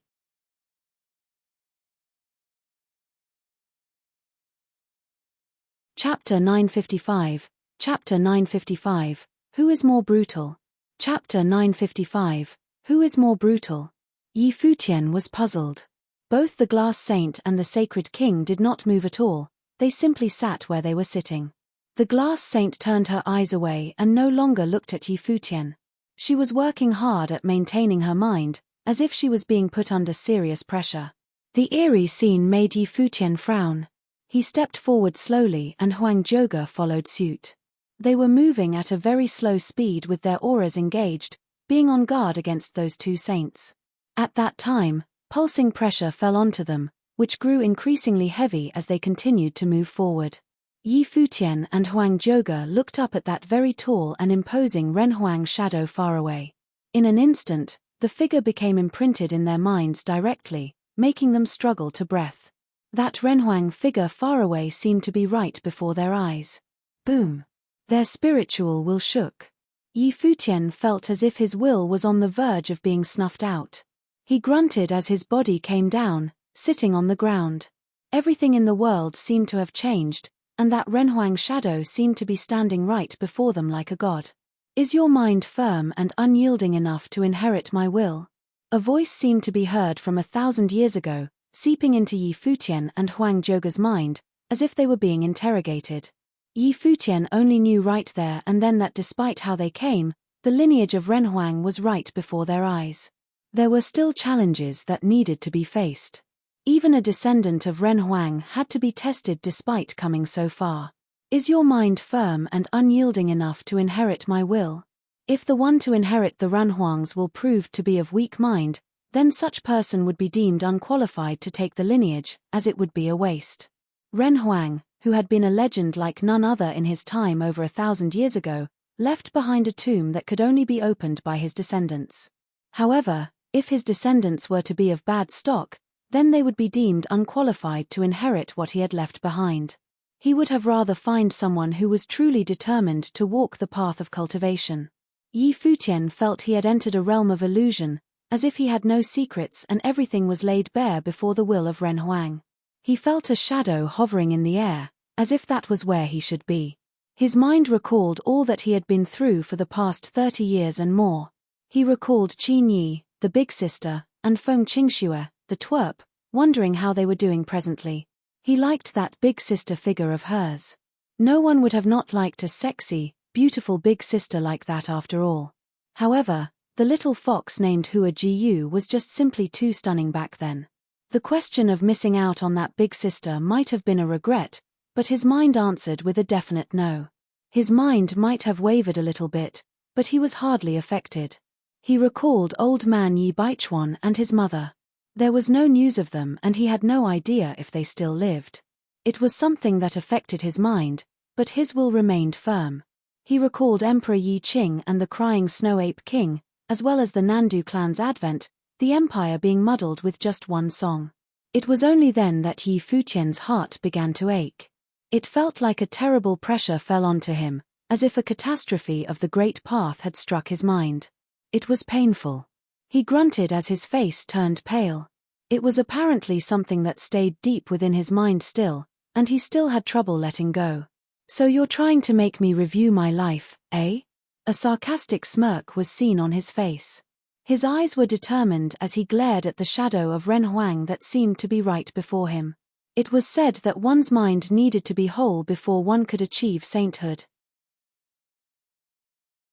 So, you're testing my mind out right now then? While his heart ached, the old man dying in battle was not something that would sway him from his path. He stood up slowly and walked forward. His white garb and long hair billowed in the wind. Flashes continued to appear in his mind. In the cottage of the eastern barren territory of Kangye Kingdom, his brothers and sisters treated him like family. The battle at the Heaven Mountains brought an end to everything. The reason as to why that old man was taken away remained a thorn in his side, but he remained diligent in his training in order to someday meet that princess of the divine prefecture that he had only seen twice, to talk to her about the Snow Ape King and that old man. The battles fought at the Crouching Dragon Mountain, Taihang Mountain, and the Holy Ji Palace flashed in his mind.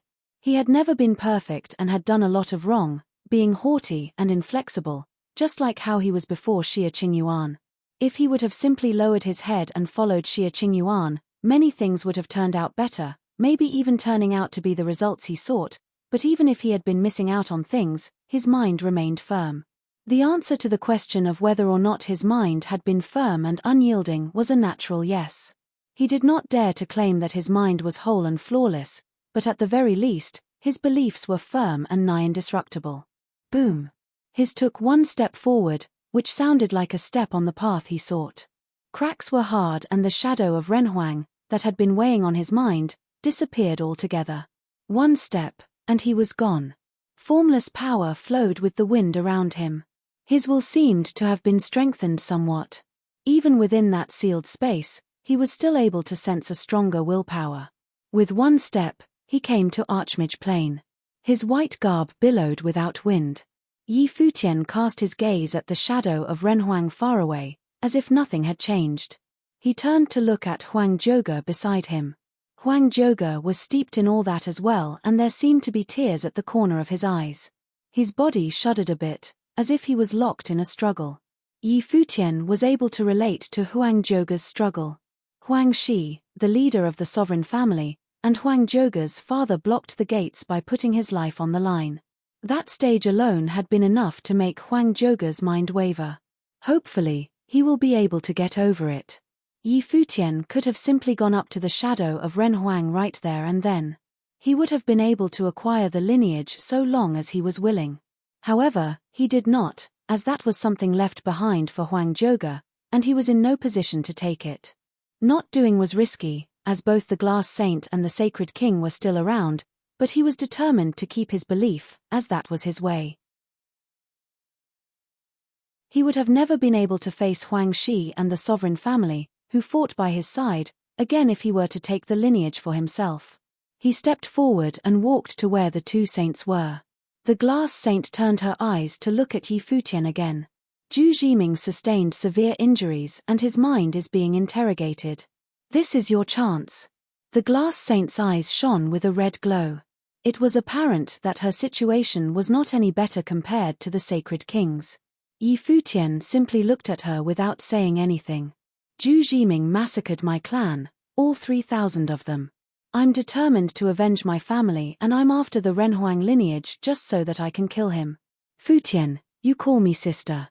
Other than what happened outside, have I ever acted against you with ill intentions?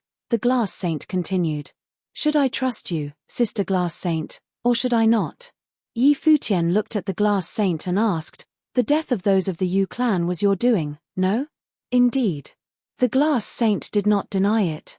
If Yu Chan had killed them, it was as if she was the one doing it. There were no differences and she owned up to it. The Yu clan wanted to forge a marriage alliance with you because they saw your potential. The deaths of those from the Yu clan would have undoubtedly aroused the Yu clan's suspicion, and it was not someone from Shihua Sacred Mountain or the Great Zhu Sacred Dynasty doing the deed. But if they had wanted in on this, they knew what they had to do, and things indeed turned out that way.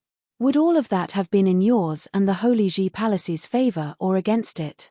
Aren't you afraid of dragging the Lapis Lazuli Holy Temple to hell with you for what you have done?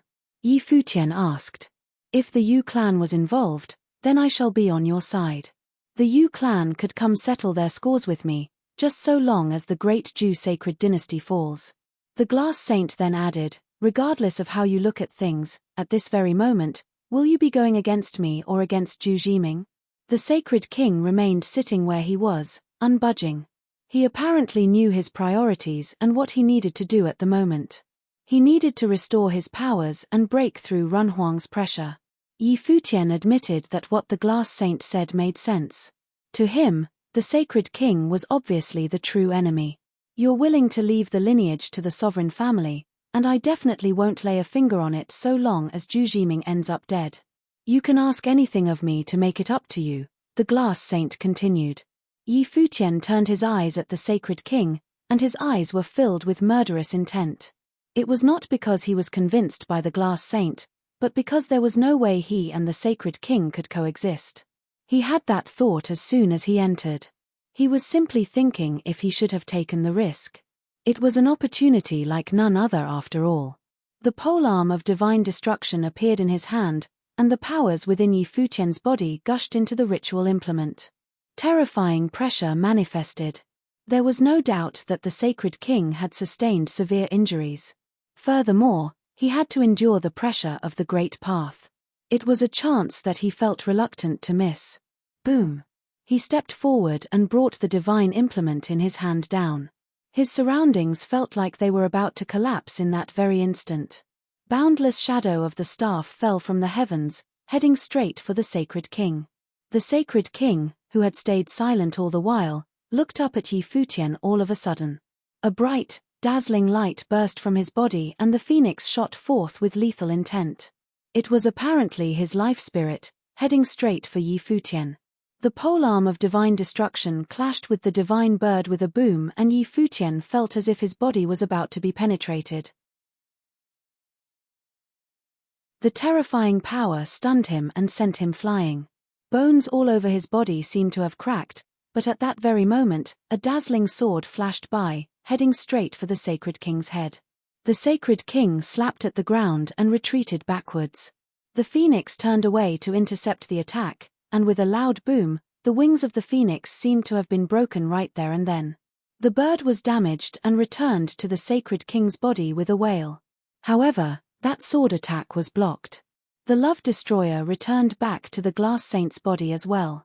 PFFTT blood splattered from the sacred king's mouth, staining the ground red, and his face turned ashen. He looked up and said to Yi Futian coldly, "You really don't know your place. The glass saint trains in the ways of emotional suppression. She killed her own fiancé back then and she doesn't care about your life." "He deserved to die," the glass saint said coldly. "He indeed deserved to die for giving his woman to me. But please, you and I had been only one step away from becoming husband and wife. Why do you need to do this?" the sacred king added. "Shut up, Zhu Jiming." Coldness emanated from the glass saint. "Am I telling the truth or not? You'd rather die than marry me back then. Why? You killed the man that sent you into my palace. Was your mind broken?" the sacred king continued. The glass saint did not care. She naturally understood that the sacred king wanted to make her mind waver. At that moment, they were all undergoing the Great Paths test. Seeing that the glass saint remained silent, the sacred king continued, "I built the lapis lazuli palace in my place, and I have a concubine named Sai, who looks rather similar to you. Every time I go inside, I think of her to be you and have her please me. How that soothes my mind, just like how it would have been if you were by my side. If you're willing, I'll head straight home and kill her. You've spent years being alone. Why do you need to do so? The way of emotional suppression kills your humanity. How could it be able to compare to the joy of training with me?" Zhu Jiming. The glass saint's body trembled and another splatter of blood came out of her mouth. Terrifying pressure rained down on her mind. Her face turned ashen and she slumped, feeling as if her mind was about to collapse. The sacred king snickered at the scene. Yi Futian knew what was going on between both of them. He took a look at the sacred king. He was indeed willing to go to extreme lengths. He knew well what was going on with the glass saint, as he was going through the same thing at the moment. The sacred king's words proved more sharp than blades. But then again, the glass saint was not a pushover. Yi Futian came to the glass saint's side and looked at that beautiful face. She looked rather pitiful, but her eyes remained determined as she looked at Yi Futian. "I'm willing to pay any price just for you to kill the sacred king. If you hate me, then kill Zhu Jiming. I'm all yours when that is done." "Very well." Yi Futian nodded and carried the saint up, having her lean close to him. Her soft, voluptuous figure was incredibly seductive, but Yi Futian had nothing else on his mind at the moment. The sacred king shot a pointed look at Yi Futian, seeing him do that. Yi Futian then looked at the number one beauty in the eastern state in his arms and said, "Sister Glass Saint, he was right. Even though you've been betrayed, you shouldn't have trained in ways to kill your emotions. There are all manners of sentiments in the world that are worth being cherished. Me, for instance, I've always had a liking for you." Yi Futian lowered his head as soon as he finished. The glass saint's eyes were wide open as she stared at Yi Futian getting increasingly close. She had a dazed look.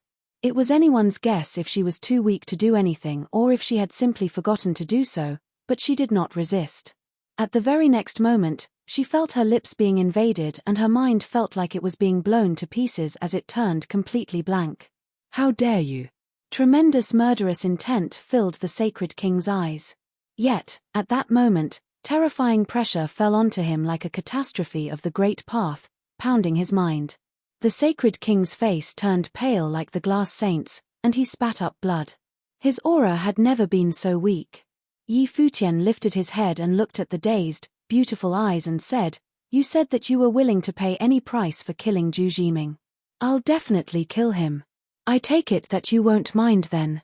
Yi Futian's hands were in places where they should not have been. The sensation was soft and the glass saint looked at him with dazed eyes. There were tears at the corner of her eyes and then she spat up blood again, turning even paler before blacking out altogether.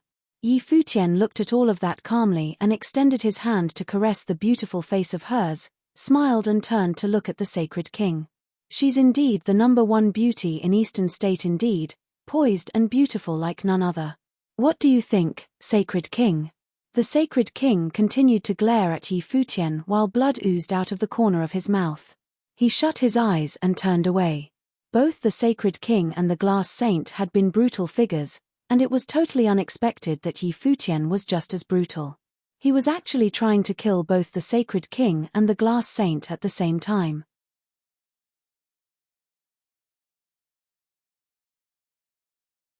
Chapter 956. Zhu Jiming was the sacred king of the great Zhu sacred dynasty and could have any woman he wanted. But he had built the lapis lazuli palace and had placed Sai, who looked a lot like glass saint, in there, showing how deep his obsession with glass saint was. Zhu Jiming was the sacred king of the great Zhu sacred dynasty and could have any woman he wanted. But he had built the lapis lazuli palace and had placed Sai, who looked a lot like glass saint, in there, showing how deep his obsession with glass saint was. He had become famous as a young man and had been infeft as prince of the great Zhu sacred dynasty very early. His talent was outstanding, and nothing was denied to him.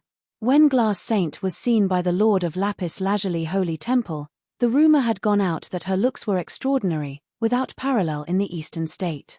After he had seen her, the consequences were shocking. He tried to pursue her, but could not. He had spent a lot of energy on this, even devising a scheme by which Glass Saint would be taken to his palace on the day of her wedding, but Glass Saint would rather die than marry him. After entering the lapis lazuli holy temple, she had opposed him everywhere, breaking his holy road, blocking his attempt to become a saint. Even his father had suffered the same fate as Glass Saint's master due to this enmity. The great Zhu sacred king swore that he would have her, that she would submit her body to him. He would see how the foremost beauty in the eastern state faced him then. But at that moment, the woman that he had tried so hard to get was embraced by Yi Futian. The beauty that he had never even touched had been kissed by Yi Futian. And that scoundrel's hand was even touching her holy body. It was easy to imagine what the great Zhu sacred king's mental state was at that moment. And where was this place? Renhuang had asked, if you want to become the emperor, can your heart be hardened to the path? Right now, the power of the great path pressed down on him, and he wavered. He had already been injured, and now he had suffered a catastrophe of the great path. The power of Renhuang's great path descended, threatening to destroy his mindfulness towards the path. Therefore, he would rather close his eyes than look at what was happening. But his desire to kill Yi Futian had never been stronger, even stronger than when Yi Futian had taken his son Zhu Huang during the Sacred War. He would make it so that Yi Futian would seek life but be unable to obtain it, and so that he would strive to die but would not be able to do so. Yi Futian cast a cold glance at Zhu Jiming. He was also in great pain. The great Zhu sacred king's last attack had been so strong. The saint-level power had accumulated and then he had used his life spirit to launch an attack, wounding him greatly. Moreover, Saint Shihua had wounded him in the outside world. His situation was not much better than the great Zhu sacred king and glass saints. However, in this way, all the obstacles had been cleared for Huang Zhouge. As long as he could pass Renhuang's questioning, the inheritance would be in the palm of his hand. The great Zhu sacred king and glass saint's mindfulness of the path had been damaged, and so they had no way to pass the questioning. Yi Futian looked down at the beautiful face that he held. Tears had appeared on her cheeks, and he wiped them away. Her skin was so delicate that you could break it by blowing on it, and her face did not have a single blemish. She had cultivated herself to the saint level and transcended her physical form. Now her skin was soft and tender, and her body was the same. She was so delicate all over. Anyone would have trouble holding on to this woman, who was considered the foremost beauty in the eastern state and was the master of the lapis lazuli holy temple. This was human nature. But he did not feel guilty. Glass Saint was not a good person. Although everything she had done been out of her intense desire for revenge, her recent attack on the great Zhu sacred king had been done without any regard for how it would affect him. He had used Renhuang's questioning to break both of their mindfulness of the path. But it was an eye for an eye. There was no essential difference between the two of them. He had never been a good man. If he wanted to, he could kill this beautiful woman who had fainted into his arms. But he would not do this. Glass Saint had been ruthless in her revenge, but it had all been for the purpose of killing her two enemies. He had learned a bit about her miserable past from her conversation with the great Jew sacred king. As for the Yu clan, he would not interfere. It was up to them to decide. But as far as Yi Futian was concerned, a kiss had taken place, and the place that should not be touched had been touched. His fury had catalyzed in an instant, but he had stayed his hand. He was ruthless, but not that ruthless. Perhaps he was just not resolute enough. He looked at the great Jew sacred king and saw him begin to cultivate once again. He held Glass Saint in front of him. He pulled out a ritual implement and tied it around her waist just in case. He did not want to become part of her plan again if she woke up. Even though she had been wounded, since she was a saint, he could take no chances. A rustling sound rang out in the life palace as the world tree swayed. Emerald green light shone, flooding the palace and rushing towards every part of his body. It repaired his injuries as quickly as possible. The three of them had all been injured, and Glass Saint had fainted. He had an advantage over the great Jew sacred king in terms of recovery, as in addition to recovering, the great Jew sacred king also had to resist Runhuang's power, so he would not recover very quickly. Now the two of them were at the end of their strength and were no better off than their opponent. They did not dare to make a move. Yi Futian had learned his lesson. Great Jew sacred king, Glass Saint, and I have now touched. When she wakes up, she will enter my harem and become my woman. Why don't you demolish the lapis lazuli pavilion, said Yi Futian as he was recuperating. He saw the great Jew sacred king's arms were shaking, but his eyes were closed as if he had not heard him. Her hands and skin are so soft. Although she has cultivated for so many years, she is as soft as water and is as pure as ice. Yi Futian ran his hand over her tender arm as he spoke. The great Jew sacred king clenched his fists, and his aura began to leak from him. He could not help but groan.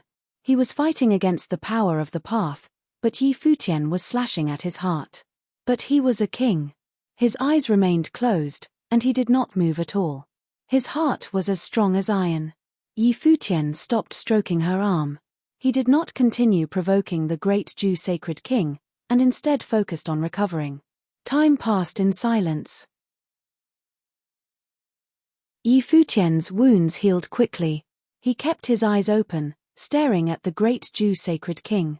He wondered if he could put an end to him if he struck now. But would the great Jew sacred king be the same as before? Would he recover all his energy for one strike? Would he heal as much as possible so he could kill him? Just as Yi Futian was hesitating, a sound rang out. He turned and saw Huang Zhouge walking forward. He had obviously defeated himself. He succeeded. Yi Futian sighed with relief. Huang Zhouge had received his inheritance. This trip had been completely successful. Xie Qingyuan had promised that if they could get it, it was theirs. At the same time, Huang Shi was blocking many Saint Plain cultivators outside the cliff statue. A group of figures appeared. At the head was Xie Qingyuan. She walked in front of Huang Shi, followed by several powerful saints. She looked up at the statue. Huang Shi had thought that he could hold back all comers, but when he looked into her eyes, he trembled. If this princess wanted to fight, he did not know if even Zhouge could handle her after receiving his inheritance. With a single sentence, she could strip them of everything. She did not even have to get involved. All she had to do was change the rules of the sacred war to let saints get involved and the barren state would be lost. The imperial mausoleum was left behind by my ancestors. I hope that you will help me, said Huang Shi. He could hold back all the saints of the 9 states. After the incident, they all had to abide by Emperor Xia's rules, but fighting Xie Qingyuan by himself would be impossible. She stepped forward a few paces, still staring at the statue. She said nothing. But her eyes explained it all. No one in the 9 states could stop her. When he saw that look in her eyes, Huang Shi felt only sorrow. Yu Sheng stepped forward with magic light shining in his eyes. Behind Xie Qingyuan, the other saints also stepped forward, their auras blazing forth. Only the princess may enter. How about that, said Huang Shi. Still looking up at the statue, Xie Qingyuan said, fine. I hope that you will not forget your promise. As Huang Shi spoke, the statue blazed with light, and the gate that led to the mausoleum opened once again. Everyone's hearts pounded as Xie Qingyuan walked in. Li Yarou tried to rush in as well, but was stopped by Xie Qingyuan's people.